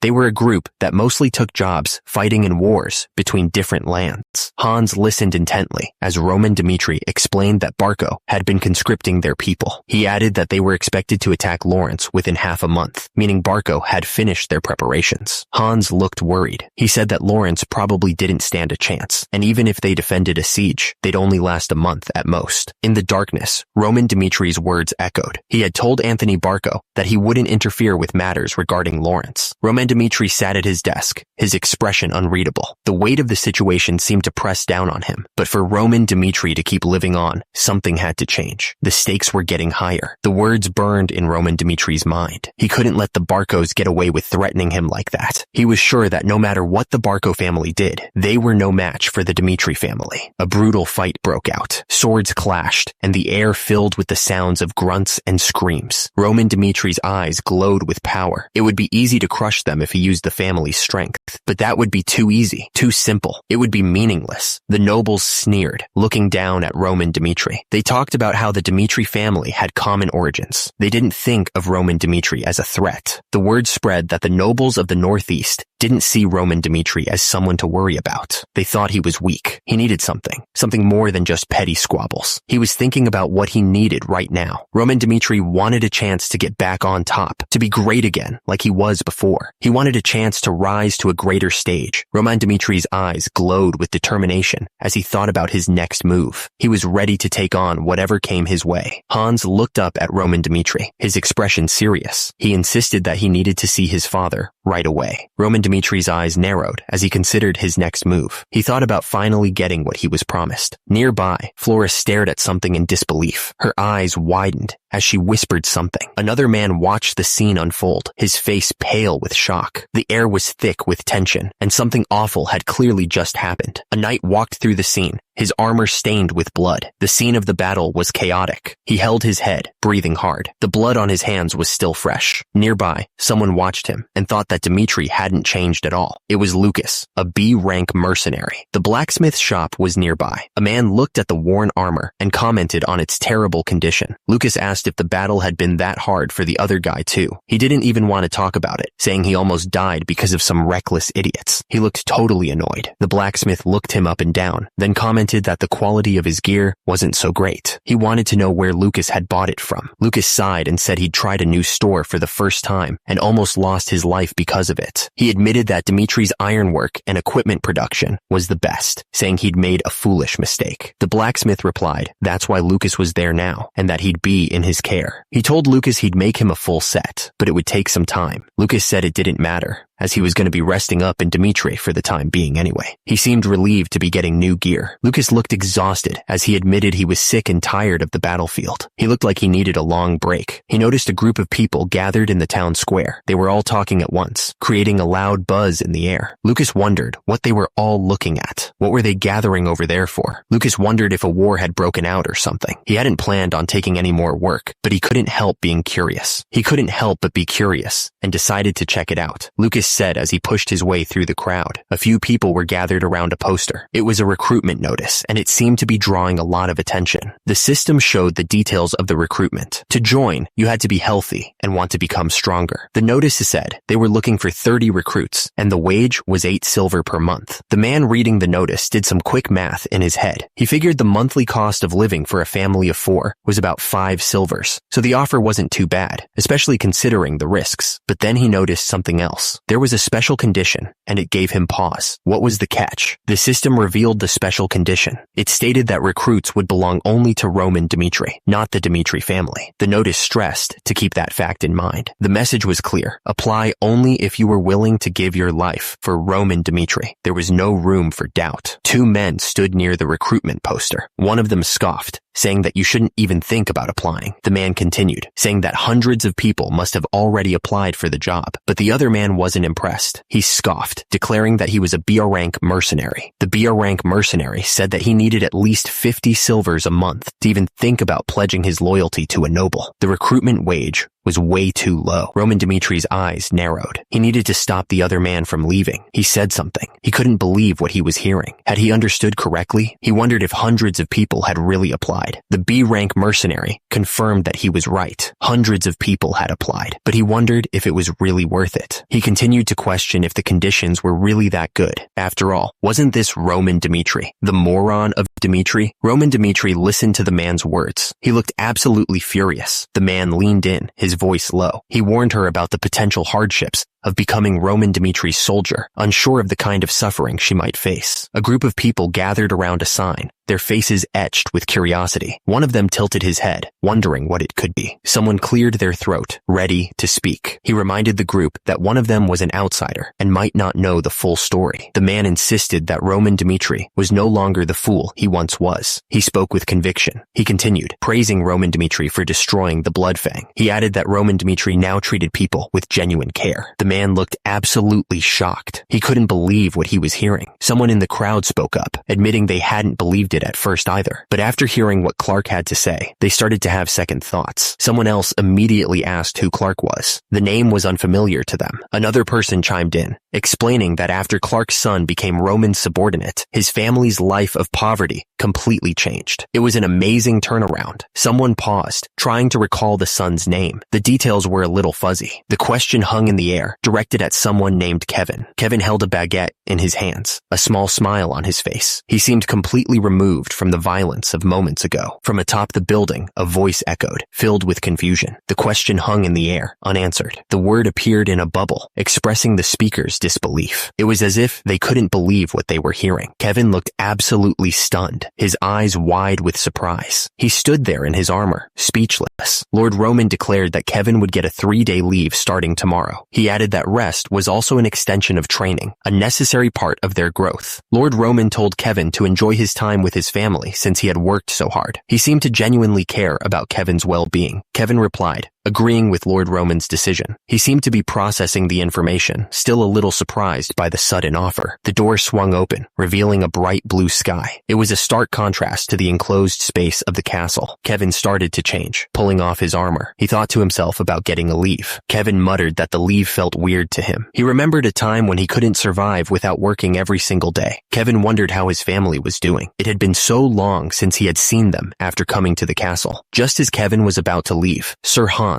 called out to him. Sir Hans wanted to talk to Kevin before he left. Sir Hans asked if Kevin was seriously going to meet his family looking like that. He mentioned that Lord Roman had arranged for some clean clothes for Kevin to change into, so he should go put them on. Sir Hans then asked if Kevin needed money to buy his family gifts. He then told Kevin that he would be receiving 30 silvers a month from now on. Sir Hans told him to go have a good time with the money, whether he spends it on gifts or something for himself. Kevin stood there, holding the clothes and the pouch of money. He looked surprised by the sudden generosity. Kevin walked through the town square, a huge smile on his face. He held a large paper bag filled with bread, ready to bring it home to his family. Kevin looked down at the clothes he was wearing. He couldn't believe how soft they were, saying that they made him feel good just by wearing them. Kevin smiled, thinking about his family. He had bought tons of bread for them and thought the freshly baked bread smelled amazing. Kevin imagined Mary's face when she saw the bread. He was sure she would be overjoyed. Kevin approached Mary, smiling. He remembered that she had said it was her lifelong wish to eat whipped cream on freshly baked bread, and he was finally able to make it happen. He remembered that she would complain about having to eat hard bread every single day. He felt a pang of guilt thinking about it. Kevin thought about how he couldn't even buy her freshly baked bread, not even once. He remembered that fresh bread cost twice as much as the dried stuff, and then everything changed so fast. Suddenly, Clark burst into the room, yelling. The family huddled together on the floor, clearly terrified. They didn't know what was happening. His hands clenched tightly until his knuckles turned white. No matter what happened, he would do his best. Kevin stared forward, his eyes full of resolve. He promised himself that he would grow stronger under the young master's guidance. Kevin repeated his vow in his mind, trying to make it real. He would grow stronger under the young master's guidance, no matter what it took. The sun shone brightly on the house. The air was still and quiet. Kevin blinked, looking around in confusion. Huh? The woman took a sip from her cup, enjoying the moment. The sunlight streamed through the window, warming her face. The man smiled as he held up a donut, ready to take a bite. Below him, a young girl reached out to touch some flowers, giggling with light. Suddenly, a feeling of shock washed over him. What in the world was going on? Kevin stared at the scene before him, his mouth agape. The place was huge and beautiful, not what he expected at all. Kevin thought to himself that it was weird. He was told to head to the outskirts of the castle instead of the slums. Something was definitely up. Kevin's parents looked up in shock. They shouted out, calling him brother. Kevin, holding a bag with food, heard the shout. He was their son. Kevin hugged his mother tightly, overwhelmed with emotion. His father stood behind them, while his sister ran towards them, excited to see her brother. Kevin's mother hugged him back, tears in her eyes. She told him that Sir Hans had given them a house and land, all thanks to Lord Roman. Kevin's mother continued, explaining that people from the castle had helped them settle in. She said that they finally felt truly alive, unlike their days in the slums. Kevin's eyes widened as the pieces started to fall into place. He realized that Lord Roman was the reason for his family's newfound happiness. Tears streamed down Kevin's face as he hugged his mother tightly, overwhelmed with gratitude. He thanked her, his voice choked with emotion.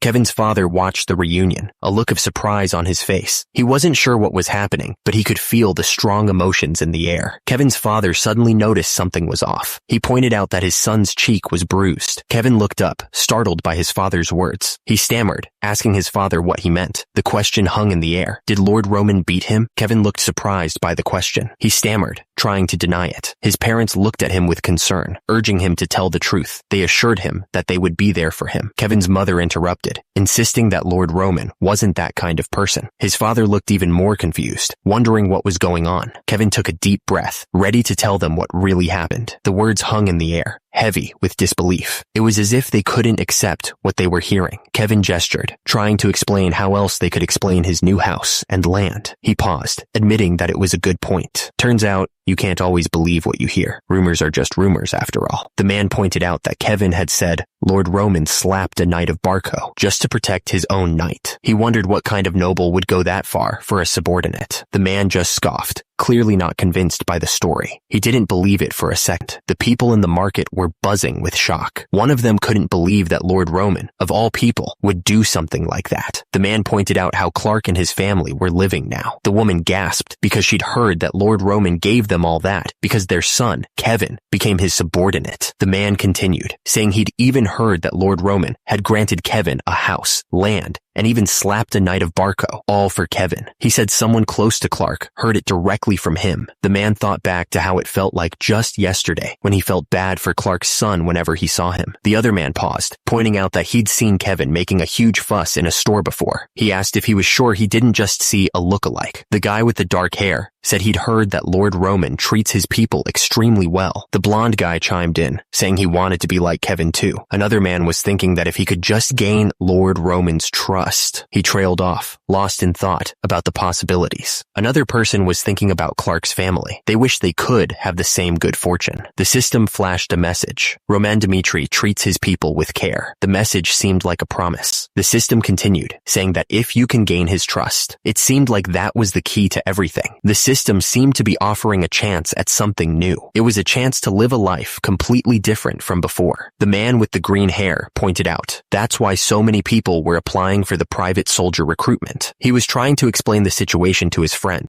The man with the green hair was totally confused. He wondered what in the world was going on. He was thinking about how Roman had subjugated the Bloodfang and the incident at the social party. One of the men stated that the Roman Dmitri that he knew would not do such a thing. He even remembered seeing him making a fuss in a casino after he lost all his money 2 years ago. The man with the green hair looked at his friend, still trying to understand. He wondered what in the world had happened in those 2 years. That was interesting. Something was definitely up. The gears in his mind started turning. The man with the teal hair smirked, his eyes gleaming with a strange light. He wanted to see it all for himself. Under the moonlight, the trial preparations were moving ahead without a hitch. Everything was falling into place. The plan was set. They would only provide the minimum number of soldiers needed to keep things in order. Lord Roman would be in charge of everything else. The building loomed in the darkness, silent and still. It was the calm before the storm, a moment of peace before the chaos began. A sudden thought popped into his head. Had it really been that long already? Sir Hans looked absolutely serious, his usual jovial face replaced with a stern expression. Kevin gave Sir Hans one last chance to reconsider. He asked if he was really okay with going through with this. Sir Hans poured himself a drink, trying to ignore the warning. Someone pointed pointed out that developing private soldiers just for one person was way too dangerous. The discussion continued. Someone suggested that they should at least ask what his purpose was. The man started to explain his reasoning. He began by saying the name, Jonathan. He continued, explaining that when he heard Roman would be at the Barco social party, he had some serious concerns. Jonathan admitted that he thought Roman was going to team up with the Barcos to get rid of his second-born son. He had completely misjudged Roman's intentions. Jonathan was shocked when Roman, in front of all the nobles, slapped a knight of Barco. He did it even though Anthony tried to stop him. Roman looked absolutely furious. He was about to slap the knight of Barco, his hand raised high for the strike. The man continued, explaining that even if Anthony were to join forces with his second-born son, it wouldn't deter him. He was thinking about all the possible outcomes. He went on, talking about dealing a fatal blow to his right of succession as revenge. The man's face was grim as he considered the possibilities. The man's voice echoed in the room as he spoke of Roman. He mentioned that Roman, who had been seen as a moron for over 10 years, started living his life differently ever since the Bloodfang incident. Jonathan paused, his expression softening. He emphasized that, as a father, he had a certain perspective. He finished his thought, saying that he merely wished to cheer Roman on. He wanted to see his son succeed. Kevin listened to what he was being told. He said that he understood. Hans sat at his desk, taking a drink from his glass. He wondered how many people had actually applied, guessing maybe 50, and saying anything above, that would be a relief. The news spread quickly. It was estimated that over 500 people had applied. Hans sat there, still holding his glass. He couldn't believe what he was hearing. Hans looked absolutely shocked. He couldn't believe it, and he asked what was going on. The tower loomed high above, its stone walls silent. The air was still, holding a sense of anticipation. A low murmur ran through the crowd, a mix of voices creating a tense atmosphere. Kevin was there, listening to the whispers. A man with green hair looked over the crowd, his expression unreadable. He seemed to be watching everything. A man stood before someone of great importance, addressing them with respect. He called out to his liege. The message was clear. The preparations for the trial were complete. Everything was now ready. Roman sat silently on the barrel, his back turned to whatever was behind him. The air was heavy with unspoken thoughts. He was lost in thought, his expression unreadable. His face was set, jaw tight, as if steeling himself for what was to come. The day before the trial had finally arrived. The air was thick with anticipation, the gravity of the upcoming events hanging heavy. The town was quiet under the light of the full moon. Little did they know the next day would bring chaos. He lifted the heavy mug and took a long drink. The beer went down smooth. Dmitri Dark took another swig, a smile spreading across his face. He thought the beer was as great as always, but his expression suddenly changed, his face hardening. Something was clearly bothering him. The tavern was packed. It was surprising to see so many people gathered the day before the trial. There were way more applicants than anyone had expected. There were 3 loud guys sitting at a corner table. They were laughing and joking, not a care in the world. Hanging from their belts were copper IDs. Turns out, they were C-rank mercenaries, probably looking for some action. There were also 3 others at the bar. They didn't look like mercenaries, but they definitely seemed like they had seen some battles.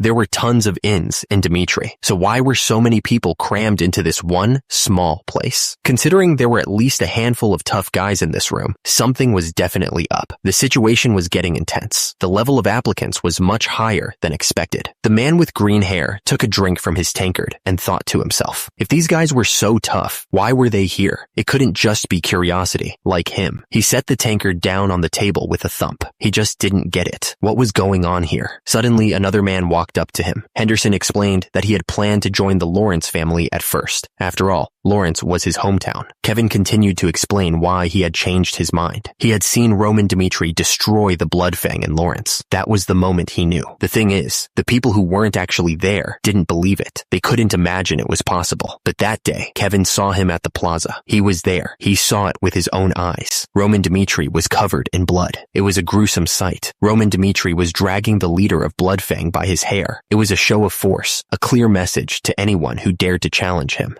Kevin asked if the other man could even imagine it. He was about to tell a story that seemed impossible. Kevin continued, explaining how a young master from a noble family had punished the Bloodfang for messing with his people. The crowd was silent, listening intently. He described how Roman Dmitri traveled to another territory. His goal was to smash the leader's head open, teaching them a lesson they wouldn't forget. Kevin admitted he couldn't get that scene out of his head. The image of Roman's brutal victory was burned into his memory. Kevin stared down, lost in thought. The memory memory of that day still had a strong hold on him. A chill ran down his spine as he thought about what happened. It was a story that would stick with him for a long time. Kevin explained that some folks doubted what really happened in Lawrence. They just couldn't believe it. Kevin insisted that he saw everything with his own eyes. He knew that Roman Dmitri wasn't some weakling, like the rumors said. Kevin declared that Roman Dmitri was a true leader, someone who would fight for his people. The man slammed his mug on the table, showing how much he agreed with Kevin. He was all in on this story. The applicant was talking about the private soldier recruitment. He saw it as a golden chance to become Roman Dmitri's subordinate. He was going to pass that trial, no matter what, get the right to live in Dmitri, and serve Roman Dmitri. The applicant had such admiration for Roman Dmitri. He was willing to do anything to be on his team. The applicant's words hung in the air. He really meant it. He would give his life for Roman Dmitri. Suddenly, a huge commotion erupted. It was hard to ignore. The commotion might not just be a coincidence, though. It felt like something bigger was going on. The day of the trial had arrived. The Dmitri drill hall was buzzing with anticipation. The Dmitri drill hall stood tall, its stone walls a silent witness to the events about to unfold. The air crackled with nervous energy. A couple of guys were talking about grabbing a drink after the trial. One joked that the loser would be buying. The other guy seemed surprised that was even a thing. The words hung in the air, heavy, with unspoken meaning. If everything he'd heard was true, things were about to get complicated. The applicant was lost in thought, his brow furrowed in concentration. What choice should he make? The weight of the decision was heavy on his shoulders. The applicants all shared the same thought. The rumors they'd heard had planted seeds of doubt in their minds. They wondered if they'd made the right choice applying. The moment of truth was nearly at hand. The applicants knew they would have to make a choice. It would change everything. The man with green hair glanced up, waiting to see the real Roman. He knew everything would change in that moment. He blinked, surprised by the sudden silence. What was going on? He had a bad feeling about this. The trial was about to begin. The applicants steeled themselves, ready to face whatever came next. The air was thick with tension. Roman Dmitri stepped forward, his armor gleaming in the dim light. His red cloak billowed behind him as he walked with purpose. The crowd parted as Roman Dmitri continued forward. The sound of his footsteps echoed in the large room. No one had given the command, but everyone unconsciously bowed their heads and made way for him. The applicants seemed awestruck. The rumors were true. The whispers about Roman Dmitri's strength and presence had not been exaggerated. Roman Dmitri continued walking, his red cloak flowing behind him. He seemed unfazed by the attention he was receiving. The sound of someone approaching echoed as heavy boots climbed the stone steps. Each step seemed to carry a weight of anticipation. Roman Dmitri reached the top of the stairs and looked down at the crowd. He seemed to be assessing the people gathered before him.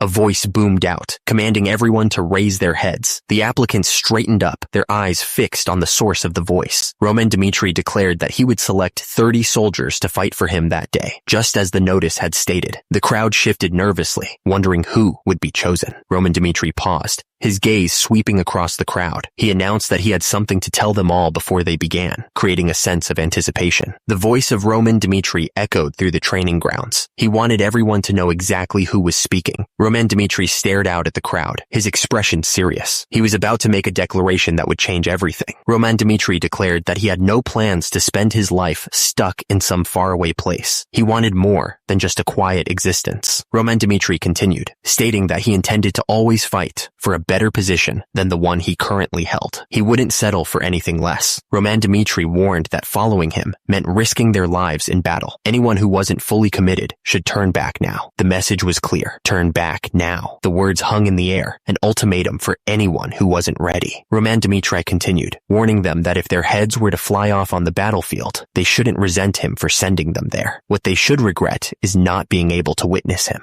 The words echoed, promising that their only regret should be that they weren't able to witness him standing tall. It was a promise of power, but also a warning of failure. Roman Dmitri stood before them, his figure imposing against the sky. He was looking down at them, and they were looking up to him. He wanted them to witness him as the most powerful on the continent, standing by his side. It was a declaration of ultimate ambition, a promise of a future where they would all share in his glory. The crowd of applicants looked on, murmuring amongst themselves. They couldn't believe what they were hearing. Roman Dmitri's face was filled with arrogance as he spoke of becoming the most powerful on the continent. He seemed to forget that his own position in his family was at stake, but for some reason, it felt like he could actually pull it off. Despite the odds, there was something about Roman Dmitri that inspired a strange confidence. Roman Dmitri looked forward, his eyes focused. He was ready to face whatever came next. The instructor cleared his throat, ready to begin. Morrison. He announced that he would now give them instructions for their first trial. The instructor made it clear. The trial was simple. When an applicant stood on the marked spot, the archer behind him would fire 3 arrows. The applicants listened carefully, trying to understand the rules. The instructor continued, explaining the possible outcomes. The arrows might just barely touch them, get stuck in the target behind them, or even hit them head on. The applicants looked nervous, realizing the danger. The instructor repeated that the arrows could strike them directly. The thought of being hit by an arrow made some of the applicants gulp nervously. They were starting to understand the stakes. He continued, emphasizing the most important rule. Only those who didn't move even a little bit while the arrows flew would pass the first trial. The applicants stared ahead, trying to imagine standing perfectly still under such pressure. The instructor finished, declaring that those who didn't move would pass the first trial. The applicants looked at each other, a mix of fear and determination on their faces. This was going to be harder than they thought. The announcement boomed, declaring that the trial would begin in the order that names were called. The applicants braced themselves, knowing it was about to start. The voice called out names, starting with Dirk. He was ordered to move to the designated spot, and Morrison was told to stand by next to him, ready for his turn. The archer stood ready, bow drawn, and aimed at the designated spot. The air was thick with tension as everyone watched, waiting for the signal. The applicant thought about what was happening. He couldn't help but wonder if they would really be shot at. It didn't make sense to him that they would risk killing a potential recruit during a trial.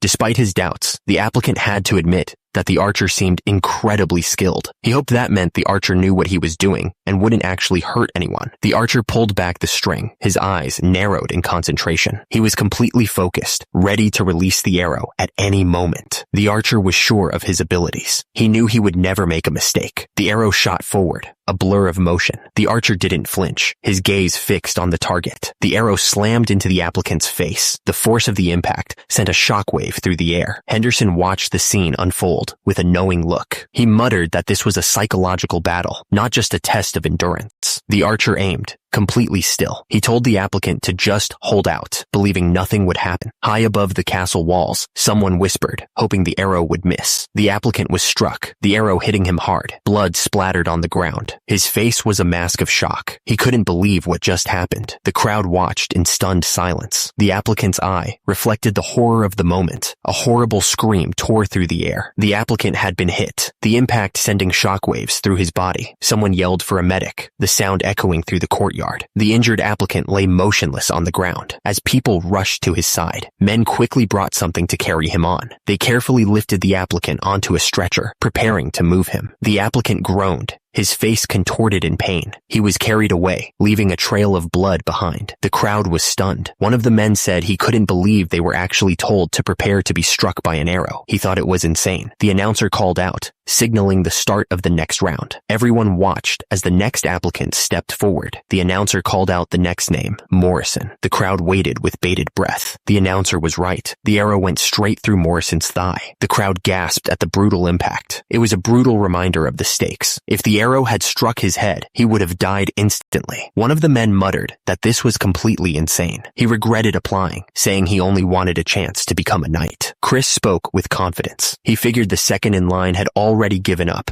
just as the liege had predicted. The announcer glared at the crowd. He taunted those who were too afraid to get hit by an arrow, telling them to give up right now. Roman spoke calmly, but his words were firm. He promised that anyone who endured the trial, even if struck by an arrow, would proudly receive the qualifications to pass. The words hung in the air, a challenge to anyone who considered themselves a coward. Chris stared straight ahead, his face set with determination. The air in the drill hall was thick with tension, everyone waiting to see who would back down. The command was clear and forceful. He demanded that they get out of there right away.